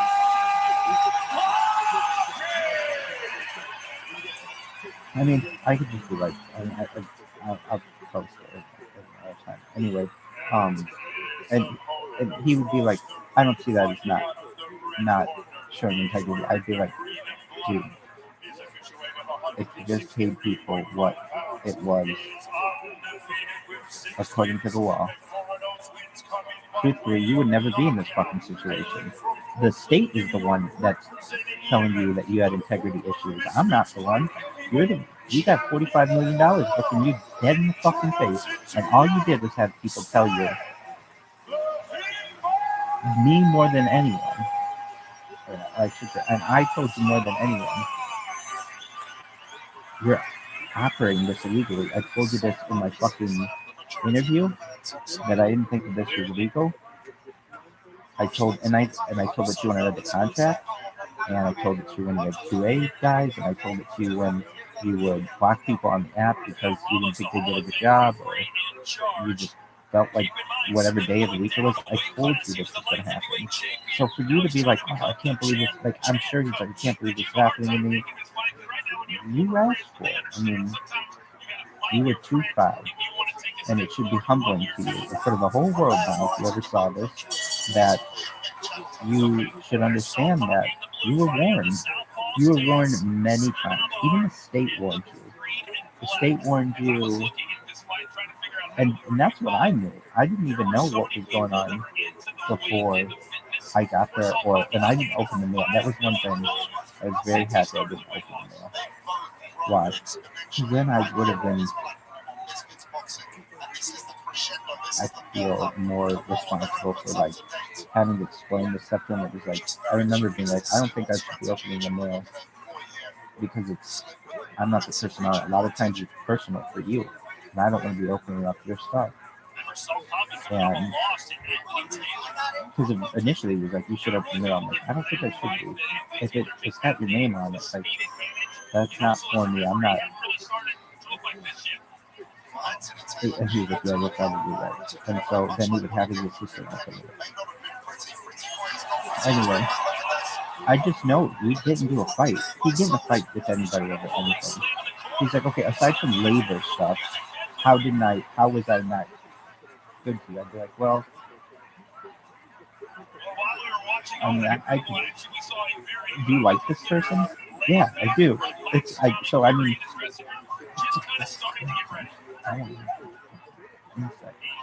do you really like him?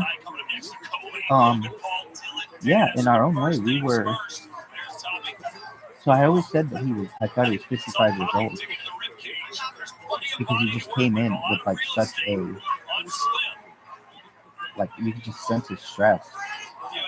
But I was shocked to find out. I think when we first met, he was 36 years old. And I mean, I'm older than 36 now. What up, baby? 30.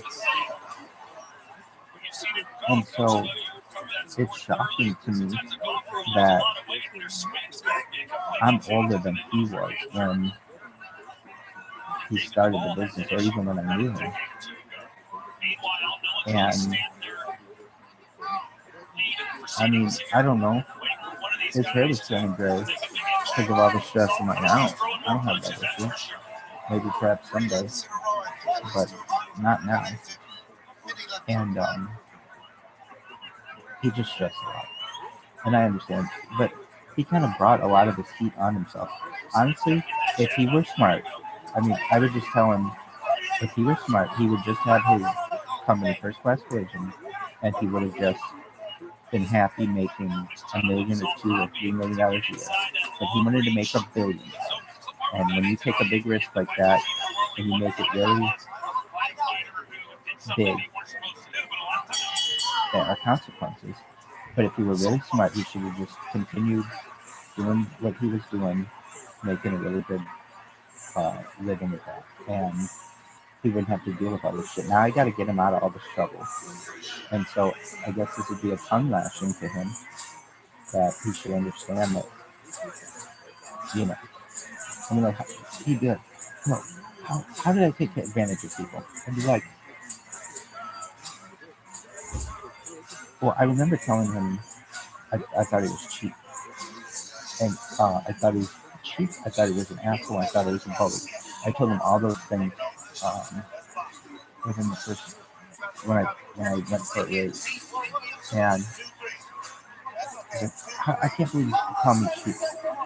I'd be like, I still think you're cheap. Why? I just, like, he could never buy anything, and he kind of did, but like everything was always had a catch to it. Like what? Like he would, well, so that was the thing. Like he would drive up in these really nice cars. Every single day he'd have like a different car. And, but he owned them, but he was just like flipping them basically. And I would be like, okay, so here's a perfect example. He built this huge house in the valley somewhere. And all of it was done like without proper contractors and things like that. He just would get laborers and things. And he'd be like, well, yeah, but like real contractors are really expensive. I know, but that's cheap. Not following the employment laws, that's cheap.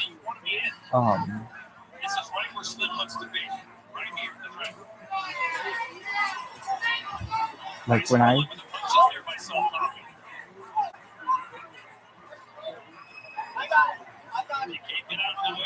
mean, like, yeah, he was really cheap. Like with the developers, he'd be like, I don't think this person did like what they said that they did, so don't pay them what they normally should get paid. It'd be like, well, they are billing us for this, like, or everything was. Just ask any of the companies with whom we advertise. He's like, what? I paid them huge amounts of money. I'd be like, yeah, but you're always trying to get more out of them. He's like, well, I was just trying. Like, that's cheap. Other people don't necessarily do that. I'm just telling you what I think cheap is. And so he was deaf to a lot of this stuff. And I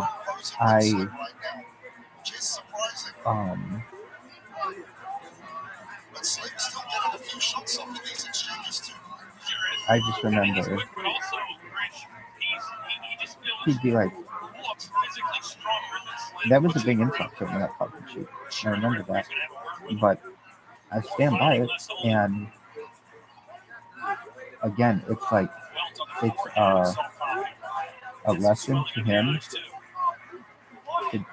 to do things the right way. I mean, he's going to say, well, you know, like, you didn't always do things on the up and up. I'd be like, look, I didn't have a choice. You had a choice. If I had your bank account, I could have done everything on up and up. But I didn't. So I had to do what I had to do. But I also, you know, lived within my means and things like that. Like, I remember, like, houses are cheap.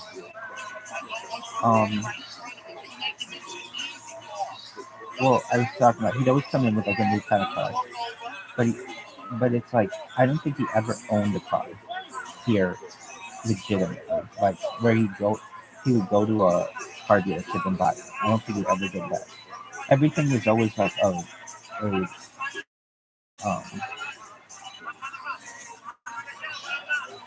do you call it?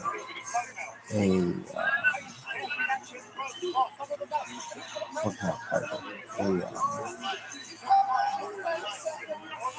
Seems to be the pressure fighter. Switching angles, look at Rabbi. 10-9, 10-9. 2 rounds to Rabbi. Well, his confidence is the weight loss game. His newfound confidence is really, I think, helped him all the way around. We're seeing a confident fighter. We're seeing a better fighter. Through 2 rounds, Salt Poppy is like a 24 of 81 punches, Slim just 12 of 54. That according to Poppy Box. So far, this is a one-sided fight.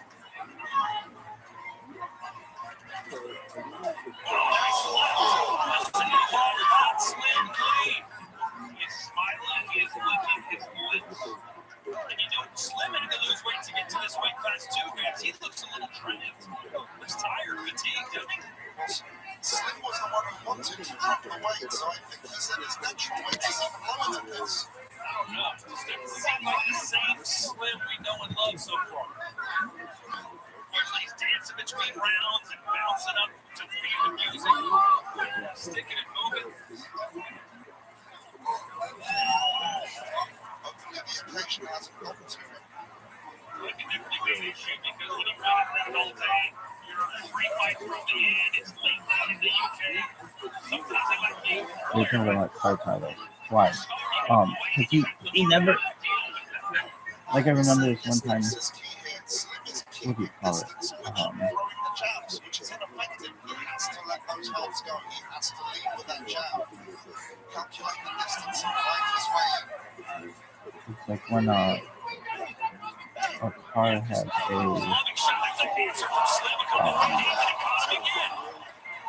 not repost, it's not full close. Smile much longer with a couple more of those right hand slaps.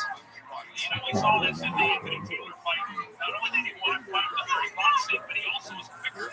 Softball is both of those things. Where's the joy from Snuffy? He usually laughs between punches, dancing around. Look at him right now. He looks miserable. This is the toughest boxing match he's ever been in.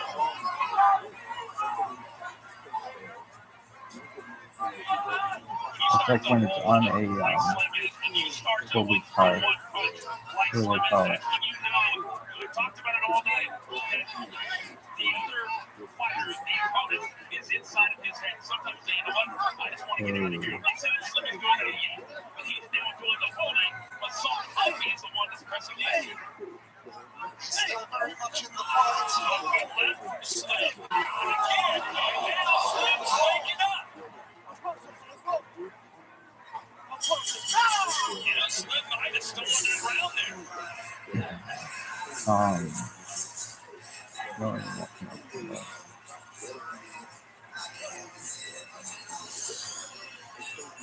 So much to look forward to on the show between now and the end of the year. Catch every game through NFL Game Pass. I remember this one time I needed a car.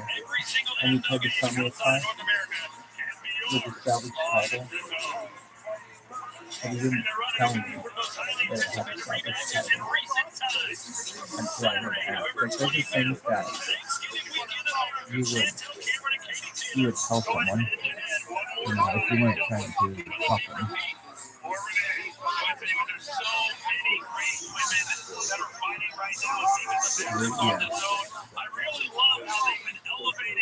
Is that the end of your story?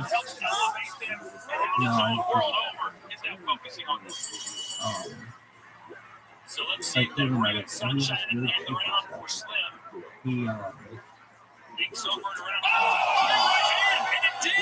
He bought all these salvage titles that were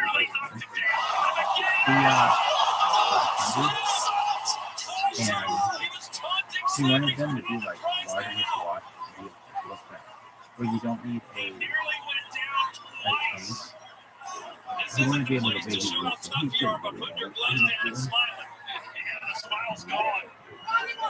But this is more than what we expected from Slim. So he bought a bunch of them, and I mean, he allowed one of his employees to use the drive them, but it was more control over his job. His job was up for a car at the time, but like he had always gotten around with like he didn't own it, he was using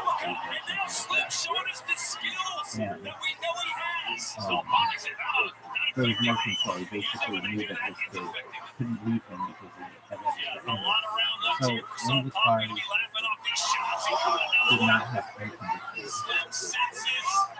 He was going to keep driving and he could have just fixed the air conditioning. He refused to. And I would say that like, he almost had one employee that his wife used to do anyway. How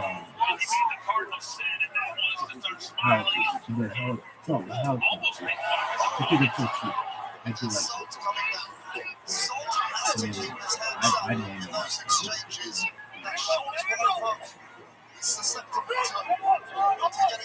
I'd be like, I think the university is cheap. Is there anything that he bought quality?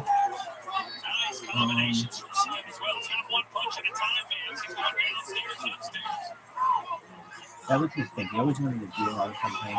He was always trying to get something for less. So there's not like I can't tell you that there's a situation where it's like, yeah, he bought something quality.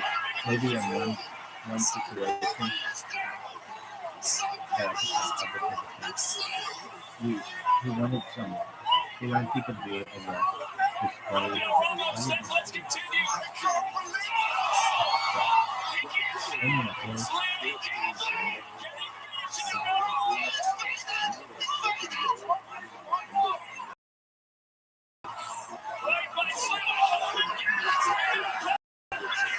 He wanted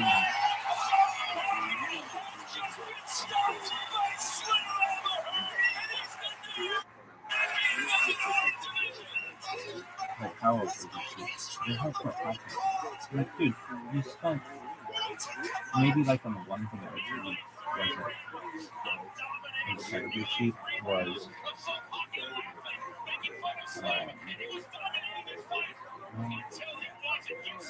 he spent a lot of money, but he would do it in a way that was like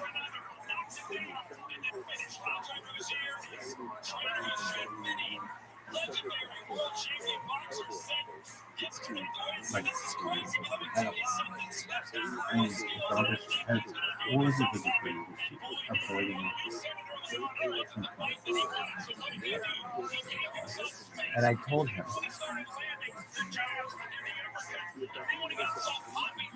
well, I mean, there were some things he did that was smart when he was cheap, but other things weren't. He's like, I'm going to take advantage of people. I'm like, well, okay, you had somebody working there 7 days a week, every day, with no days off, until they blew up. How is that not true? He's like, well, we were trying to launch you up, and I needed somebody to do it. I needed to depend on someone. What else was I supposed to do? And I would tell him he needed to hire someone else to help that person. He'd be like, no, I couldn't afford it. And it's like, no, you definitely can afford it. That's cheap. That's taking advantage of someone. He'd be like, well, you don't even know what I did for Luciano. And Luciano really needed my help for something. And I'd be like, okay, so this person depended on me, basically. But I'd be like, you took advantage of it. I don't want to just make this a real mess. Because again, I think we probably would do business in the future. It's just when he was doing things legitimately, he was great. But it was just when he get into these illegitimate business dealings that they bite in the ass all the time. And again, I'd be like, Dog, you got a $45 million lawsuit against you. And as I explained to him, at one point, he went to jail for it, which I don't understand why it's truthfully, I don't understand why the state, it's like almost to the penalty. To me, it's, I mean, if you're, and I explained to him, you might face the jail time. I'm like, he's arguably spending you have a good reputation or something, but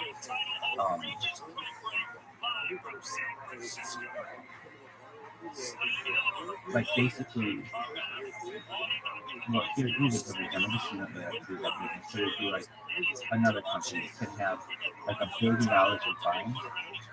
Like, I don't know, let's just say like the tobacco industry could have like huge billions of dollars in fines, but none of those people would ever really get fired.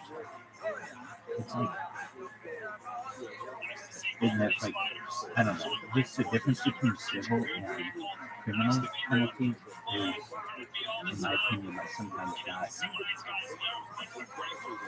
clear. It's like, I don't know, like let's say that, what was the thing? I think they said they admitted to no wrong or something like that. Like, that's kind of ridiculous. To be like policy. To be like, good policy on cheap. You think it's so cheap, policy on cheap. I'm like, well,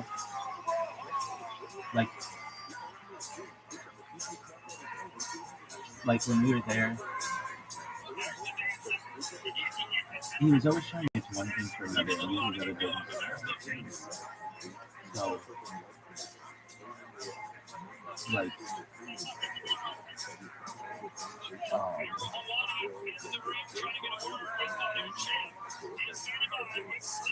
he would get, well, he won a lot of, I mean, his own business without selling, but I remember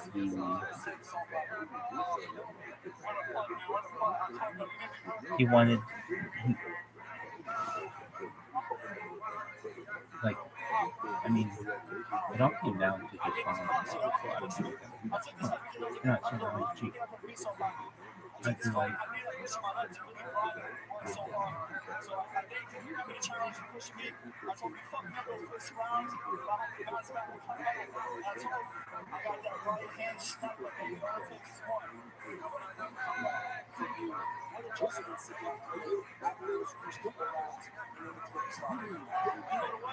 I mean,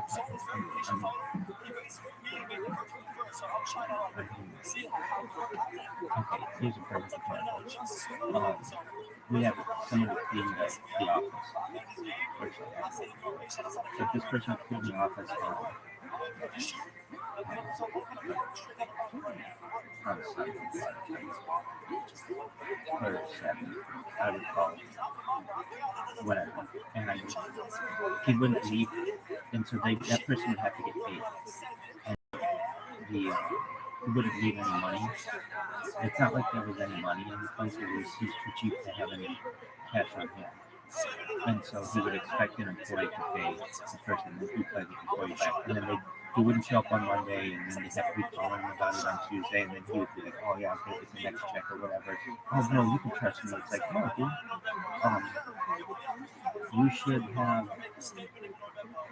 You should have asked, and he knew these things. I mean, he should have anticipated this. It was very simple stuff. You shouldn't, and he'd be like, well, everybody was that way back in, like, I'd be like, well, yeah, but it's still cheap to do that. Like,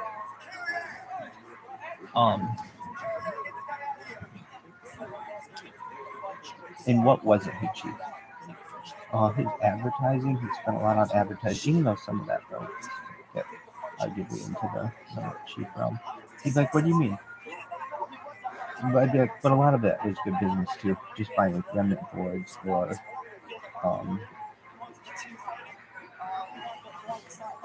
airtime. Like, it wasn't necessary. I'm not saying that. I would say on those things, he was like, okay, we would I would talk about this stuff, but like we would make these deals with like a billboard company, and then I got a perfect example of being cheap. We'd make these deals with this billboard company, and then like he would always make sure that the creative or something wasn't included, or the creation of the boards was included, and then we'd be on the phone with them, and we'd go back and forth with them like 50 times about different prices, and it was just like at a certain point it was just almost, I mean, it was worth it, but it was almost like, it was just a pain in the ass to deal with him when it came to. Here's a perfect example. He'd buy these t-shirts from this lady, Josie, low selling needles, and Josie would come in every single fucking time. It got to the point where I didn't want to deal with Josie anymore, and she's a nice lady. Her son's a cool guy, but she would go there, and he would buy like $1,000 in t-shirts, or like $2,000 in t-shirts, but they wouldn't ever agree on a price. Or maybe they would on the phone. They'd agree on a price. He'd buy like $2,000 in t-shirts, but she would give him a discount on it because he bought so much. So she'd say, all right, they're going to be $1,500 or something like that. And then he'd get on the phone. He refused to talk to her directly on the phone. He would expect you to, and like that was another thing too. Here's a perfect example of being cheap. It's a state law in California that if you expect an employee to use their cell phone, that you compensate them for that. And that's something he would never do. Yet we all use our cell phone constantly for work stuff. Anyway, and I told him about these laws, and he's like, yeah, it's not a big deal. Anyway, I remember him just being like, when I would tell him about laws, he would be like, yeah, but if you think it's going to be like that, it's never going to be that way. I mean, it's like, okay, well, if you want to sell this place for $1 billion, those investors are going to want to make sure everything's on the up and up with his business. And anyway, with the t-shirts, so Josie would come and she'd be like, all right, so it's $1,500. Can you write me a check or whatever? And I'd be like, yep, let me just get approved. And I understand this. I'm not saying this part was cheap. I would always call him for checks when I was writing a check to just confirm that it was okay to do that.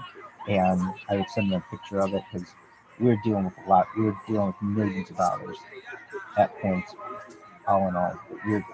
Hundreds of thousands of dollars in one check sometimes. So I wanted to make sure that it was, and I was signing them as well. So I wanted to make sure, for my own benefit, I didn't get accused of stealing checks or writing a check to myself or something like that. And so I'd be like, okay, Joseph says it's $1,500. He'd be like, no, it's not $1,500. It's $1,200. And I'd be like, okay, well, Alfred says it's $1,200. And she'd be like, no, it's $1,500. We confirmed it on Thursday, and yada, yada, yada. I told him that if he wanted 100 XL shirts, it would be this. And if he wanted 50 V-neck shirts, it would be this. I was like, I don't know. So then he'd have to use she'd be like, well, she'd call him and he wouldn't pick up. So then I would call him. So then she had to use my cell phone, and then they'd be on the phone, and then it would end up being like $1,200. And I understand you're trying to get a good deal, but at a certain point, that's cheap. I mean, I'm not saying that you're a murderer. I'm saying that you are cheap. And I could name a lot of things. What wouldn't have been cheap? I would have been like, if you had agreed on the price of $1,500, then it would be $1,500. It's as simple as that. And I should have just been able to write a check to this woman, and it would have been gone. That didn't work that way. How else is it cheap? So he would have, oh my God, poor Danny. This guy Danny, he took his truck, personal dump truck, to a bunch of, he used it for the first, I don't know, 4 or 5 months working, maybe 6 months, to the point where he was starting to need new tires and gasoline or oil changes and things, and Alfred wasn't compensating for any of that. No mileage, nothing like that. He would just give him gas money, but he wouldn't even give him gas money in advance or anything like that. It was really hard to get any money out of Alfred, and he was never around. I make it sound like he was around a lot because he'd come in like a shark, but there would be some weeks where he just wouldn't show up, and then he'd come in, twice a month, and then not show up for a week. It was just like a weird schedule. And he would be like, oh, I'm so busy, I've got all these things going on. I said, okay, that's fine. But no one said that you had to start all these businesses and run all these businesses. But that wasn't just Danny. Any of our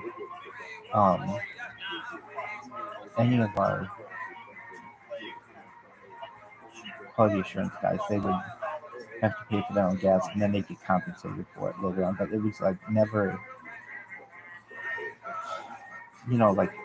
like Alfred always made sure that they sent him pictures of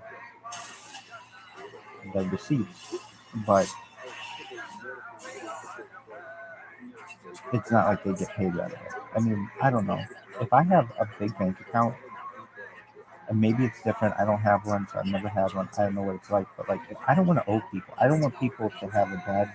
I mean, I owe everyone, but basically, when you just get destroyed by debt, you just give up. But he wasn't in that position. It was very easy for him. I mean, these people were making, at times, I think all of them were making minimum wage, basically. And he would pay them when he felt like paying them, basically. Now, he'd be like, bro, what do you mean? Everybody had paid on Fridays. I'd be like, okay, that's fine.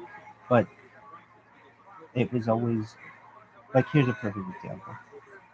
Someone would call in sick, and he wouldn't pay them. Even though sick days were covered by the state of California.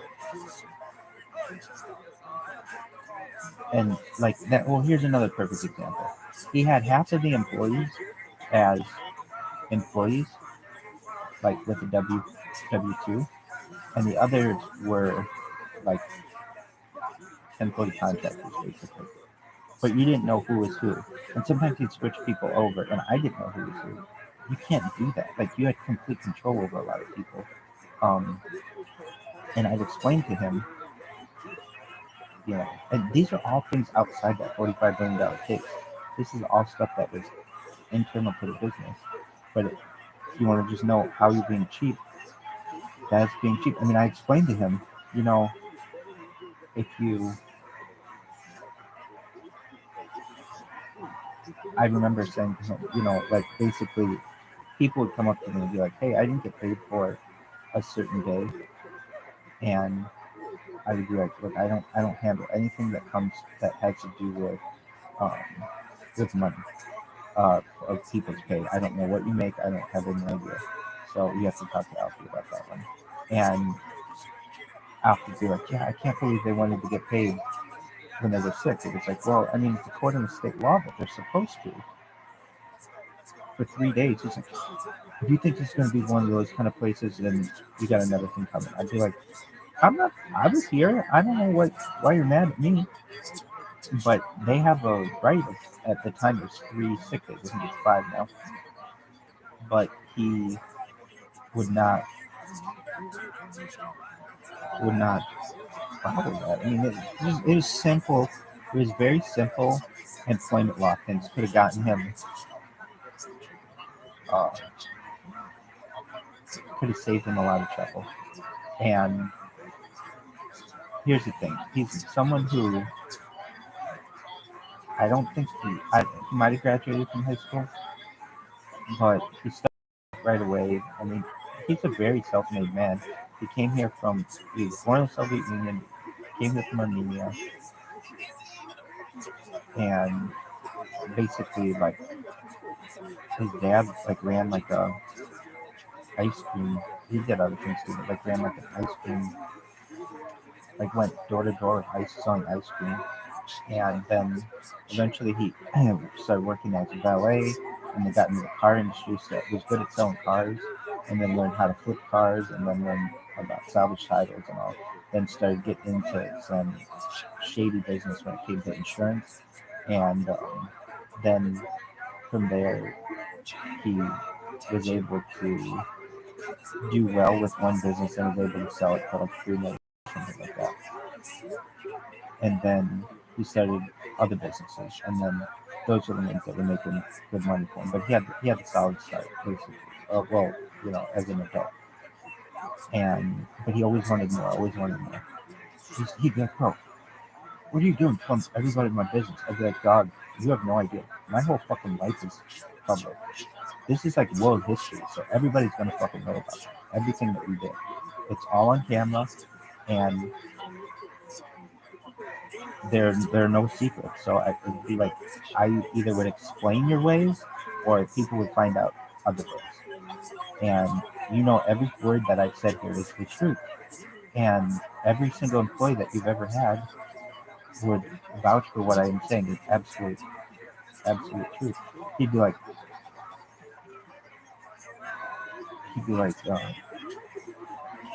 bro, how much cheap? I'm like, I just named like 10 different ways that I considered to be cheap. The state has a $45 million lawsuit against you. More than $45 million lawsuit against you.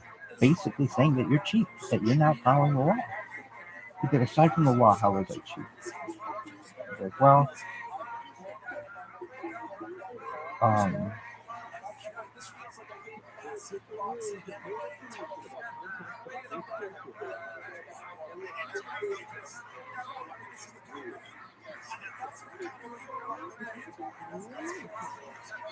I mean, I explained it.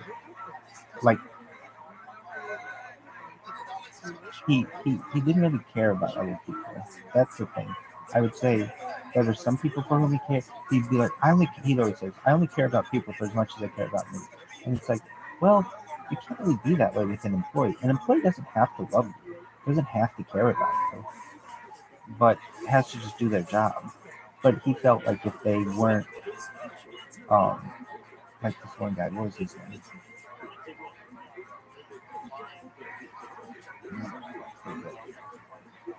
This one guy. What the hell is his name?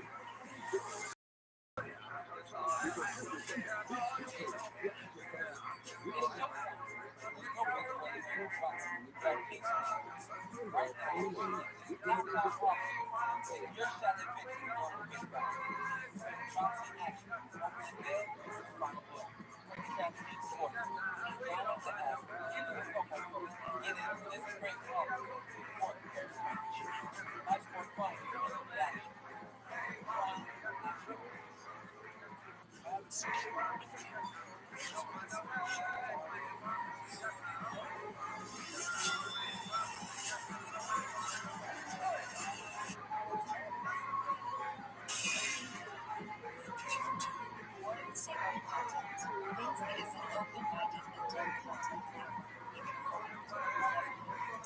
You don't know what you're into? Don't worry, we'll figure it out. Thanks to our fancy feature dedicated to discovering your content creators. You can find information resources with our Twitch integration. Plus, check out I mean, he's right here. I don't.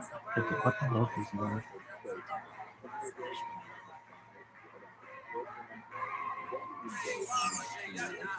What's his name? He's the guy at trying to think of his name. He's right there. What was his name? I forget, but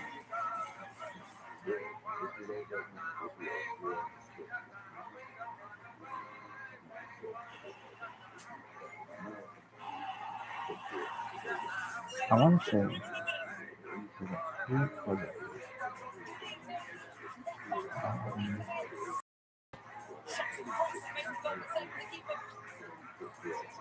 But I mean, it's right here. Okay, so this van right here had these wraps all around it, and they were all over the back glass, so that an employee could not see if they were driving the car behind them.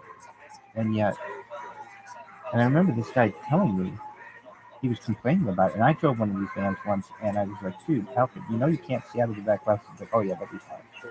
And I mean, who's perhaps what the hell is this guy's name? Julio or Sergio? No. But he was a nice guy, and this was his second to last day. Why? Basically,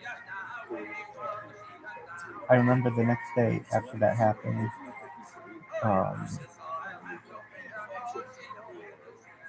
he was outside with Alfred on the phone, and he came inside and he's like,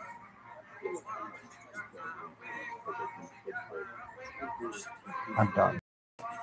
I'm done with him. Fuck him." I'm like, "What's going on?" And he's like, "He's an asshole." And I don't even know what it was about. But that was just common. I mean, I remember, and I told this story yesterday, people would just come in and be like when Dean got fired, like, that was the first person I saw who got fired. It was like, "Yeah, I mean, you didn't know? Like, that's just how it is here." And if anyone ever sued Alfred, which is true, and he got sued somewhat often, he would just settle with them. Well, for whatever the reason would have been. And he had enough money that he felt that, look, I'm going to break the rules, and the most they're ever going to sue me for, because they can't afford a real attorney, and if they can't, it's not going to be for too much. They can't prove too much on me. It's going to be like $10,000. It was not a big deal to him, which is kind of smart of him to do if, you know, he's not going to have a very public business, but eventually he would. And I'm not saying people hadn't taken advantage of him either. One time he said he had some guy who worked for him for one day and then purposefully got hurt on the job. And this guy was just like, yeah, they looked at his record and this person had put in like 7 different on-the-job injury complaints over the course of 10 years or something. And the guy eventually just told me, yeah, I do this. I have a friend of mine who's an attorney, and all I have to do is get a job somewhere, and then I get hurt on the first day, and then I claim workers' compensation, and then we just come up with some reason to sue the business, and that's what I do. And he had to settle with that guy, and he's just like, he's like, I hate degenerates, I hate degenerates. And look, I'm not saying that people didn't take advantage of him at times, but for the most part, I mean, he would hire, I would say, good-hearted people who were somewhat down on their luck or desperate for a job, like anybody is, and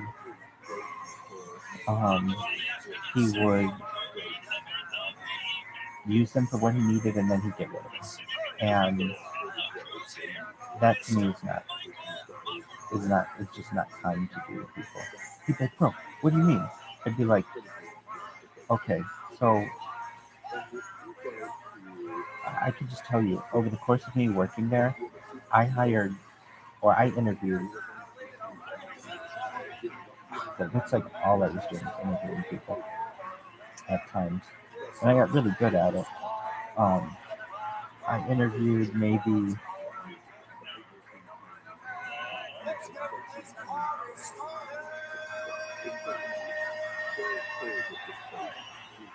he didn't say, let's get ready to rumble. He said, let's get this party started.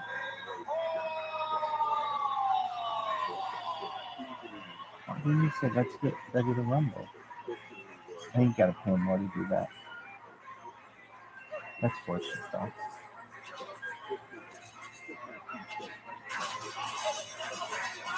Anyway, is that the end of your story?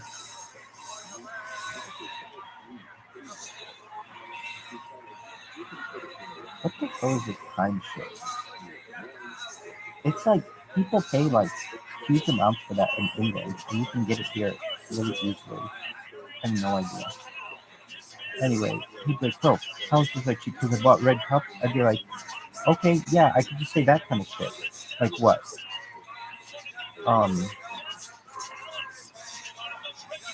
He would, we had like red cups. Why? Because he didn't want to buy bottles of water for people, which I understand. So, well, that's a perfect example. The water guy would come in. What's his name? David. This really nice guy. He had his own. He'd worked this route, and so David would come in, and let's say water was $40 to buy per few weeks or whatever. And David would come in, and I'd be like, he would drop me off the bill, and he was really nice about it. And sometimes he'd be like, I don't have any checks. That was another thing. He was like, dude, we're running a business here, and you don't have checks for me to write to pay for people. So now we've got bills coming in, and we'd pay them, but it would be like, you need to make sure I always have checks on me, because if I don't, I can't pay these people. And I would always make sure, like, I never wrote a check. I would say I only ever had to void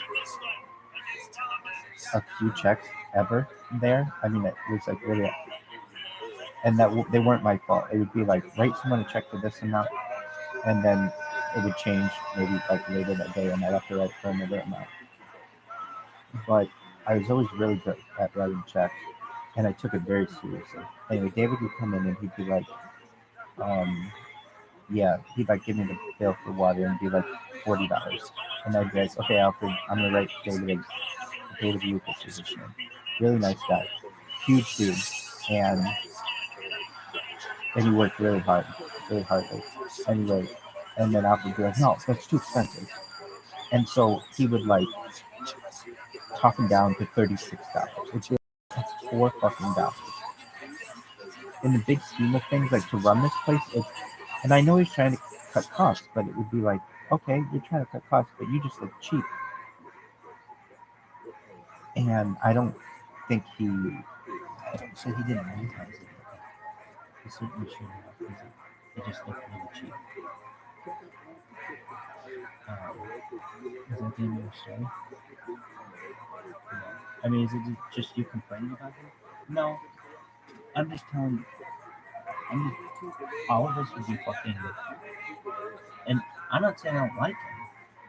I'm just saying I would hope it would be a lesson for him. I hope that $45 million lawsuit's a lesson for him. And I know it is. But I mean, I don't know what he's having to pay legal fees. But it's just. Anyway. Well, I mean, that would be a thing.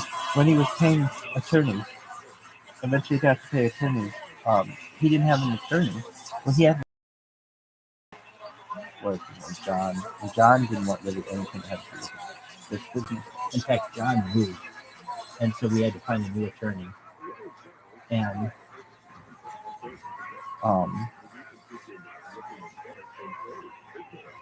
John moved. We had to pay a new attorney, and I had to find a new attorney. And when we got the first, well, that would be a thing with John. John would send us an invoice, and Alf would be like, "I'm not paying that much," and it would be like, it would be invoiced. I mean, and he'd be like, "Yeah," and then he would just like come to some kind of conclusion, write him a check for, I don't know, let's say the invoice is like $1,600. He's like, "Yeah, write him a check for $900." And then when we got like big law firms who have invoiced legal charges, those girls can get it.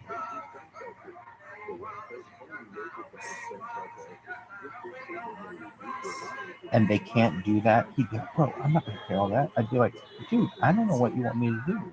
You wanted a good lawyer, a good law firm to represent you. Do you think they did a good job?" Yeah. But he was just. But again, I don't want this to just be a rip on him fest. But I know he's going to be. He'll take offense to me calling him an asshole, cheap, and a bully, and he was all three of those things. And I stand by that. I mean, he still is. There's no doubt in my mind. Nothing has changed like that. And he said, "Bro, I'm not going to change for anybody." Okay, well, I don't know what you want me to do. You only have yourself to blame. You're going to, but for, you're all the fucking Rothschild, but for my efforts, his business is gone. At least one of them. And I don't know if he's had any criminal penalties to pay on that. I don't think so, but perhaps. But I mean, it would be very embarrassing for him. And I'll be able to save it. But the state would be like, "Holy shit, we thought we had all of the employment issues. No, you don't have shit on it. You should have seen what went on in-house. It's just nobody ever talked out about it. It was very rare to. And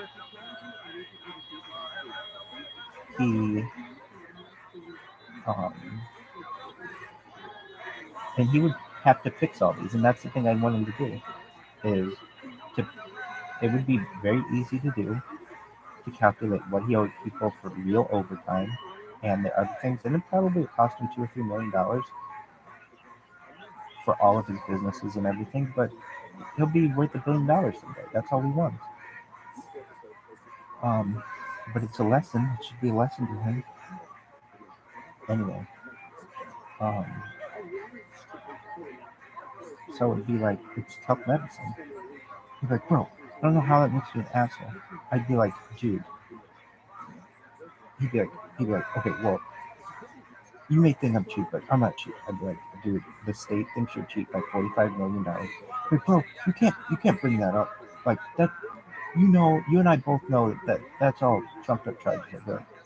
Okay, but what I'm saying here, everything from David Lucas, the water guy, to not paying people for their gas money, to Josie the t-shirt lady, every single person with whom you interacted, you always had to get a little less on them. To my own experience with him. And he'd be like, all right, whatever, that's whatever. That's fine. Now you being an asshole, so that's cheap. I think I got him on that. You being an asshole, I'd be like, well, when I worked there, only, um, I'd say, I'd say, like, the business had, like, at most ever 15, maybe 16 people ever. And it would fluctuate with how many people we had. We'd be down to like 8 or 7, and as many as like 14 or 15, 16 maybe most. And I always advised him, you don't want to have this business get too big because then you're going to have more issues when it came to being considered a small business versus a medium-sized business versus a large business. And so he took that seriously. For sure. So what would he do? He would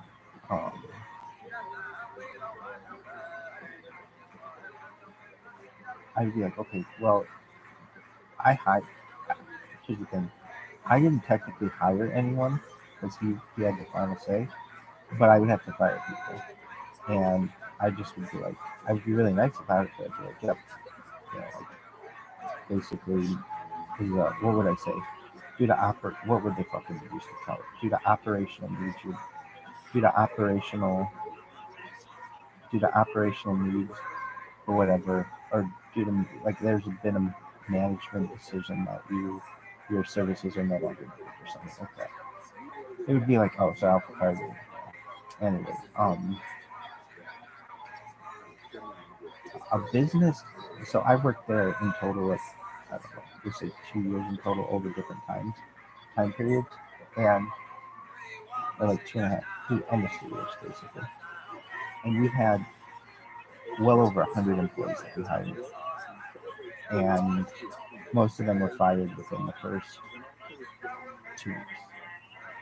He would just get a sense for you if he liked you or not, and then he would just, if he didn't, he would just get rid of you. And be like, that's an asshole. He's like, bro, I was just trying to protect business, and if you didn't care about me, I wasn't going to care about you. I'd be like, yeah, but that's not necessarily the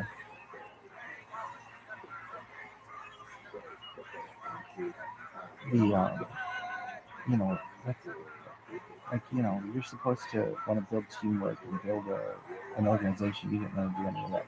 I think one day I might get really into boxing and or UFC or ultimate fighting, mixed martial arts, and I bet this dream is correct. I go like undefeated except for one loss to Logan Paul, whatever this Paul guy is, and then eventually. The only reason why is because the vets wants to see how I deal with loss. And so I'd be like, I don't know, 10-1 or something like that, maybe more than that. And then eventually it would be found that, like, he was doping or doing something like that, and then I'd be undefeated. So one day I'm gonna meet this Paul guy, and he's the only person who's ever gonna beat me, I think. Right? Yeah, but in the end, I would end up beating him so that I'd have an undefeated record. Right? Or I'm gonna die. It's one of the two. Anyway, is that the end of your story? No. I would say I'm very impressed by him. Why? Because he was just like a YouTuber or something that got into boxing and shit. UFC. He's pretty talented at it. And you get the end of your story? No. He'd be like, bro, I'd be like, bro, how does that make me an asshole? I'd be like, well, I mean, that was only one of your businesses where literally we hired over 100 people. I could tell you that you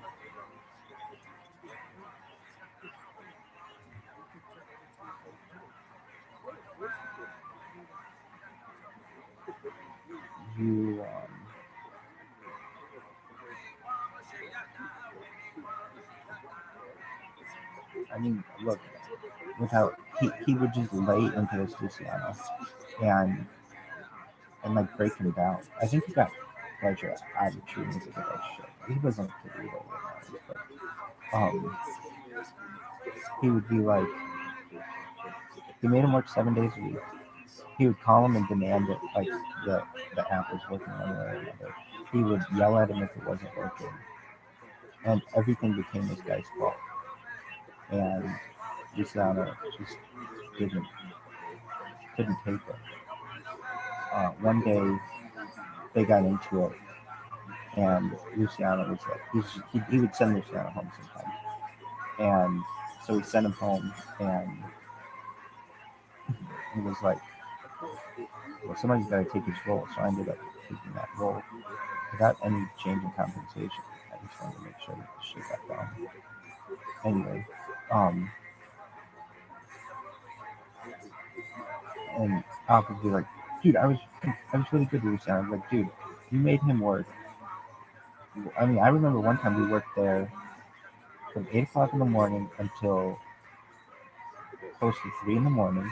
And then I opened up the business the next morning. I slept for like 2 hours and then opened up the business at 8 o'clock the next morning. I mean, we were just working like 24 hours a day, basically. And, you know, that's gonna drive people crazy. And he'd be like, oh, you don't know how much. Oh, yeah, that was the other thing. He'd be like, yeah, but I was working alongside. This is how Alfred worked. He wanted to do everything on his phone. So Luciano would be working with the programmers at night in India or something like that. And then Alfred would check the message history and text him. But it's not like he was ever, very rarely, like once maybe, was he ever on a call with them. He never did anything when it came to the technical aspects of it. And then sometimes he would get really mad at Luciano because he'd be like, dude, I checked the chat record and nothing happened last night. Luciano would be like, I know, I'm sorry, I fell asleep. I was really tired. He would just blame him. And he would just, and then what would he do? He'd put false promises on things. Like what? He'd be like, he would say like, I can't pay you a lot now, but when I'm going to sell this business for $1 billion someday, and I'm going to take care of you. But that didn't necessarily mean how much he was willing to pay you. What would it end up being? He would end up, I'm sure, basically sure the people who really worked on it and could have stayed with him, he'd pay them $1 million, which isn't that much money in today's day and age. I mean, it seems like a lot, but you know, you would have been there for 10 years making close to minimum wage or maybe a little bit more, when in reality, the work you were doing was worth 6 figures. If you would have just been getting what you were normally compensated, you would have gotten that money anyway. Alfred didn't see it that way. He would have seen it as, dude, I gave you $1 million. They'd been like, yeah, but that's how much those people should have been getting compensated anyway. And I mean, for many of these things, I mean, it was ridiculous. He put Luciano through hell, and then Luciano took it out on other people. And I remember, I told this story yesterday. I don't know if it went through, but I'm sure it did. But it's maybe on the other cameras.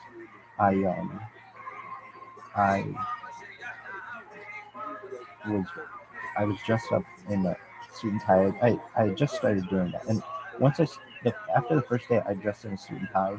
I dressed up every day for the next like 5 years or something like that.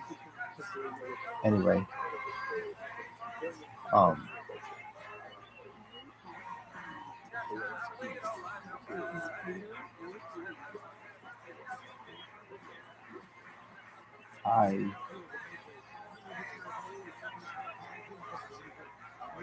I would say that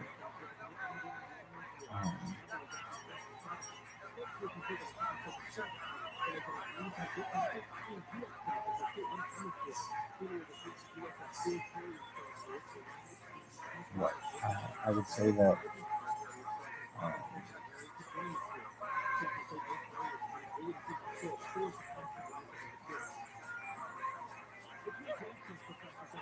Well, so I'm just talking, but basically, I think I'd do it, and he's basically an asshole. He's like, "Dude, I'm not an asshole. I'm an asshole." I'd be like, Hi, "Yo, Daddy. dog, what It up, is baby? now 3:00 p.m. Thanks, baby." Um, he he would see what he did. Alfred would see what he couldn't see, like any wrong in himself, and um, people would tell me right after we fired them or something like that.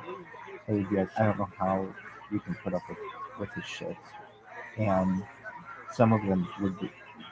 I never had a bad interaction. Oh, I was saying, Alfred had Luciana working like 7 days a week like for like a long time. I'm not saying every single day, but like I'm not saying he never got a day off. He, but not really. He might get like an afternoon off or something like that, but very rarely did he ever um, get anything off. Anyway, so Luciano comes. I was talking to this girl Jasmine, and Jasmine loved Harry Potter. I'll never forget that. And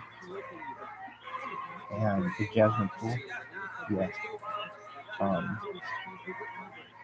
and Jasmine, we were talking, and Luciano came in. I would shake Luciano's hand every single day. And when he came in, it was just something that everybody kind of did that. Basically, it was almost like a tradition that people had. I don't know how else to describe it, but it was very much like a routine. It was like you come in, you shake everybody's hand, or shake. At least he and I did. And I then put up my hand out to shake his hand, and he goes, "Fuck." I go, "Good morning, Luciano. How are you?" And he goes, "Fuck you." I go, "Excuse me?" I said, "Good morning, Luciano. How are you?" And he goes, "Fuck you." And I said, "Go home." And he goes, "No, I'm not going home." I said, "Go home." He goes, "No, I'm not going home." I go, "Look, if you're not going home, then I am, because I refuse to work with you under these types of conditions." And I left. I called Alfred. He was out on a boat on the ocean in Mexico. And I was like, and I even wrote my rabbi about this, that this was just very stressful. Um, and my rabbi actually, it was the first time he said he would, and he did, he would represent me if needed. He, as my attorney, if I needed, and I didn't want it to come to that. But he said, so then I called, and Alfred called me. He's like, "Oh, what are you doing? Leaving the business?" I was like, I told him exactly. I said, "Good morning, Luciano. How are you?" Stuck out my hand like I always do. He got in my face and he said, "Fuck you." I said, "Excuse me? Good morning, Luciano. How are you?" And he said, "Fuck you." And I said, "Go home." And he said, "I'm not going home." And I told Alfred, he said, "Go home again." And he said, "I'm not going home." And then I said, "Look, I refuse to work in an environment where somebody's going to treat me that way. I have more respect for myself than that. I'm not going to work in that kind of situation." So I left. And Alfred was like, "Well, you shouldn't have left." I'm like, "What do you mean I shouldn't have left?" I said to him, "Am I Luciano's boss or is he my boss? He's like, "I'm the boss." I'm like, "Okay, well, then if neither of us are the boss at that point, that we're like equals, then one of us has to leave if they can't work with the other person." And I told him he needed to go, and if he wasn't going to go, then I'm going to go because I'm not going to put up with that shit. And Alfred was like, "I was really like you You shouldn't have done that. I was on a boat. I'm like, I don't give a shit where you were. I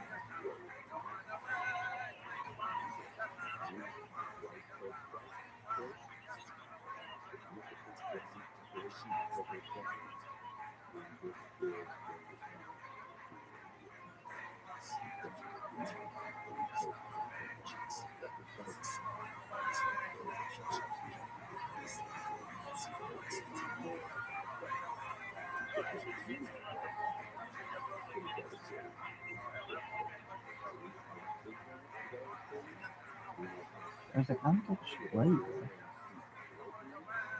You gotta understand that like you've got businesses here, and you're not empowering people to be able to do what they need to do in order to run them successfully. And then like Monday came or something after just tore into Luciano. Like, who the fuck are you to be telling somebody that? All Michael did was say good morning to you, and I remember Luciano just was kind of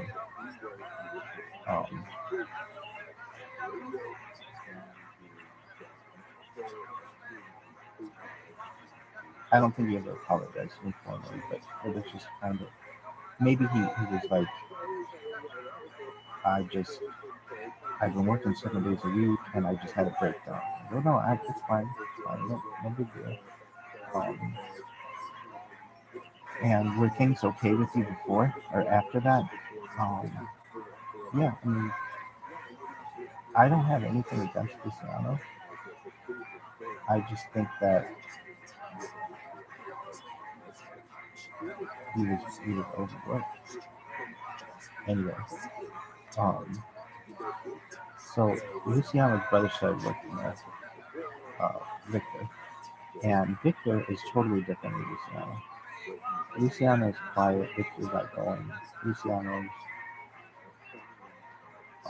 much more technical, I would say, to some extent. Victor's more musical. Luciano is a very good graphic designer, and that's the position for which he was hired in the first place. And then he got all these other responsibilities. And he taught Victor how to graphic design, but Victor was much more musical. Anyway, Alfred would be like, so Victor didn't put up with as much shit as Luciano did.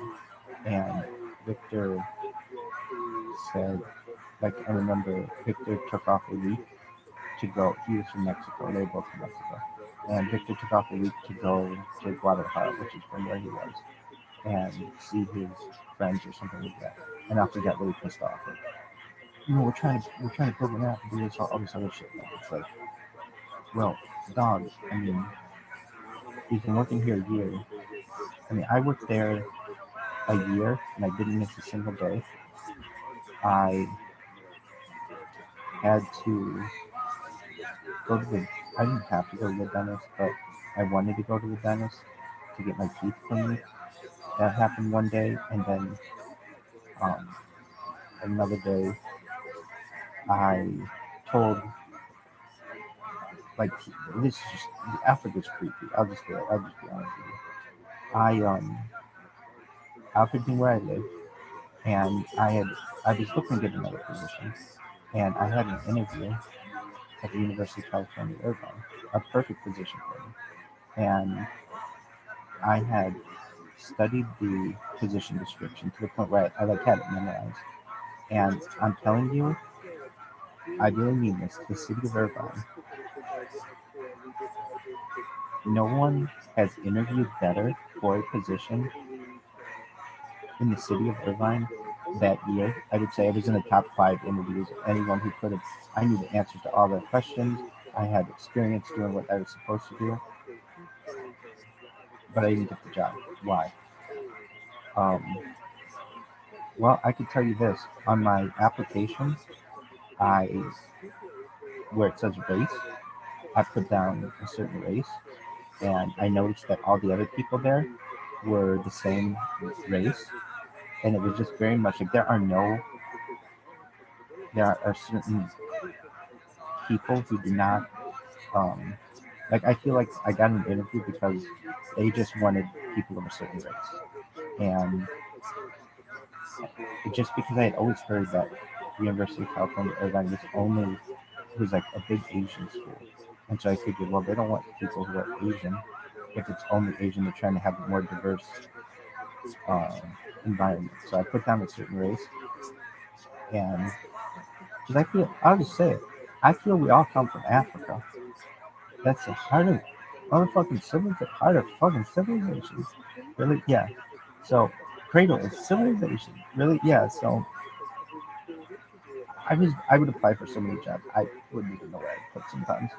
But when I got there, the other candidates were all a certain melanin, and I figured, oh wow. So I think that I would really say this: they wanted someone who fit a certain demographic.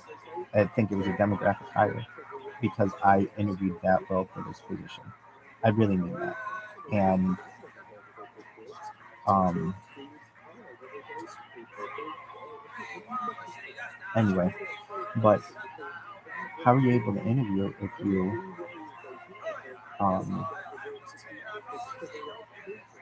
so what did you do? Well, it's true. I have a sleep apnea machine, and I said that I had a sleep study, and that I needed to go, and so I needed a day off.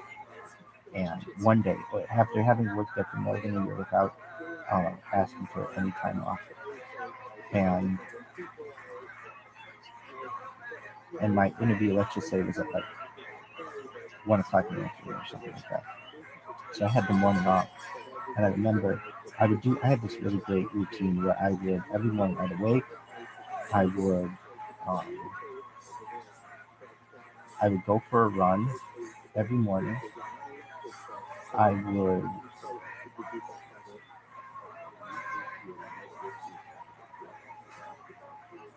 would daven. I would read Tehillim, perhaps, or Brachot on a walk. People would stop me and they're like, "What book are you reading?" I'm like, "Oh, it's my sitter." And they're like, "What's that?" I'm like, "It's like a Jewish book." Anyway, they would stop me. People would be like, "We see you walking every single day. What book are you reading?"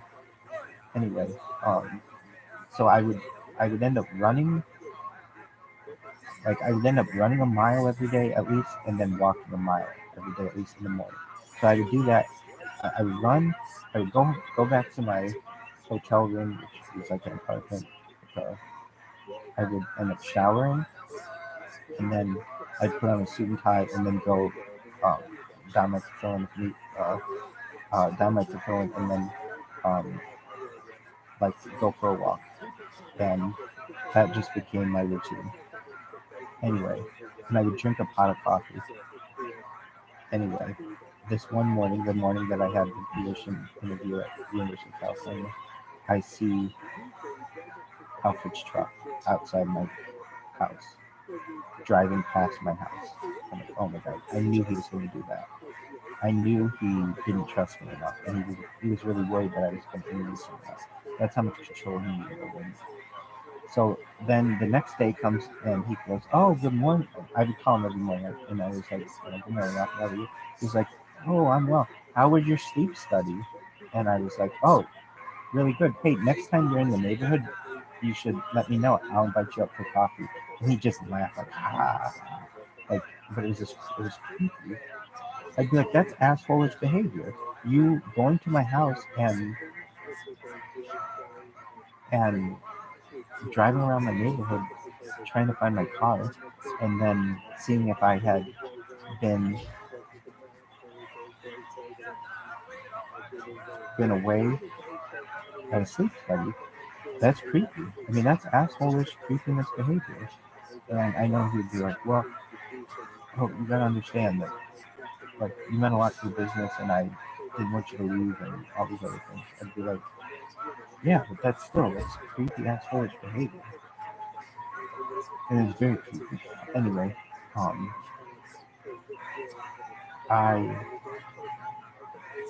So I said he was cheap. I said he was an ass. I said he was a bully. How else was he a bully? Well, just what he would do to people, he would just lay into them with stuff. And, you could either take it or. And I remember within the first 2 weeks, I called him a bully because he was very mean, and he got better. But he. Well, and I said,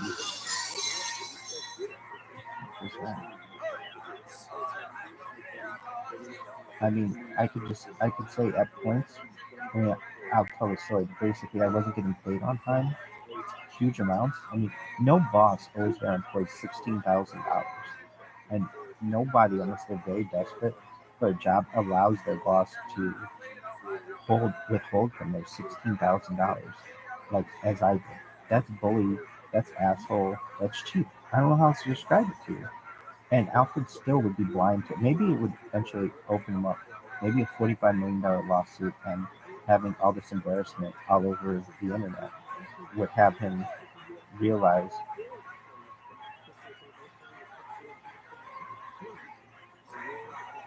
Whoa, dude, check this out.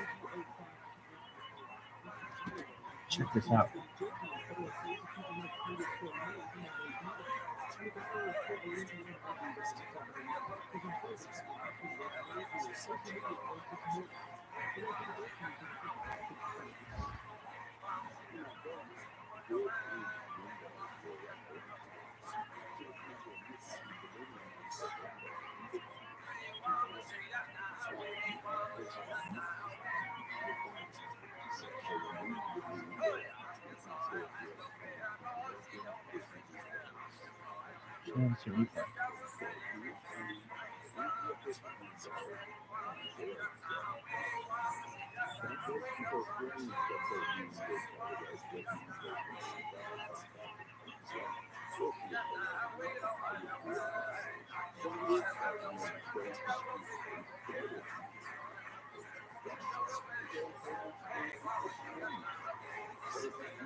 Is that the end of your story?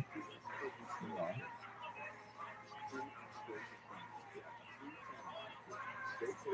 How much? Show that shit. You play that.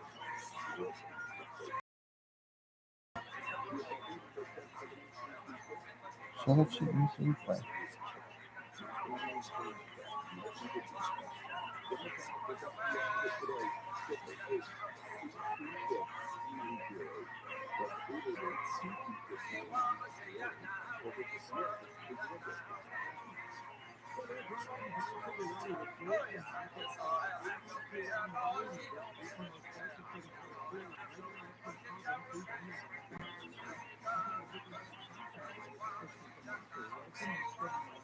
Anyway, is that the end of your story? No, I'm gonna end this one just in case it doesn't save.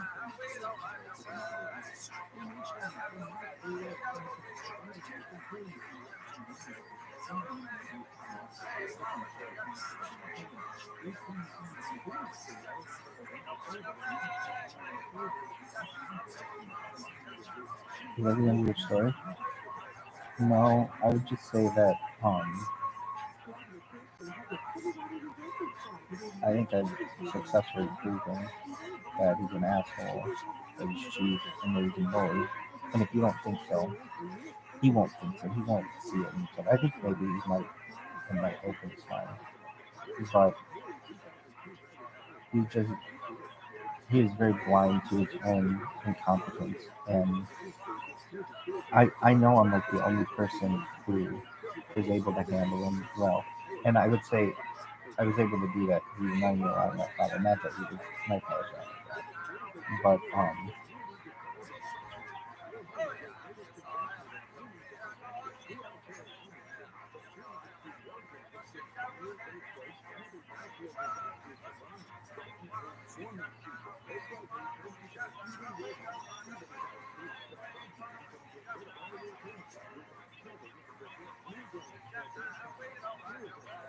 but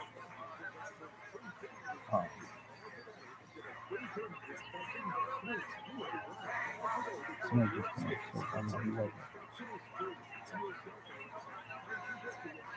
Was that the boy?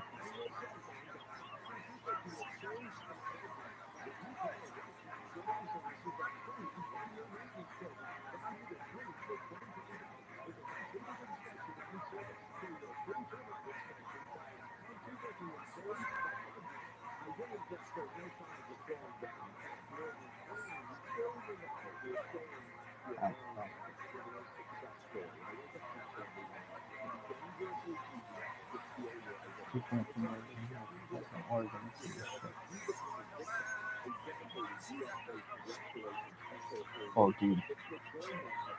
That's cool. Easy.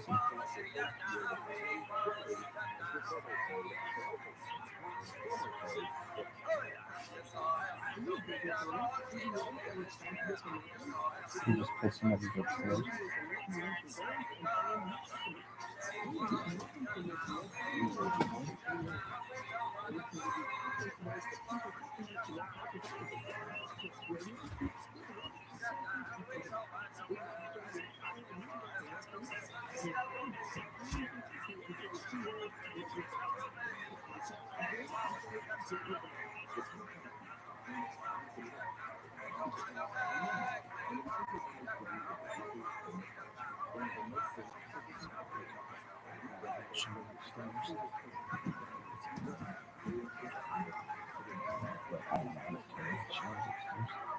Anyway, the end of your story.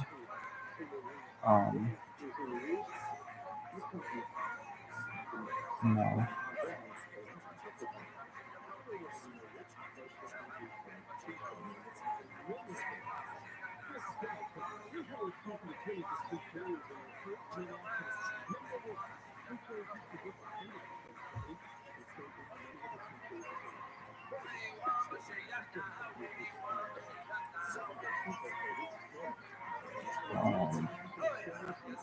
Alright, well, is that enough? Say some nice things about him. Well, he helped me out when I needed help. And but everything is a good touch, basically. He was he cared a lot about making money. I would say that there's some people think about that, some assholes think about that. He was.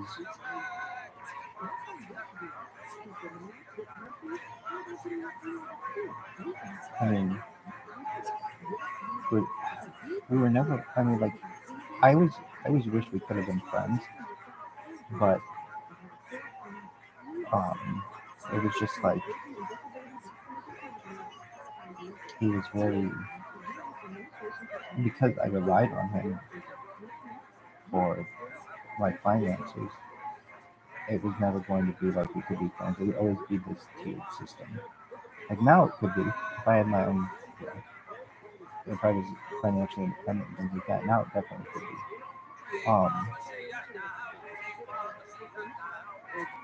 Was he smart? In some ways he was smart. Was he dumb? In many ways he was dumb. He was blind to his own ignorance. He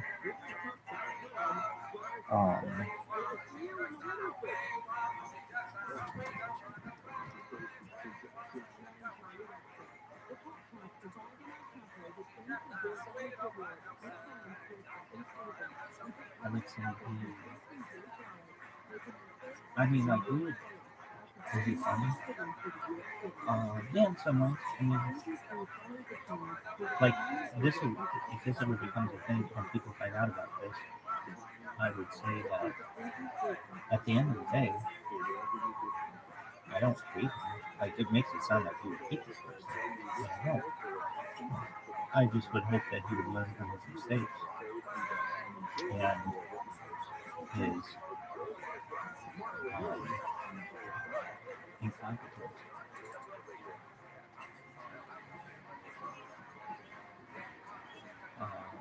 But I mean, I can't say that like I respected him. I felt that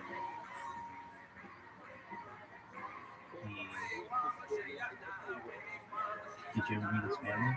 Yeah, I knew his dad. His dad's a dad that I knew. And I really liked his dad.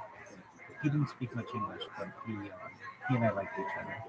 And he knew that, I was a serious person and I cared a lot about his son's business.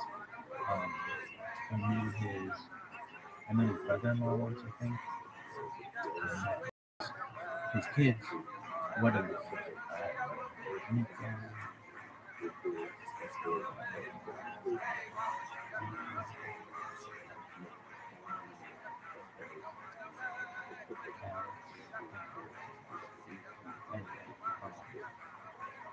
They were nice. I remember they had my mom's eyelashes. I went on set. Yeah, you could find out your kids' eyelashes. That was funny. It's like the details you notice. Family eyelashes. I met his wife once. That's when I was mad. She's a pretty lady. I don't have much.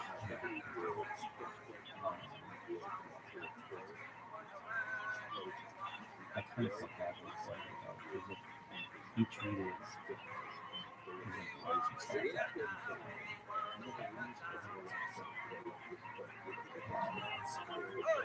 How about his kids? I think he was nicer to his kids because he tried to give them that which he did not have. I think that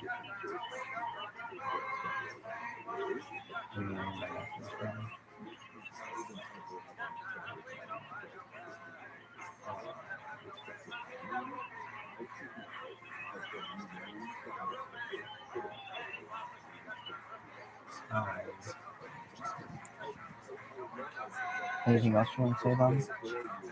I mean, you didn't say that much nice stuff about him. I mean, at the end of the day, I think that we'd be friends again, but I would be like, this would be a lesson to him. He'd be like, stop it, please. This is, all you did was make fun of me and stuff. I'd be like, no, I mean, he was just a bullying asshole and cheap. Aside from that, he was a really nice person. Well, not really nice, but it was just never going to be a friendship because there was, he had all this money and I had nothing, and I always relied on him for things. Is that the end of your story with him?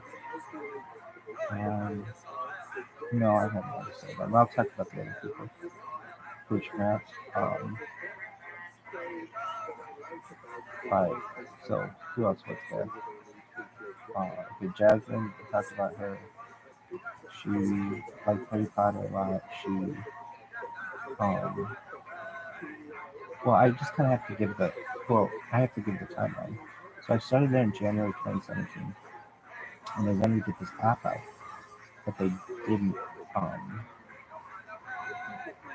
They were a long way from doing it. The app that they had crashed a lot, and it didn't really have that much foresight. And why? Basically, it was an on-demand app, but sometimes people didn't want to car wash immediately. They want to plan the day and maybe have it in the afternoon. Well, the app didn't really work that way. So we had to build a scheduled part of the app, which is something that I did that was, I would say, changed the car wash industry, but I didn't really know it. So we had what would eventually be called Wash Now or Wash Later. And there'd be a lot of things for that. Delivery Now, Delivery Later, Ride Now, or Ride Later. It was really wild. Within my first almost like 90 days of working there, we had the opportunity to. This is really smart of this company. What was it? It was called This Is LA, and they said that they called our competition, and the competition did not want to do this. So it was like you have an opportunity to get a leg up on the competition to be able to feature your app. And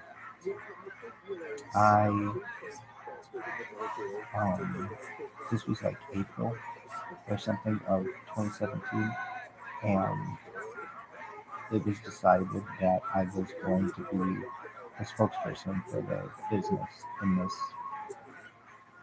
this feature, I would say. It was something that was going to air after golf on Sunday, And the thing is, though, the app wasn't stable. And also, we didn't have the answers to some of their questions. So I was really nervous. On camera. And basically, it went over okay, but it could have gone a lot better. I was just really nervous, and I had Alfred there breathing down my throat, basically. Like, what kind of questions did they ask you? Well, I had to be really careful about saying that these guys were our employees. Because they weren't. Like, they'd be like, oh, you're employees. Did a really good job on my car. But you can't call them an employee. So we'd have to do another shot or something like that. Anyway, and I was really nervous that the app was going to crash because they were having to use the app. And if the app crashed, we would have been done. Like, we wouldn't have been able to use it anymore. Anyway, because at least at the time, I didn't know how to load apps and do all kinds of other things. I just started there. But then it turned out this was just kind of almost serendipitous that we recorded this thing. And we recorded it in Beverly Hills. And there's this one happening at this place. Anyway, and then they had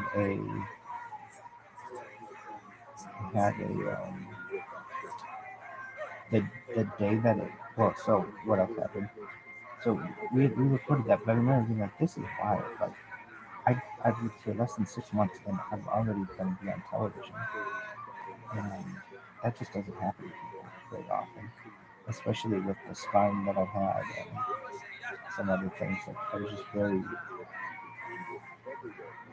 I didn't want to be in a public light, but here I was going to be on television in front of millions of people.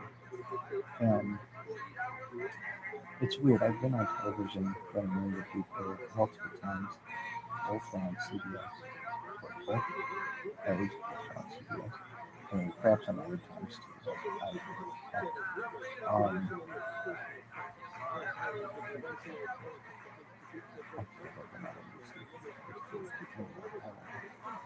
So then what happened?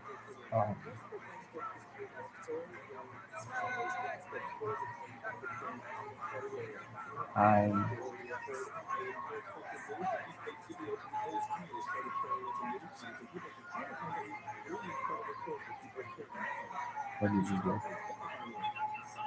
Well, the first 6 months that I worked there, they were very stressful. I was working 6 days a week, at least like 10-hour days, usually like 8 to 8 on a daily basis. And sometimes it's like way into the wee hours at night. Sometimes it was way like 2 or 3 o'clock in the morning. And I remember Alfred would test me on things, just like when I said I thought he was testing me with those cameras in my first interview. He was testing me. What would he do? He would come in with like $10,000 in cash, and he would leave it like on my desk, and like just this big stack of like 20, and he would just leave it on my desk. And he would make it so that I would have had the opportunity to steal from it, and I'm not going to steal his money. And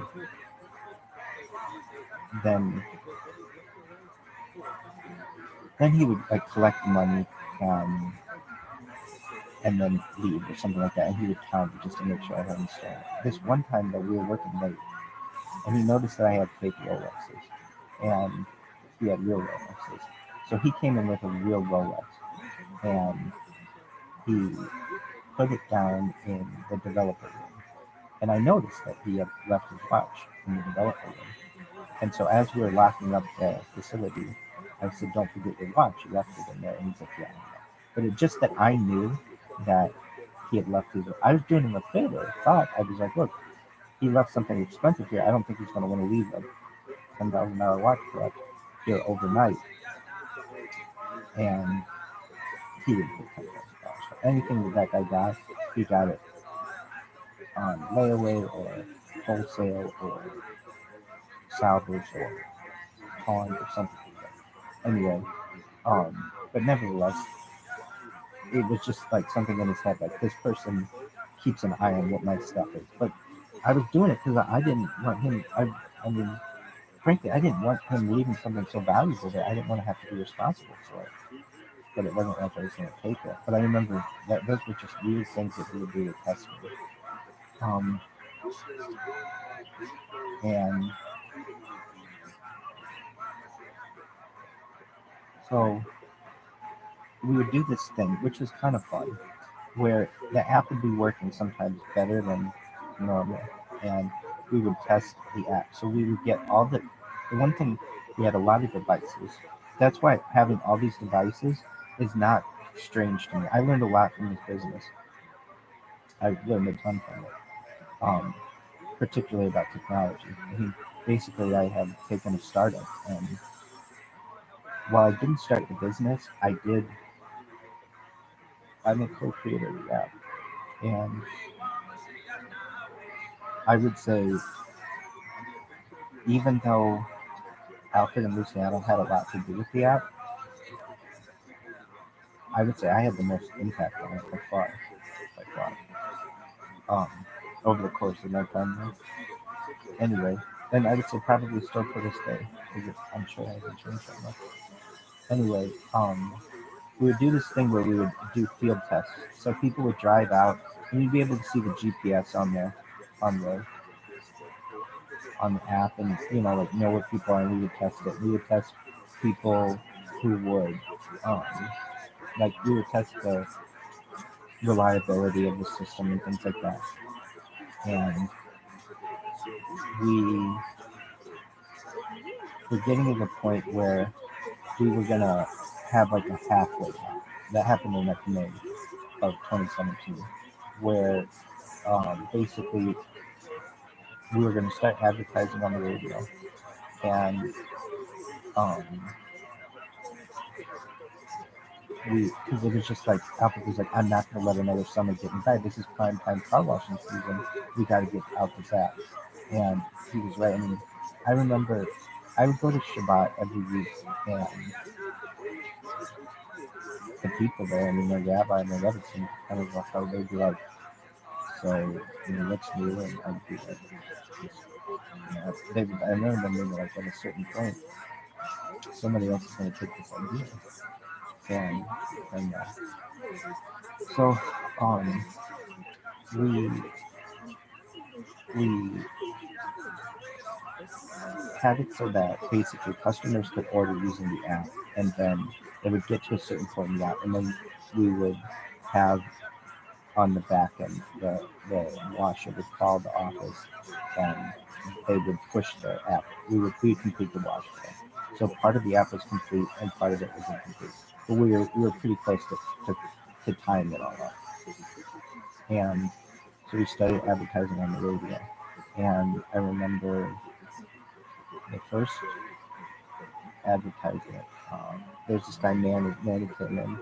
And Manny was selling advertising space on KMX radio. The first ad I ever had was on KMX radio. And like, we don't know anything about getting on the radio. It's like, what do? Like, do they come up with the advertisement? Do you come up with the advertisement? And we decided we're going to come up with the advertisement. Oh, another thing. When I did this thing in Beverly Hills, I had written myself a script. Yeah, and Alfred's like, I don't want you doing that. I don't want you reading a script. I want it to be all off the top of your head. And it was like, that was a mistake too, because I was already nervous. I already had a bunch of cameras on me, and I wanted to make sure that I hit on the correct points. I didn't want to, like the business wasn't complete. The app wasn't complete. Like, we didn't know at points what would happen in the app when we were recording this thing. And it was just not the way that it should have been done. But it is what it is. And I did with it the best that I could. Anyway, we needed what would be known as copy for letting know it was called copy. I thought it was called a script. When for the radio ad. So the first radio ad, I remember we were on the Alfred liked to smoke cigars sometimes, and we would sit out on the porch of this business, and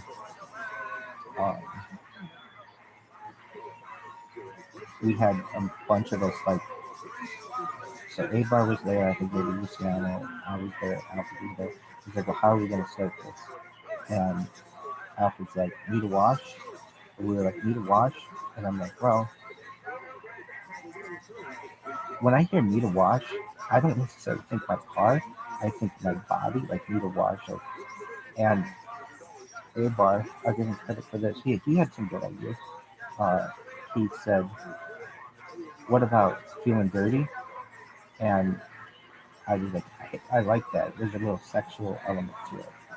So it became feeling dirty, need a wash, get your car washed with mobile wash, something like that. And so we sent it in the script, and they had, they have like different voices that you could record. And I really like advertising. I mean, it's like, well, the university would never let me major in marketing or anything cool like that. I think I'm good at it too. I think I'm the best person at it. Anyway, so we ended up writing this ad, and most of the words were mine. Most of the copy was mine, but it was a group effort.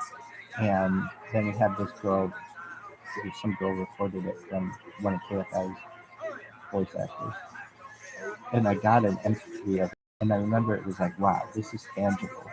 Like, it felt real to me because it was like I had to record it.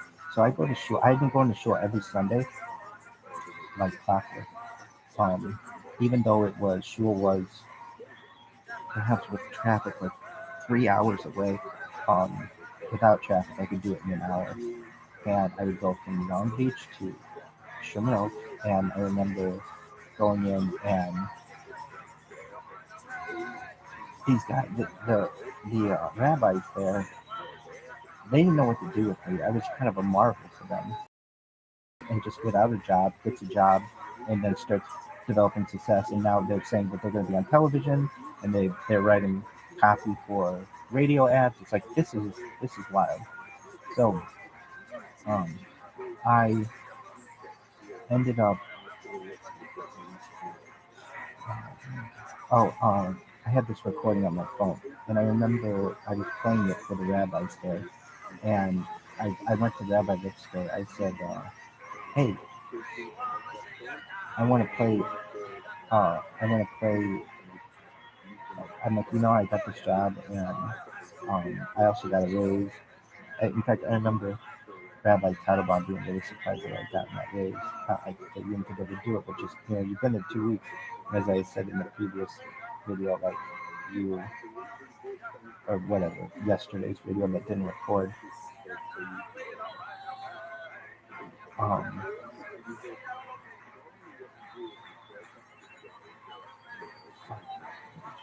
Anyway, I remember saying to Rabbi Lipsker, hey, I've got an advertisement I want to share with you or something like that. And he's like, he was busy or something. He's like, I'm like,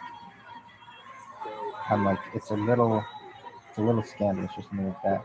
And he's like, oh, if it's a woman, I can't look at her. I'm like, he said something. I had that really good line for him. He said something like,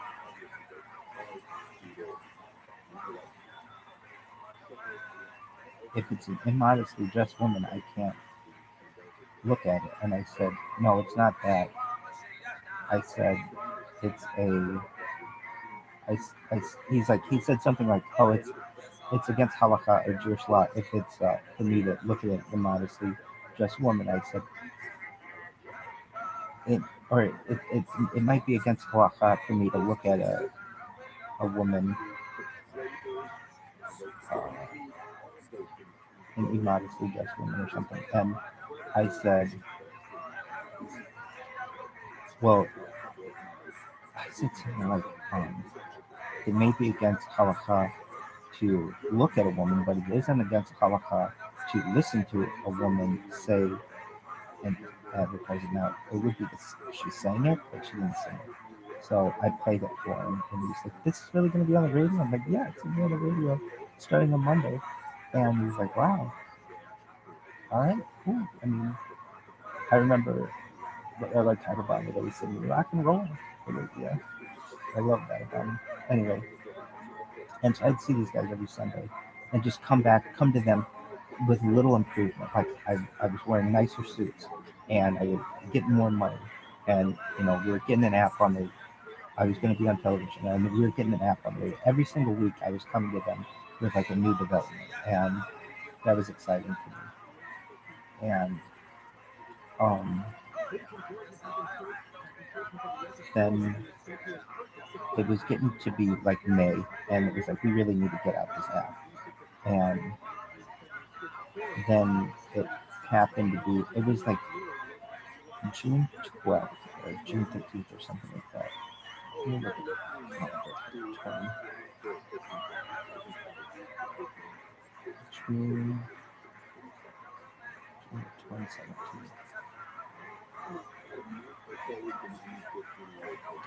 It was June 9th, I think, of 2017. Well, I should say I would go to. I had multiple rabbis. I had rabbis in Sherman Oaks. I had rabbis in Irvine, or a rabbi in Irvine, and I would go to Rabbi in Irvine's house for Shabbat, or not Shabbat. I'd go there for classes, for Chumash class, and I never missed a Chumash class in all the years I was there. Anyway, I would go into Chumash class and I would hear the radio. They would be playing Kamish. Normally they didn't play the radio, but they heard that my ad was going to be on the radio. And I remember it was really sweet of them that they would play. They would have this radio going really loudly in the background, like upstairs, like they were listening for it. And I remember just it showed like these are people who didn't have to care about it all, and it showed they cared about me.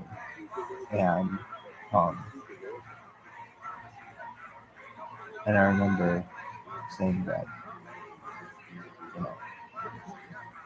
I remember at some Shabbat Rabbi was like, I heard on the radio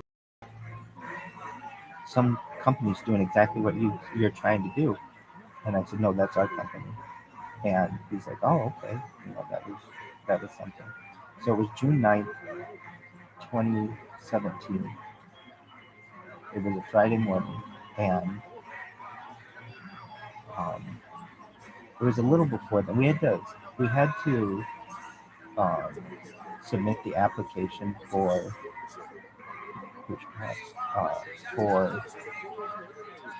approval, and it got approved eventually. iOS, I still think to this day, takes like 2 or 3 days, and Google's almost automatic. And Google might take an hour or two, but iOS could take some time. I mean, I remember it got rejected. I think it got rejected the first time for some small little reason with the GPS on iOS or something. Anyway, so we got it approved, and I remember I'm the person who wrote all of the copy to describe the app, and I remember this one. Alfred always wanted to dominate the internet, and SEO. I didn't know what SEO was when I first started. I remember them saying, "SEO, what the hell are you talking about?" And that search engine optimization. And so we had this guy, Guyan. Guyan had this little Mercedes Benz, and this old Mercedes Benz, which I would have someday. Anyway, Guyan had this other guy, I forget who worked with him, but they were cool. Anyway, Guyan's like, well, you need copy, you need content for your website. And I remember Alfred was like, okay, well, the city. So I volunteered. I said, look, I'll write a little write up on every single city, and I wrote specific stuff about every city, just using Wikipedia. But it allows me to learn a lot about Southern California. I wrote for like, I don't know, 300 cities or something like that, or areas of Southern California, just a huge amount. And while it eventually would get revised to be more SEO friendly, a lot of my stuff allowed us to dominate the limit. And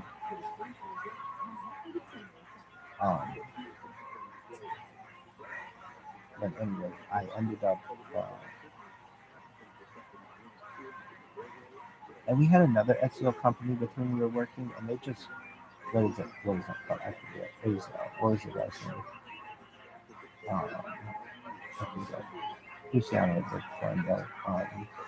And nothing against that guy, but it was just, it wasn't a right fit for the kind of business that Alfred wanted. And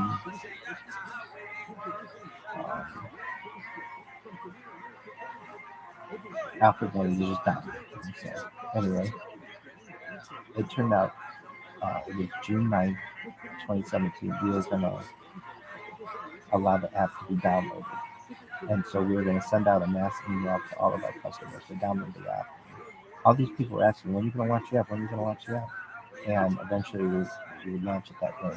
So I remember being at Shabbat that night, and the rabbi and Rebbitzins were like, so, what's new in your neck of the woods? What's new with you, basically? And I was expecting it to be like, and we finally launched the app, yay! Like, but it wasn't like that at all. I was just like, we launched the app today. And I said it kind of under my breath because I was nervous. I didn't know how it was going to go. And like one of them, I told my name was like, "Moses, but that's what you wanted to do, right?" I was like, "Yeah, now we do it and see what happens." But I thought it was very anticlimactic, where I thought it would be this really big deal. Not that I thought they'd make a big deal out of it. I thought I would make a big deal out of it, and I didn't. But it was like, okay, we're out there, and now, well, it turned out that, I mean, I'd done everything that I could to make this app reliable, but I should have been there from the beginning. I mean, I didn't even live here at the time, so there was no way for me to be able to make it as good as I wanted to make it. And it turned out, I mean, we were dealing with overseas developers, and they can be inconsistent and things like that. And it turned out some of the code was written incorrectly, and it charged all of our customers for the first like 3 days. It double charged them or something like that. And so we had to issue some refunds back to people, which wasn't a huge deal. I remember it was only like 14 people. It wasn't that many people, but it was just a learning, a lesson learned, basically. Anyway,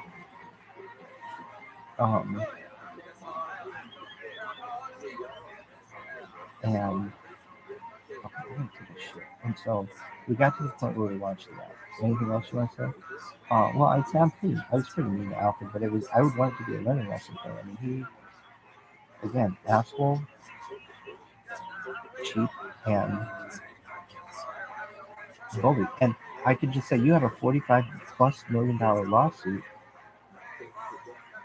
that basically reinforces what I have to say. But I would want to save you in the end. I'd want to save that business. I think we'd be able to. I don't know how to do it. Anyway, I have to take a shit.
I thought this was really bad.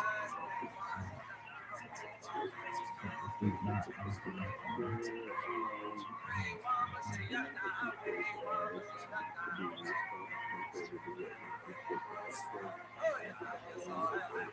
and it's not because it's full animation.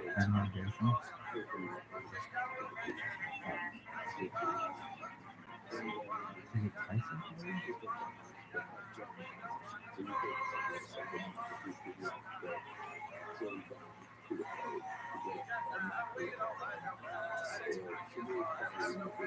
Oh, it's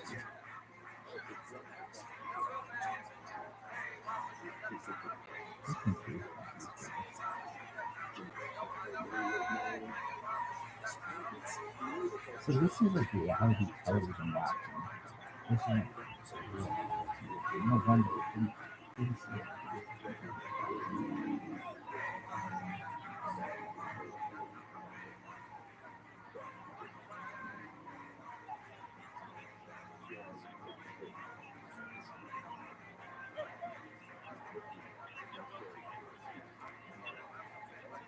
who's in the room? Why?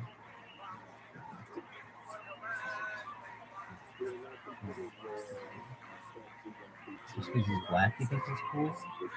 No. It doesn't hurt. What the fuck is Steve?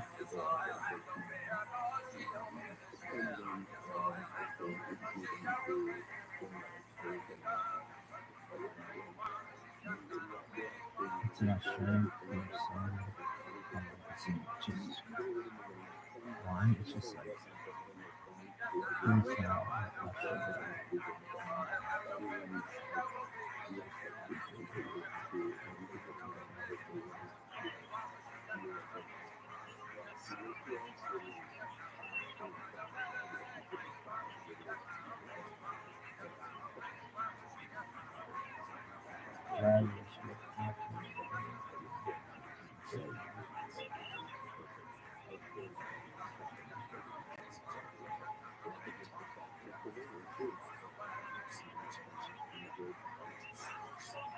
I was wondering, there like types of foods fighting like poetry again. Alright, so point KSI. This is that. Look at that. Look at that. Hi, Daddy. What up, It is man? now 4:01 p.m. Thanks, baby. What do you want today? That's good. KSI.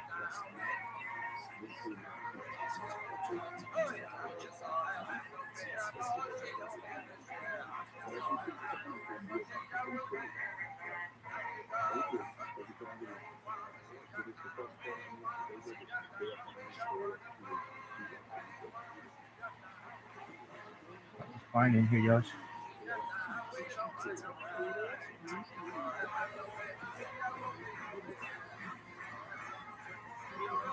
Yosh, I'm gonna have to die. Alright, come on, Oregon, get your shit together. Why do you want Oregon? I like the Yama about Campers, I like the uniform, I like the nights. What about Washington? I like Washington. Washington's cool too. Which one do you like more?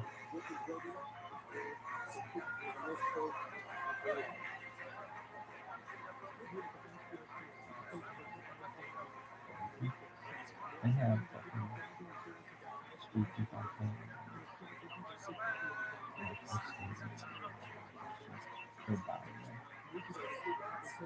I don't know about that.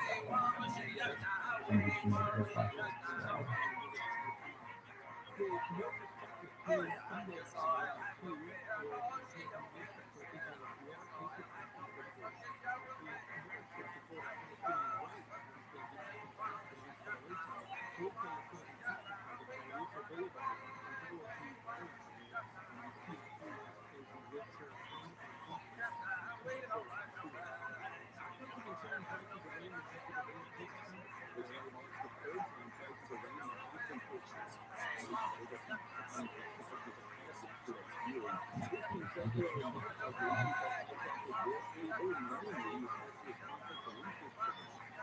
I like the castle. I don't think they do that. Maybe. I've never studied.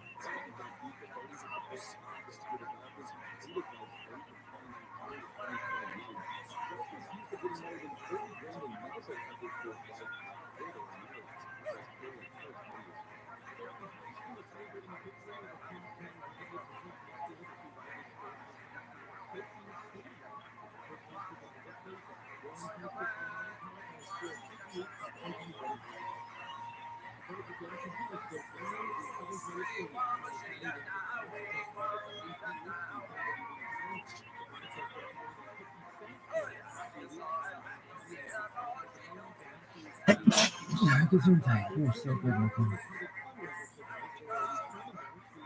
One of my favorite things. I kind of like to sneeze. My mom used to like to sneeze. She would take pepper and snort pepper and make herself sneeze. That would be a crazy bitch. What the fuck is crazy?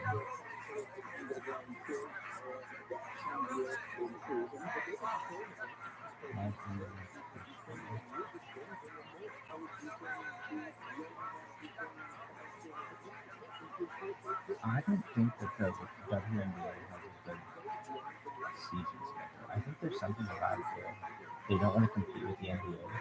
So it's like, girls, you are women, whatever, he, them, you are, your world championship is competing with the NFL. It's like the worst thing with which to compete in the United States. Son of a bitch.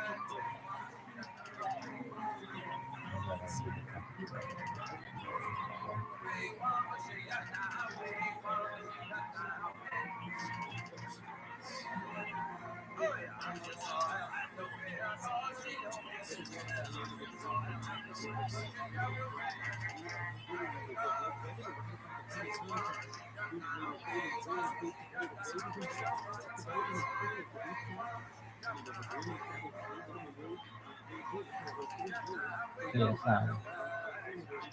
KRS-One. Who's KRS-One? He's in a new rapper. Who's cool? Alan, yeah, can't put a new everyone. That's the same.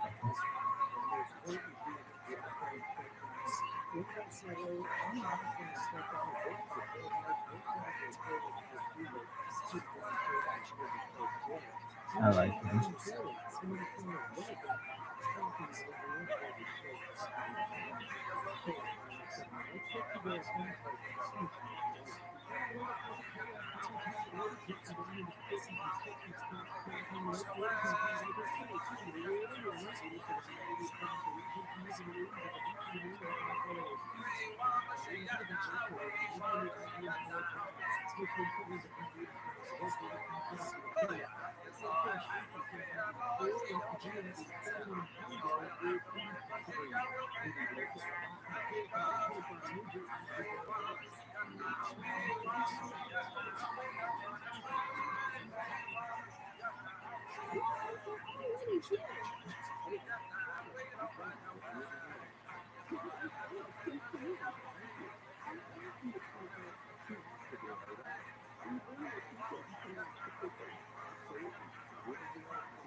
That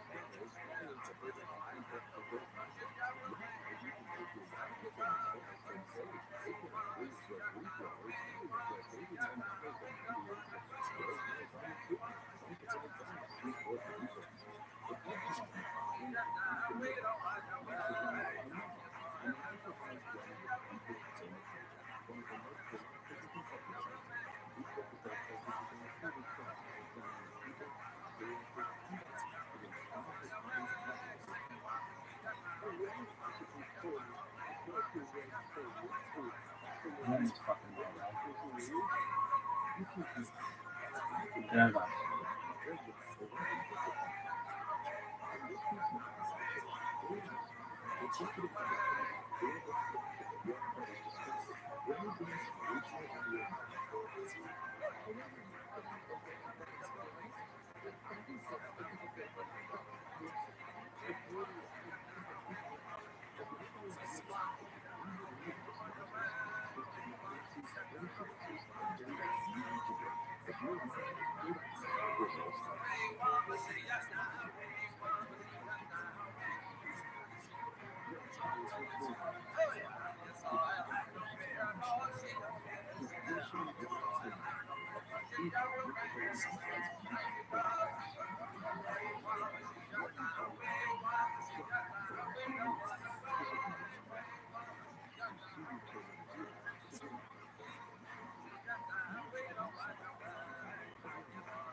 Enable the timeouts.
the run game on the pass game for the Scarface never had a chance to get started. It was pretty simple. The run game wants to win this game. The offensive line has to control the line of scrimmage against a very active USC defensive line. They got to get us to get going. They got to keep moving clean. And all the coaches, all the players, we talked to, they said the exact same thing. USC, yeah, every time we said,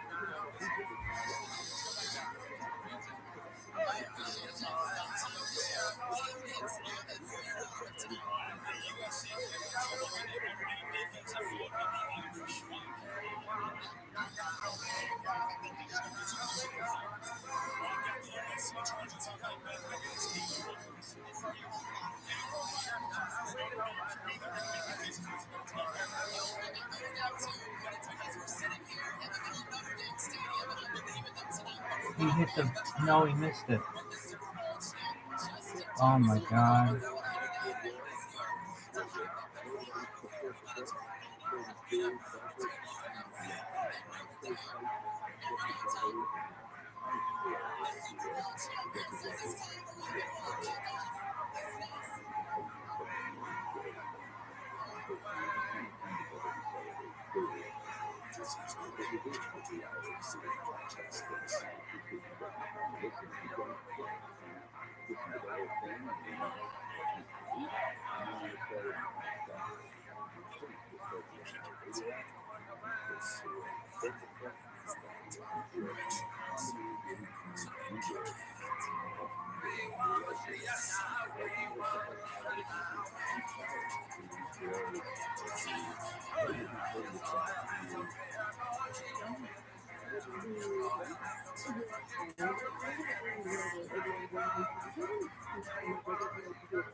welcome to Notre Dame football presented by Discover. And ever since 1926, when Notre Dame and USC first met, this rivalry has defined excellence. It's two storied programs, one which personifies the ethos of the heartland, and the other that reflects the bright lights of Hollywood, and they take the field once again. New era of college football, but no series wakes up the echoes quite like USC and Notre Dame.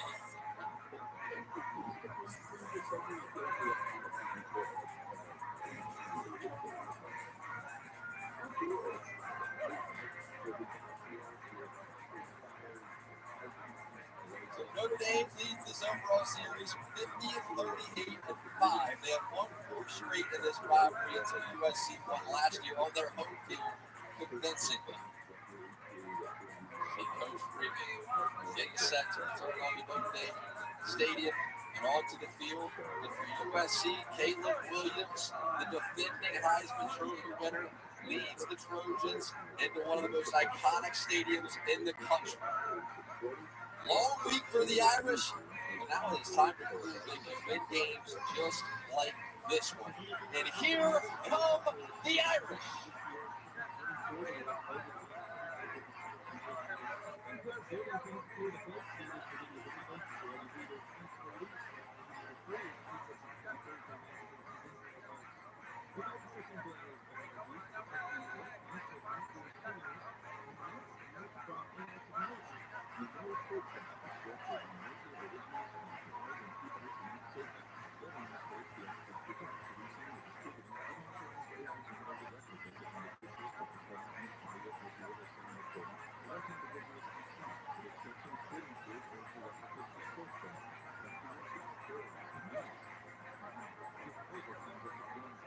And for the first time in the Lincoln Riley era, USC heading out of the visitors' tunnel here at Notre Dame Stadium. Let's head down to the field. The third member of our team, Troy Stevenson, Notre Dame head coach. Marcus Wilson.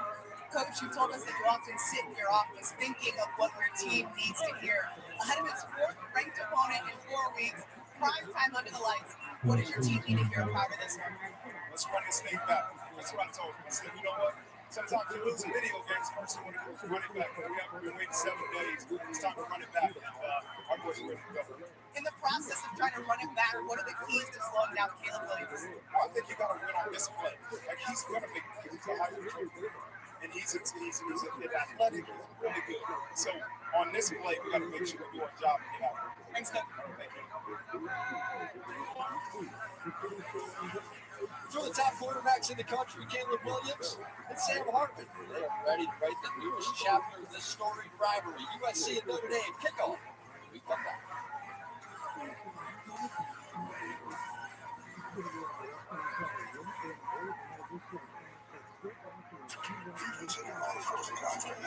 Are you trying? I know why people do inexplicable things. You're behaving bad. Irrational, unknown, insane, much deeper. Check it out.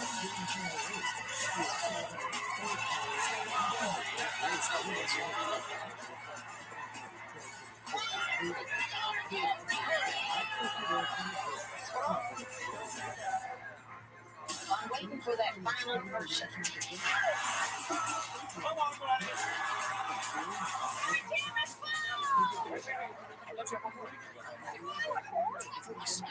Tuesday on NBC and streaming on Peacock. For over 6 decades, Plains Farm Fleets of Toyland has made wishes come true for everyone. Starting Saturday at 7 a.m., the tradition continues. Plains Toyland opening weekend. Like half off select Lego playsets, $4.99 each. Deal Market playsets, your choice, $19.99. Rewards members get 4 Hot Wheels die-cast vehicles for just $3.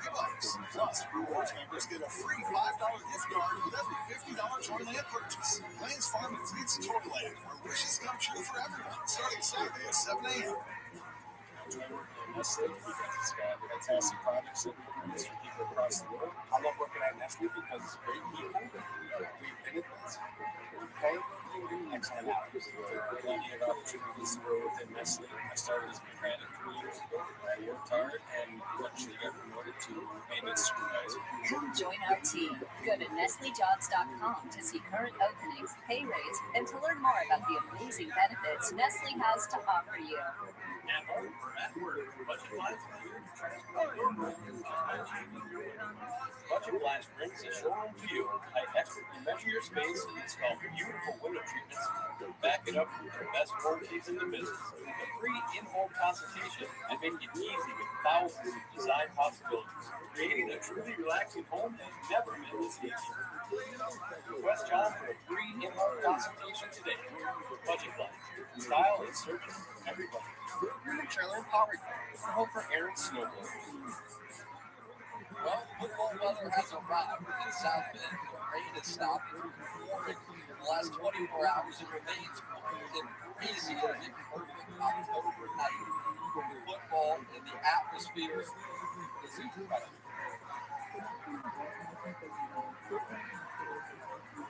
Lincoln Riley has gone from a young, bright offensive mind to an established head coach, first at Oklahoma, now at USC.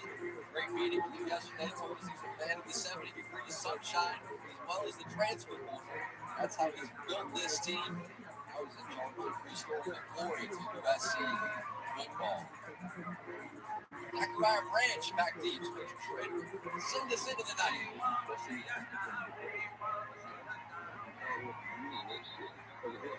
Anytime these colors get on the field together, a great night of college football. Here comes Caleb Williams, biggest superstar right now in this game. Reigning Heisman Trophy winner, those numbers. He's trying to run it back. He sure is. As good as he was last year, he's been even better this year. And, we talked about it in the open, his instincts, how natural this game comes to him, just leaps out week in and week out. He makes all the little plays, he makes all the big plays for the USC Trojan offense. Marshawn Lloyd starts at running back. Williams gives. This is Lloyd. He is met quickly by the face of that Notre Dame defense. It's Jean-Baptiste making a tackle. And one of the things we have to watch for with USC is they use a lot of different kinds of tempo. They go really fast sometimes they get on the ball. Lincoln Riley calls the play from the sidelines. Sometimes they go at a normal pace. It's a good challenge for Notre Dame.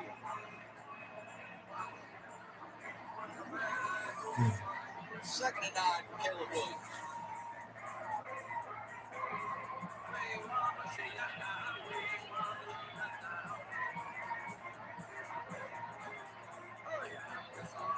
From the shotgun. Williams pressured, able to escape. This is what he does so well. Buying extra time, and now he is forced toward the boundary. That was Jean-Baptiste, one more time, forcing the pressure this time. Ding. That's by Nissan. A lot of talk about Caleb Williams, the quarterback. Marshawn Lloyd, 1-2 punch, providing great running back. Option for USC. Brendan Rice, the favorite receiver outside. On the other side, Howard Cross playing well inside. Jimmy Bertrand is the leader. They should do that thing where they shoot to their faces.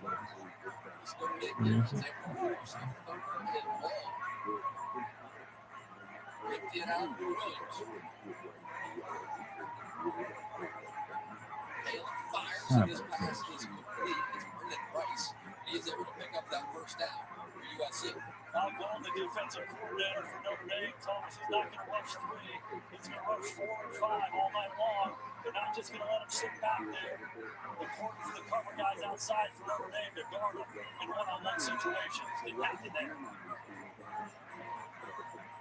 It was a very slow start for Southern Cal offensively a week ago. Hell yeah. Hell yeah. Hell yeah. Go baby, go baby, go baby, go baby, go baby, go baby. Go baby, go baby. Down inside the 15. Looking for Lake McCree and well over his head. Hey, we talked about pressure in this guy. They needed to get after Caleb Williams. They're going to come after him this time. It was Javante Jean-Baptiste. You see him here on the right-hand side. And in Caleb Williams' face, Caleb makes so many spontaneous plays. He feels the heat, he lays one up. He's too high with the throw, and Xavier Watts makes him pay. The defensive coordinator, Al Gold, told us the advantage that they have is the veterans in that secondary. Coming up big, Murray. I love this his approach. We're not just going to sit there and let them hang back in the pocket and make plays. We're going to come after them. We're going to take the fight to them. They did it. We're showing up early in this ball game. Ground game, handed off. Roderick Estime. Estime pounds his way through Notre Dame fans cheer as they were waiting to see that. Last week against Georgia in that loss, Sam Hartman, a big start in college football. Wake Forest grad transfer, he had 6 turnovers, but was Notre Dame 5 game last week in that loss at Louisville.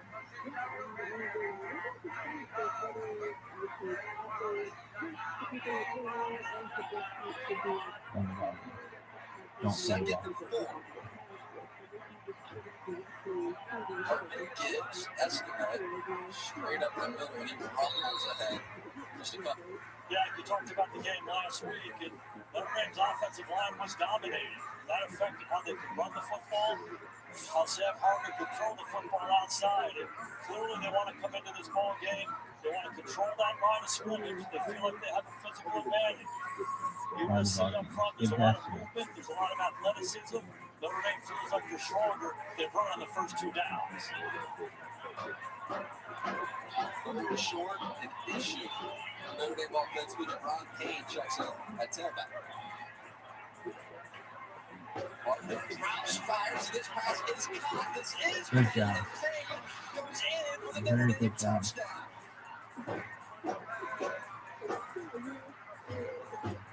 Can't ask for a better start. No, you can't. Absolutely love the call by offensive coordinator Jared Carter. This is Payne right here. He slips out right here. There's pressure off of this side. Sam Hartman, excellent job against the free rusher, simply backing up. Getting the ball out of his hands. You avoid the rusher. Make a catch the ball. Excellent catch by Payne. The big block by Wayhouse outside. Notre Dame finds Payne. Straight short, straight from the extra point. Set up. The interception of the season for Watts. As Williams was just a little high. Ripped it backwards. There is Watts. It sets up Hartman in this offense perfectly. They knew exactly what to do. There's a nice game, kids. Let me be direct. You're watching football wrong. Who do you call the guy in face paint that can't get the game? A clown. So what was it again? No, just give me a second. Amateurs. Sorry, everybody. DirecTV Sports Central gives you access to every game. So you never have to compromise on game day. Hey, was that necessary? I was just going to straight up play. Visit DirecTV.com for up to a $400 reward card. Chipotle's carne asada is back. It's our most tender-cuts of steak, grilled and seasoned with Cuban, oregano, and coriander. Finished with fresh lime and pan-chopped cilantro. Carne asada. This is the best steak ever. Sometimes John wrestles with falling asleep, so he takes Sequel, the world's #1 sleep aid brand, for a better night's sleep. So now he wakes up feeling like himself, the reigning family room middleweight champion.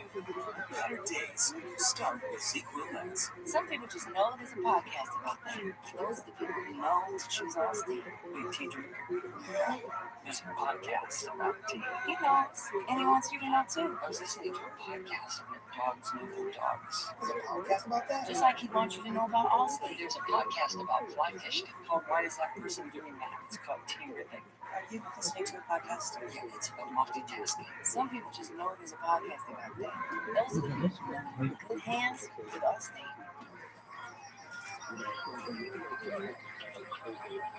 Who's going to become self-aware first? AI? Us.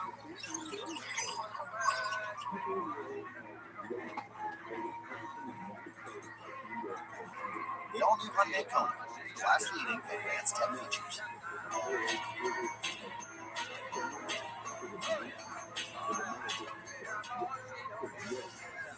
Dame football is brought to you by DirecTV, proud partner, Notre Dame Athletics, and by Allstate, you're in good hands, and by Chipotle, real ingredients, real flavor, Chipotle, for real.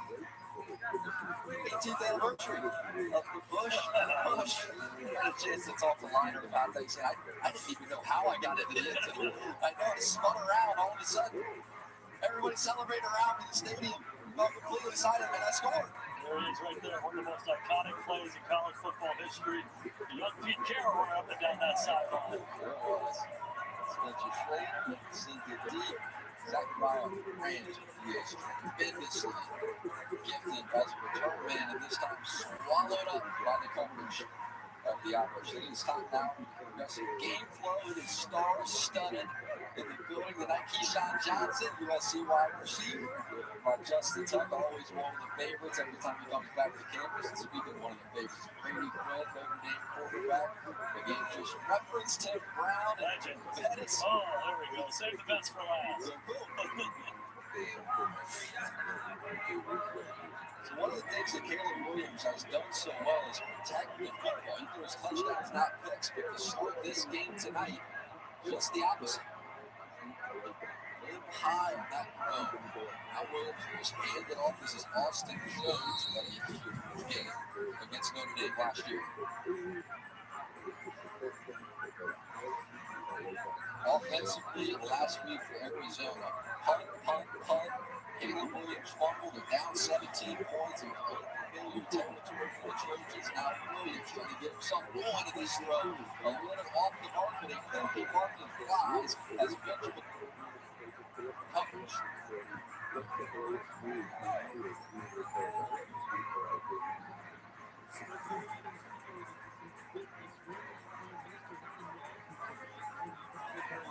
Holding, defense, 10-yard penalty, automatic first down. Marcus Freeman outgunned, tells us to be a lot of man-to-man coverage. They're going to isolate him outside. This is Brendan Morrison. He's working inside. You see him just grabbing right at the top there. Michael Jackson trying to come out of the break. You can see why they called it. Williams going to keep it himself. Makes one move in the head zone towards the boundary. A positive margin for Watts. Makes the tackle.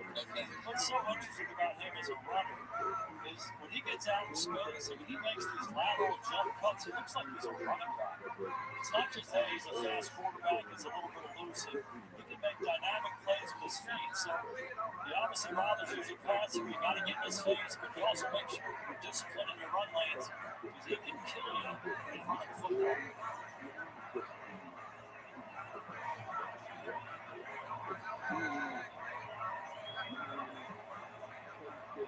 Second and 6. Fly right there at the snap.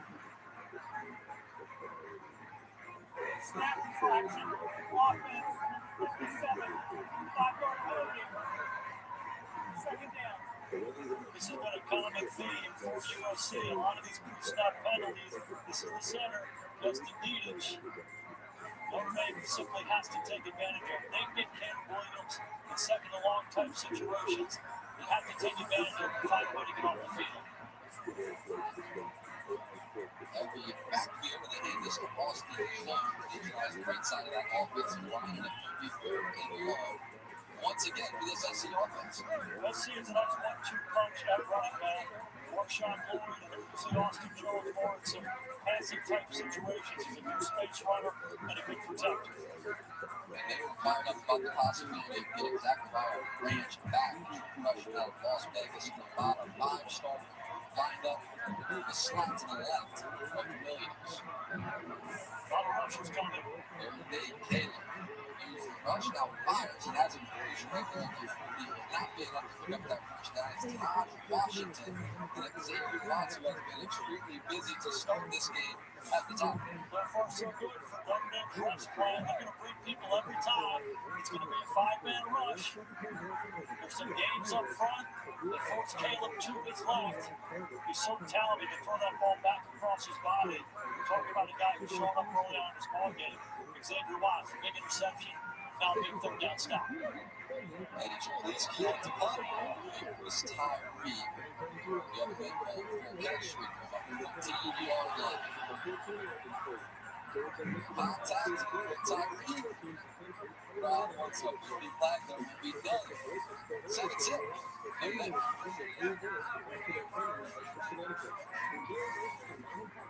Oh, it's about to be a party. Betting teams got all the sports betting in one place.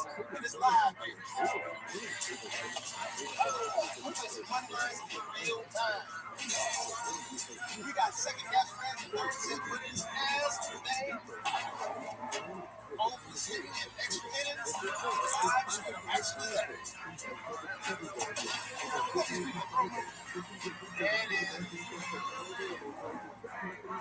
Wendy's and breakfast 2 for $3 is so good. The crew is giving every combination code names. Sauce biscuits and Tay-Tay.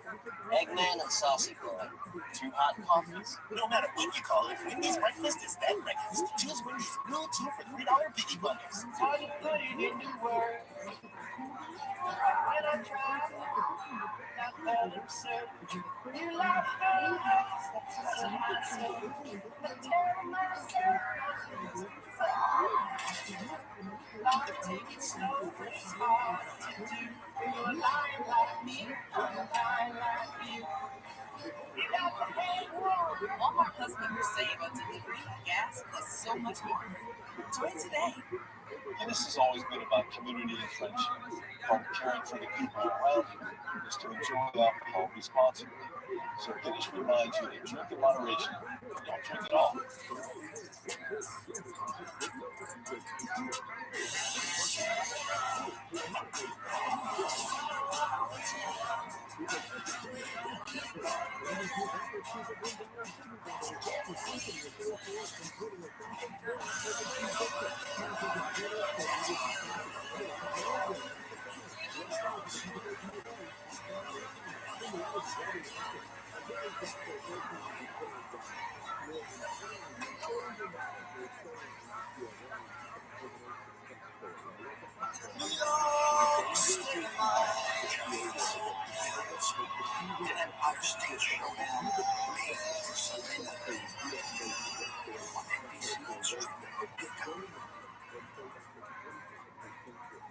Discover Overflow's cashback on your gaming purchases. Discover the official card of Big Ten. See Paul in South Bend and full swing at this very warm pumpkin patch. South Bend less than 10 miles from campus. Great fucking hell. We're back onto the field. From Sam Hartman. This Irish offense is set up so well by their defense. Their first possession hand this football away, and his Andre Estime looks much better than he did in the loss a week ago. Marcus Freeman, 2 series into the game on either side of the ball. You got to feel pretty good about how your team is playing. Controlling the line of scrimmage on offense, making some stops on defense. That is Max Williams. Shake it up. Really key player, key leader, key voice for Charlotte's defense.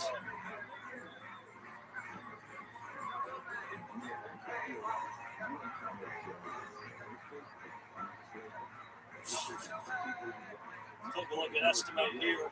Such a good inside runner, but has the ability to bounce it outside. And when he gets those shoulders square down the field, it's a hard guy to tackle. For those guys in the secondary, you just got to go low. Estimate's 233 pounds. They go low, and Max Williams took the run. Check out Williams, Grayson Shaw. Checks in from USC. Give that tight end. Hartman drops. Into Estime. Working that sideline, lowers the shoulder. Muhammad over there, who picks up additional yardage. Estime is such a big part of this team, and last week Florida just could not get going. They did in the run game or the pass game, but he's one of those guys, like a lot of great runners, who take so much pressure off of everybody else. Certainly the quarterback, the guys up front. You got to get him rolling in this ball game. He has to be the featured player.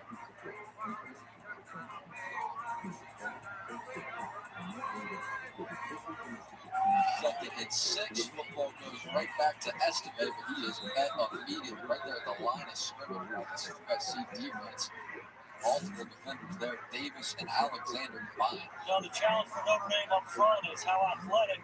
This is Bear Alexander right here in the middle of your screen. They're so athletic up front. And Bear Alexander, good leverage there, the low man, and then he's able to shed seat corral and just be in the hole and stop Estime. So they're active up front, they're athletic up front. A lot of guys in this defense who are transfers. Had some success elsewhere. They're all coming together here at USC. 3rd and 5. Hartman drops, and this pass is right over the middle. Big input on Rico Flores. That's Shaw that delivered the shot, and the pass ball is incomplete. Flores is one of these freshman receivers. He's been a big part of Notre Dame's offense so far this year. And Shaw, another one of those transfers from Ohio State coming out in the secondary.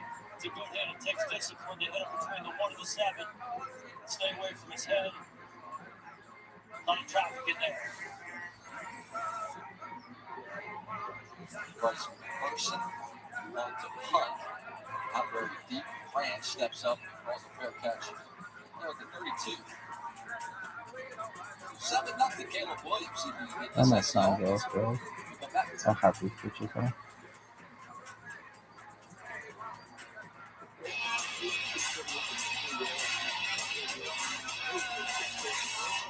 Welcome back, folks. We're just minutes away from kickoff as the players take the field for the national anthem. I swear to God, this is about. Come on now, Dan. It's right as an American to respect their next to his choices. You gotta get this crap out of the game. Fans watch football to be entertained. That's Oh God, it's about Nazareth. you love to see that. I'm not sure that's entirely appropriate on national television. A man has every right to practice his faith and to demonstrate his love for God. But a time and place when he is God. This is kind of hilarious. About how this country treats all the citizens. Okay. He's taking a knee against the police brutality. Such an important conversation. What the fuck is this commercial? The discrimination and the hate that has been directed at the ambassador these past 2 years. You're damn right. This is. Those who are ambassadors. Their economic status. Our football game is not the time to talk about income. Yes, it is. No low-income man is more discriminated against than an African American. Yes. Republicans. No. A man has a right to be heard. We're not afraid to say that the earth is flat. Nothing. The climate change. And I'm back in.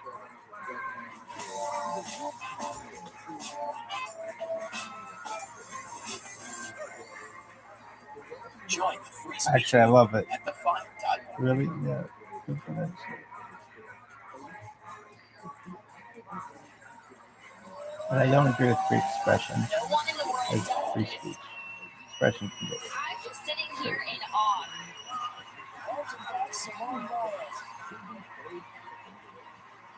The fire.org. That's tight. Look from above Notre Dame Stadium on this beautiful Saturday night. The Notre Dame defensive coordinator Al Gold spoke so highly of Caleb I love Williams. that commercial. That might be one of my favorite. I've never seen a free speech commercial. That's tight as fuck. And sport is every bit as good as they make him out to be. So far tonight, he's been under pressure. He sure has. It's a healthy respect for Caleb Williams, and Al told us that the plan they're going to put in place was similar to one he was a member of the Cincinnati Bengals who used to play against Patrick Mahomes. Williams on the roll. A look at opposite Oh, to the scramble run. Allie Williams crosses the 40. You see that ability, so patient back there, just waiting. That's Maris Leopold who's trying to run him down. You know, Jack, for normal guys, if you struggle the first couple of series, you say, hey, let's get him a quick completion. For this guy, you just let him play. Let him drop back there. Let him see the rush. Let him feel the rush. And then make something happen. Defense? Oh, Christ. Lane Kennedy came in there and came hard. Play ball, Irish defensive. Hey, when the play's 10 seconds long, it's hard for you guys not to hold on the back end. So that's going to be the challenge for Notre Dame all night long is when he extends the play and they get into the scramble drill.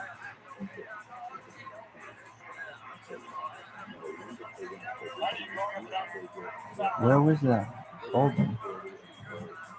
First and 10. Washington and Roach should hand this football off. It's Austin Jones. And Jones, we got to go. It's Gabriel Rubio. Make it stop. And again, it's tough when you see USC on the line of scrimmage. All their eyes are to the sidelines, so they're not going fast. It's what they call scan. Get into a formation. Lincoln Riley looks at it and says, hey, I want to get to this. They're part of a lot of college offenses, certainly a big part of what they do here at USC.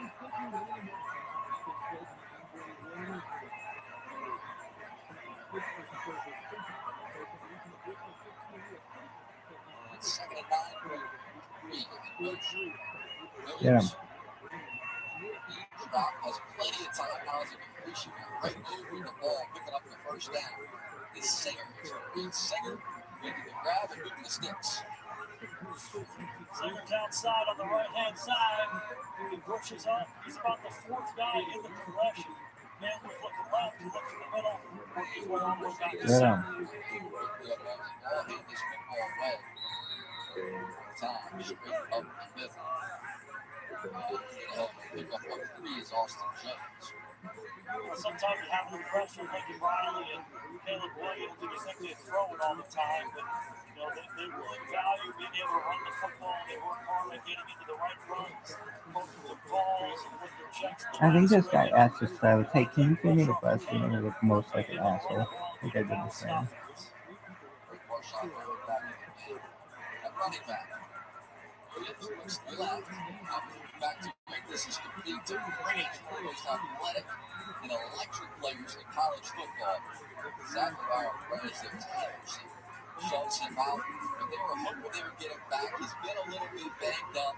Every time he touches the ball, it's a kick return, a punt return, a pass. He can take it the distance. Yeah, look at him. Turn a punt from touchdown to kick off from touchdown, get a couple touchdown receptions. The freshman. That's all they've been talking about with all the stars on this team. They were so excited to get him back. Easy to see why.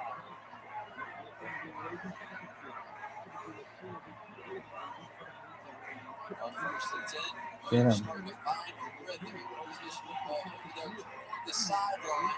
You see Morrison calling for a push-off. It's Singer making the grab.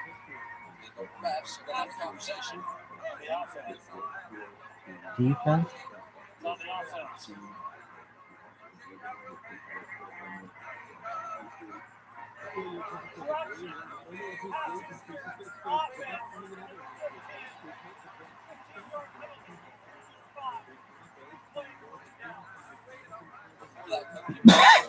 Was in the air, he saw Benjamin Morrison say, hang on, I got shut up. How do you see? Yeah, it's an excellent call. Benjamin Morrison's a sophomore, one of the best cover corners in the country, and he's sticky. He can stick that Singer right there. Singer trying to create some separation, and everybody that got inside.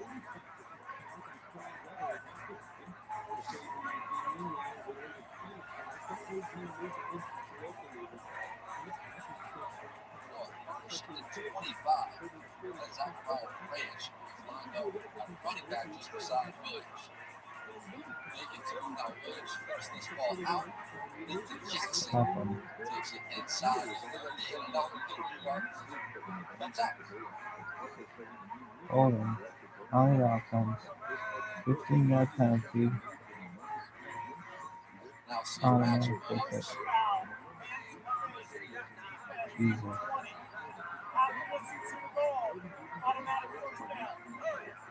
This time it's Benjamin Morrison that is the guilty party. Back-to-back penalties here.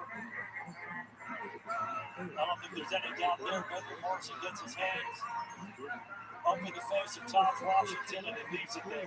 Not unlike a defensive lineman or an offensive lineman. That interior line play. If it's there, you take it away, they'll let it go. But if you leave it there, they're going to call it. Good call by the officials.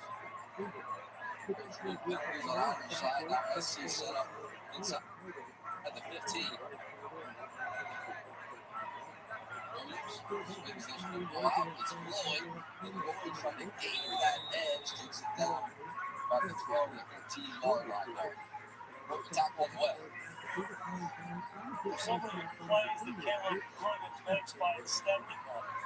He scrambles this way, he scrambles that way. But a big part of this offense, too, is simply get the ball out of his hands quickly. Throw those bubble screens, throw those quick screens outside. Again, trying to spread the field and attack the defense in a lot of different ways.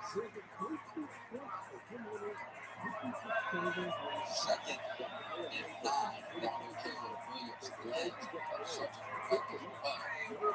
All that to keep it going. Williams gives. Contact made. And Ricky Robbins gets set up third down. Bob Gold, the defensive coordinator for Notre Dame, said yards don't equal points. But This is a hard offense to stop. They can run it, how they come can are you throw. doing it? Your time, Quarterback's baby. dynamic. The key There is was when they something gonna get happen. down I'm in gonna die. close, you got to keep out of the end zone. Last year, one of the worst in college football. In the red zone this year, one of the best. Marked improvement is a big down right here. Run it out on a 3rd and 6. No penalties. Get him. Get him. Get him. Looks like all I need. Williams flings this football out. Oh, It's caught good and play. immediately hit Jackson. He was stuck as soon as he caught it by Cam Hart, and Hart wouldn't let it go. Al Gold told you to do for the heat, and he's doing it time and time again. This is cover 0. There's nobody back there. All these blue shirts on the line of scrimmage, you got to get the ball out quickly. And it's incumbent upon the outside guys to tackle. And Hart playing as well as anybody on this defense, both covering and tackling. Huge play right there. Out comes Dennis Lynch. The 5. And it's good. Just put on scholarship in September. Dennis Lynch doing a job. 7-3. Notre Dame leads.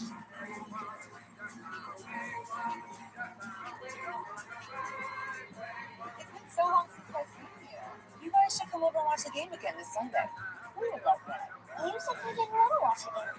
What? No, I didn't. Really? You said they never stop talking. Well, I never said that. They said that we don't need to see the replay. This What Really Happened replay is brought to you by Progressive. One thing no one would challenge. Saving money, no one at home and home with Progressive. Where is that list? To give your teeth a dentist clean feeling, start with a round brush head. Add power, and you've got Oral-B. Round cleans better by surrounding each tooth to remove 100% more plaque for a superior clean. Oral-B. Brush like a pro. All flights have been grounded. I do stay, sticky cool. Maybe I should have called you first, but I was trying to get to you. I was dreaming while I drove the long street.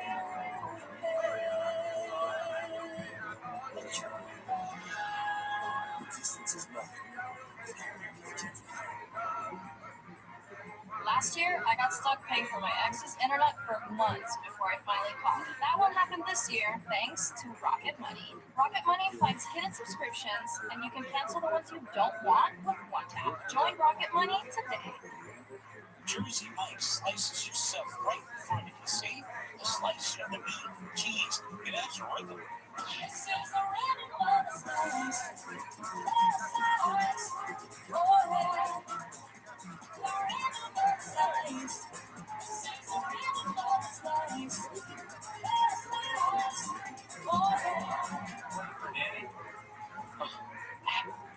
place right in front of you. It's a Jersey Mike's thing. Let's set them both. I know the treasure plug him out. Let's make him shoot the end. Don't worry.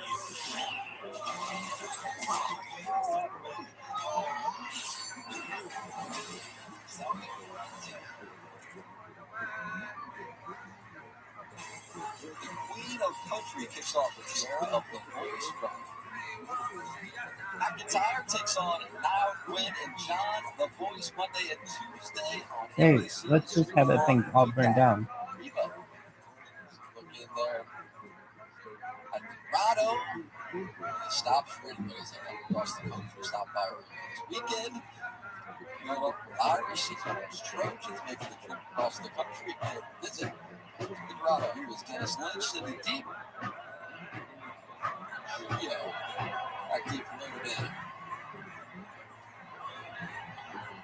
Up the 10. This is Ford, and now Ford makes a nice cut. He takes it out across the 35. Let's welcome in Abed Fareed, who's working the USC sidelines. Yeah, Jack, earlier this quarter, we saw senior safety Max Williams come off the field. He was putting no weight on his right leg. He spent about 7 minutes inside the tent. His fellow safety, Bryson Shaw, went to check on him. There's some He branch walked out to of Williams 7 minutes later without his helmet. Then he was assisted off the field, an emotional scene, tears running down his cheek. And What's your favorite thing? That's one side. Really? Yeah. Max Williams, needless, doesn't talk very often. When he speaks, everybody on this team, everybody on this team listens. My love checks in, good love to football, love is bet and drop right there in the backfield. It's tagging Curtis with a beautiful play. Wow, I found it. Real quick. Here, my love is the change of pace back for Notre Dame. They're trying to get him on the perimeter. They're trying to pull these guards, but the penetration of this defensive line by USC does not let them get started. When you knock the colors off, you disrupt the whole play. See this USC defense sprint to the ball. Captain Curtis making the play. Second and 11. Hutton to the air and has a completion. This is Hayes Hutton, who came on so strong, the freshman. The cross star, playing some football as well out of Fort Lauderdale, Florida. College debut last week.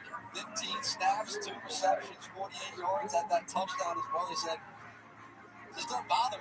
This pressure, college football, big-time college football, he's ready for it as this first quarter winds down there is his week. What a great story of face on a lacrosse guy. The working scout team through training camp. They got banged up with receivers, started to show up in practice. They gave him a chance. Touchdown last week. Big pickup right there. Expect to see a lot more phase on there. Fired up about his speed. Notre Dame, defense held up, touchdown paid it off. SC returns for a field goal. 7-3 game.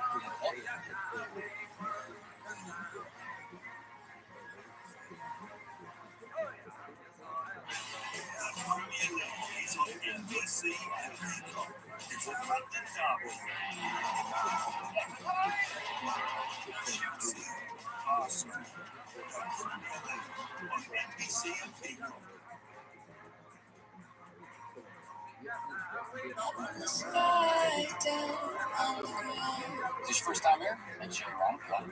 Why do they call you the mystery man? I didn't know they did. Because when you're trying to control everything, you don't get a chance to see what life wants to take you. You know I'm here for you. Yeah, pictures and questions you want. Sullivan's Crossing, Wednesday at 8, 7 Central on the CW. At Cascades Tissue, what we do is simple. We make paper products. We're growing and currently looking to fill production operator positions.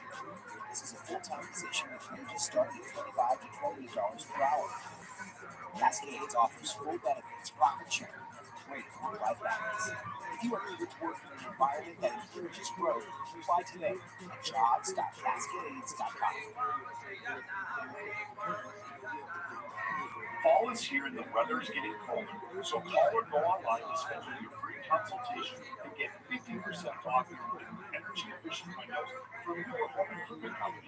That's right, your entire window project at half the cost. Our team of trained and certified professionals will ensure your project is done right the first time. And on top of that, we're offering no interest company where it's your home made better. Get ready for Safety Day 2023 on Friday, October 27th. Join us for this must-attend conference where experts from various fields share valuable insights on safety and health practices, elevate worker protection, reduce worksite incidents, and comply with OSHA standards. Whether you're a safety manager, HR professional, maintenance employee, or frontline supervisor, Safety Day is designed for you. All experience levels are welcome. Register now at cbtc.edu/safetyday. I love local commercials. You're home for trailers. Okay. Offense does the job. I like the start. Yeah, no doubt. The big takeaway by Watts, the interception sets the offense up. Offense runs the ball, a big third down for the touchdown, so they got to feel good about the sudden change, taking advantage of it. And for the most part, just containing Caleb Williams. He's been efficient. He hasn't been incredible yet, so Notre Dame's got to be happy. Tough job to do. Both these head coaches in a chess match. Third down upcoming. Here for the Irish. This has been a tricky down for them.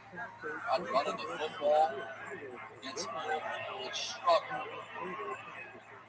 Jeremiah Love in the backfield. Hartman into the outside with some space in front. This is Chris Tyree, the speedster.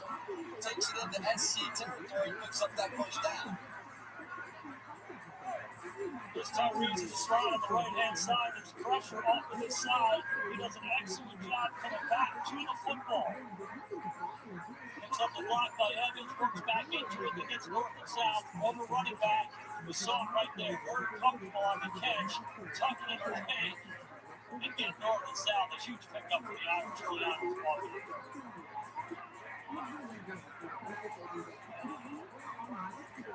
Shift here, a couple of tight ends across the formation, stays and Eli Rabbi. Hartman trying to set up a reverse. It's Faison. And Faison now is a room out in front. You see what he is capable of. All they kept talking about, they like No about shit, deep they shots, really but you break some separation and get the ball in the ground game too. Just love the call. 3 tight ends over here. Looks like they're going to run a gap run. They pull the guard, then they bring Faison back around the other way. I'm gonna get fucking work. Downhill run. They give it to Faison. In a short period of time, this guy's become one of Notre Dame's best playmakers.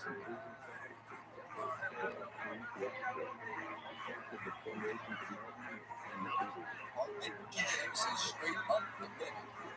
Jeremiah Love. 5 running backs for Notre Dame. You got Estime, Payne, who already caught the touchdown, Bryce Ford, and Jeremiah Love. And everybody has kept telling us that the NFL scouts, they come by the building, and who do they keep asking about? Jeremiah Love. What's this kid? What's he all about? They already want to know about him. He's a true freshman. The guy's got juice. Just watch the tape. You don't need to know a lot about football. He leaps off with quickness, speed, and acceleration. Drops. This pass is batted up into the air there by Chris Tyree as he tried to grab it. And he falls in. And look to Tyree on the quick screen. This time he's running out route. It's actually a route. These are the things that he's running from running back to receiver. They're really doing different for him. So missed opportunity there. Now they find themselves at 37. They're in field goal range right here. So 4% Hartman can't go backwards here. I would anticipate pressure by USC. Trying to knock him out of field goal range. Sam has to know where his quick options are.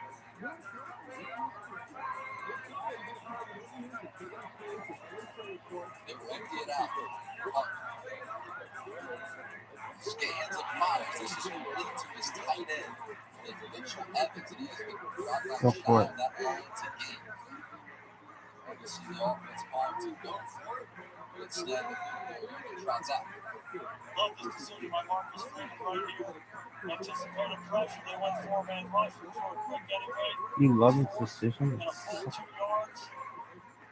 Really good start for Notre Dame so far. Kick the field goal, go up 10-3. Dude, you're counting it. Don't have his shit counted. This kicker sucks. 3 for 6. Under 50. This time, Schrader improves those numbers. 6. Yeah. He's been aggressive this time. He took the 3. It's 10-3. Okay.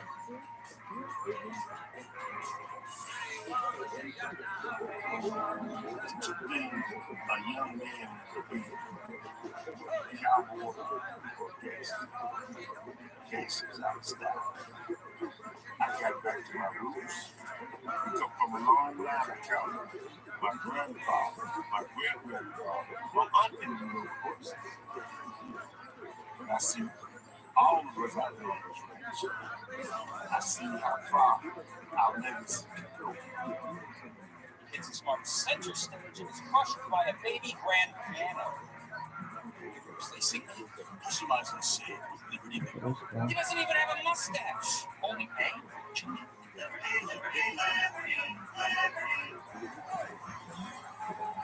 Nissan has a car for everyone.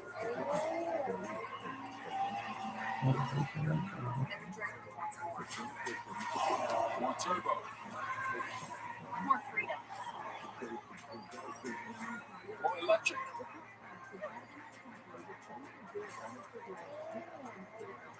At Nissan, more is all we do.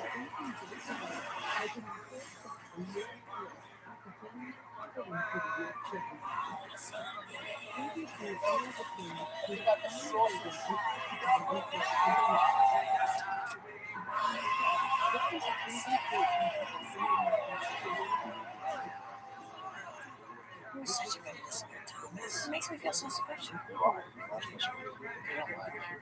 This makes me feel really special too because Discover's giving me cash back on debit, not just credit. Actually, Discover gives cash back on debit to everybody. Everybody? Everybody. Chill on, Kevin, chill on.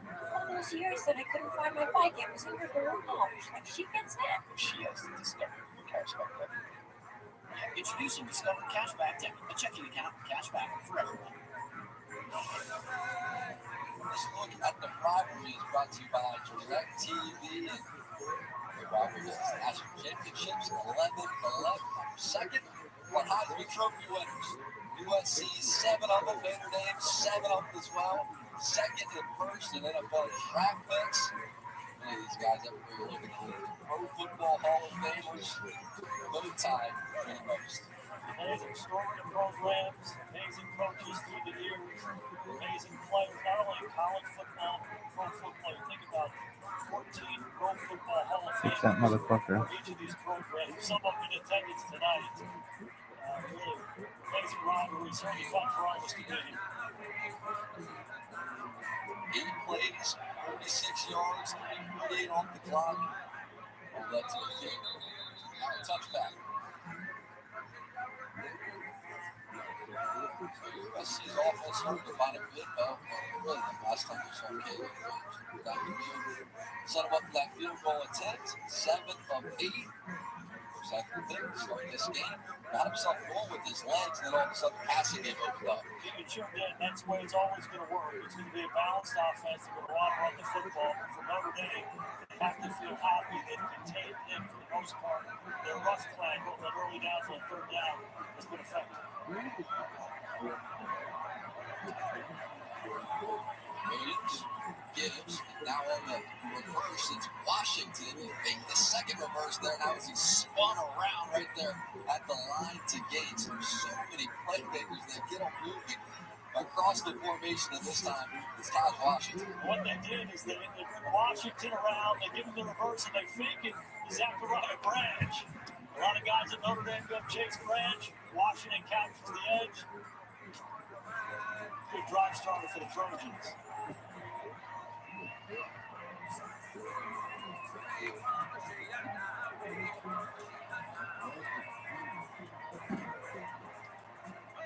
First and 10, the scan look, checking up to the sideline. Lincoln Riley has been the game plan from the near SC. Hand it off. Jones takes it out to J.D. Bertrand.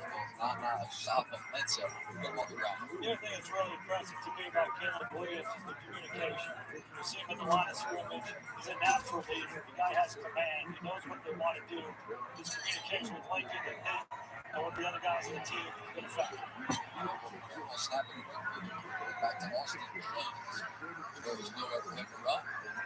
Third down force once again by this Irish defense. One stops, and now it's 3rd and 5. So Howard anticipating pressure one more time by Notre Dame. They told us they're going to sub defensive linemen. You just saw it right there. The whole new crew guys coming in to rush him. They're going to rush 4 or 5 guys, trying to put some pressure on number 13. He'll use Bertrand as well as Leopold. That spiral this year.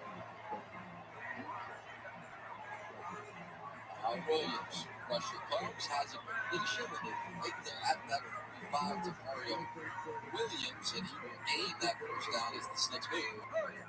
Now they're going fast.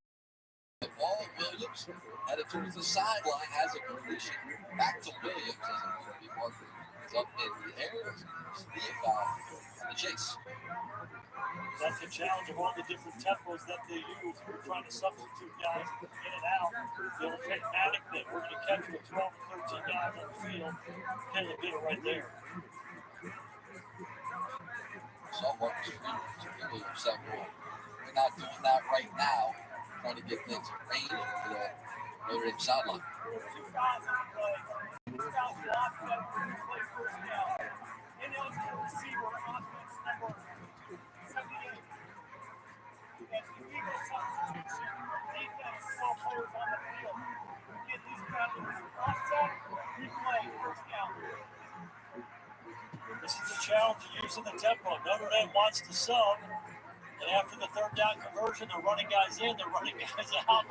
You got 13, 14, 15 guys in the field. Caleb sees it, says, hey, I'm snapping the ball.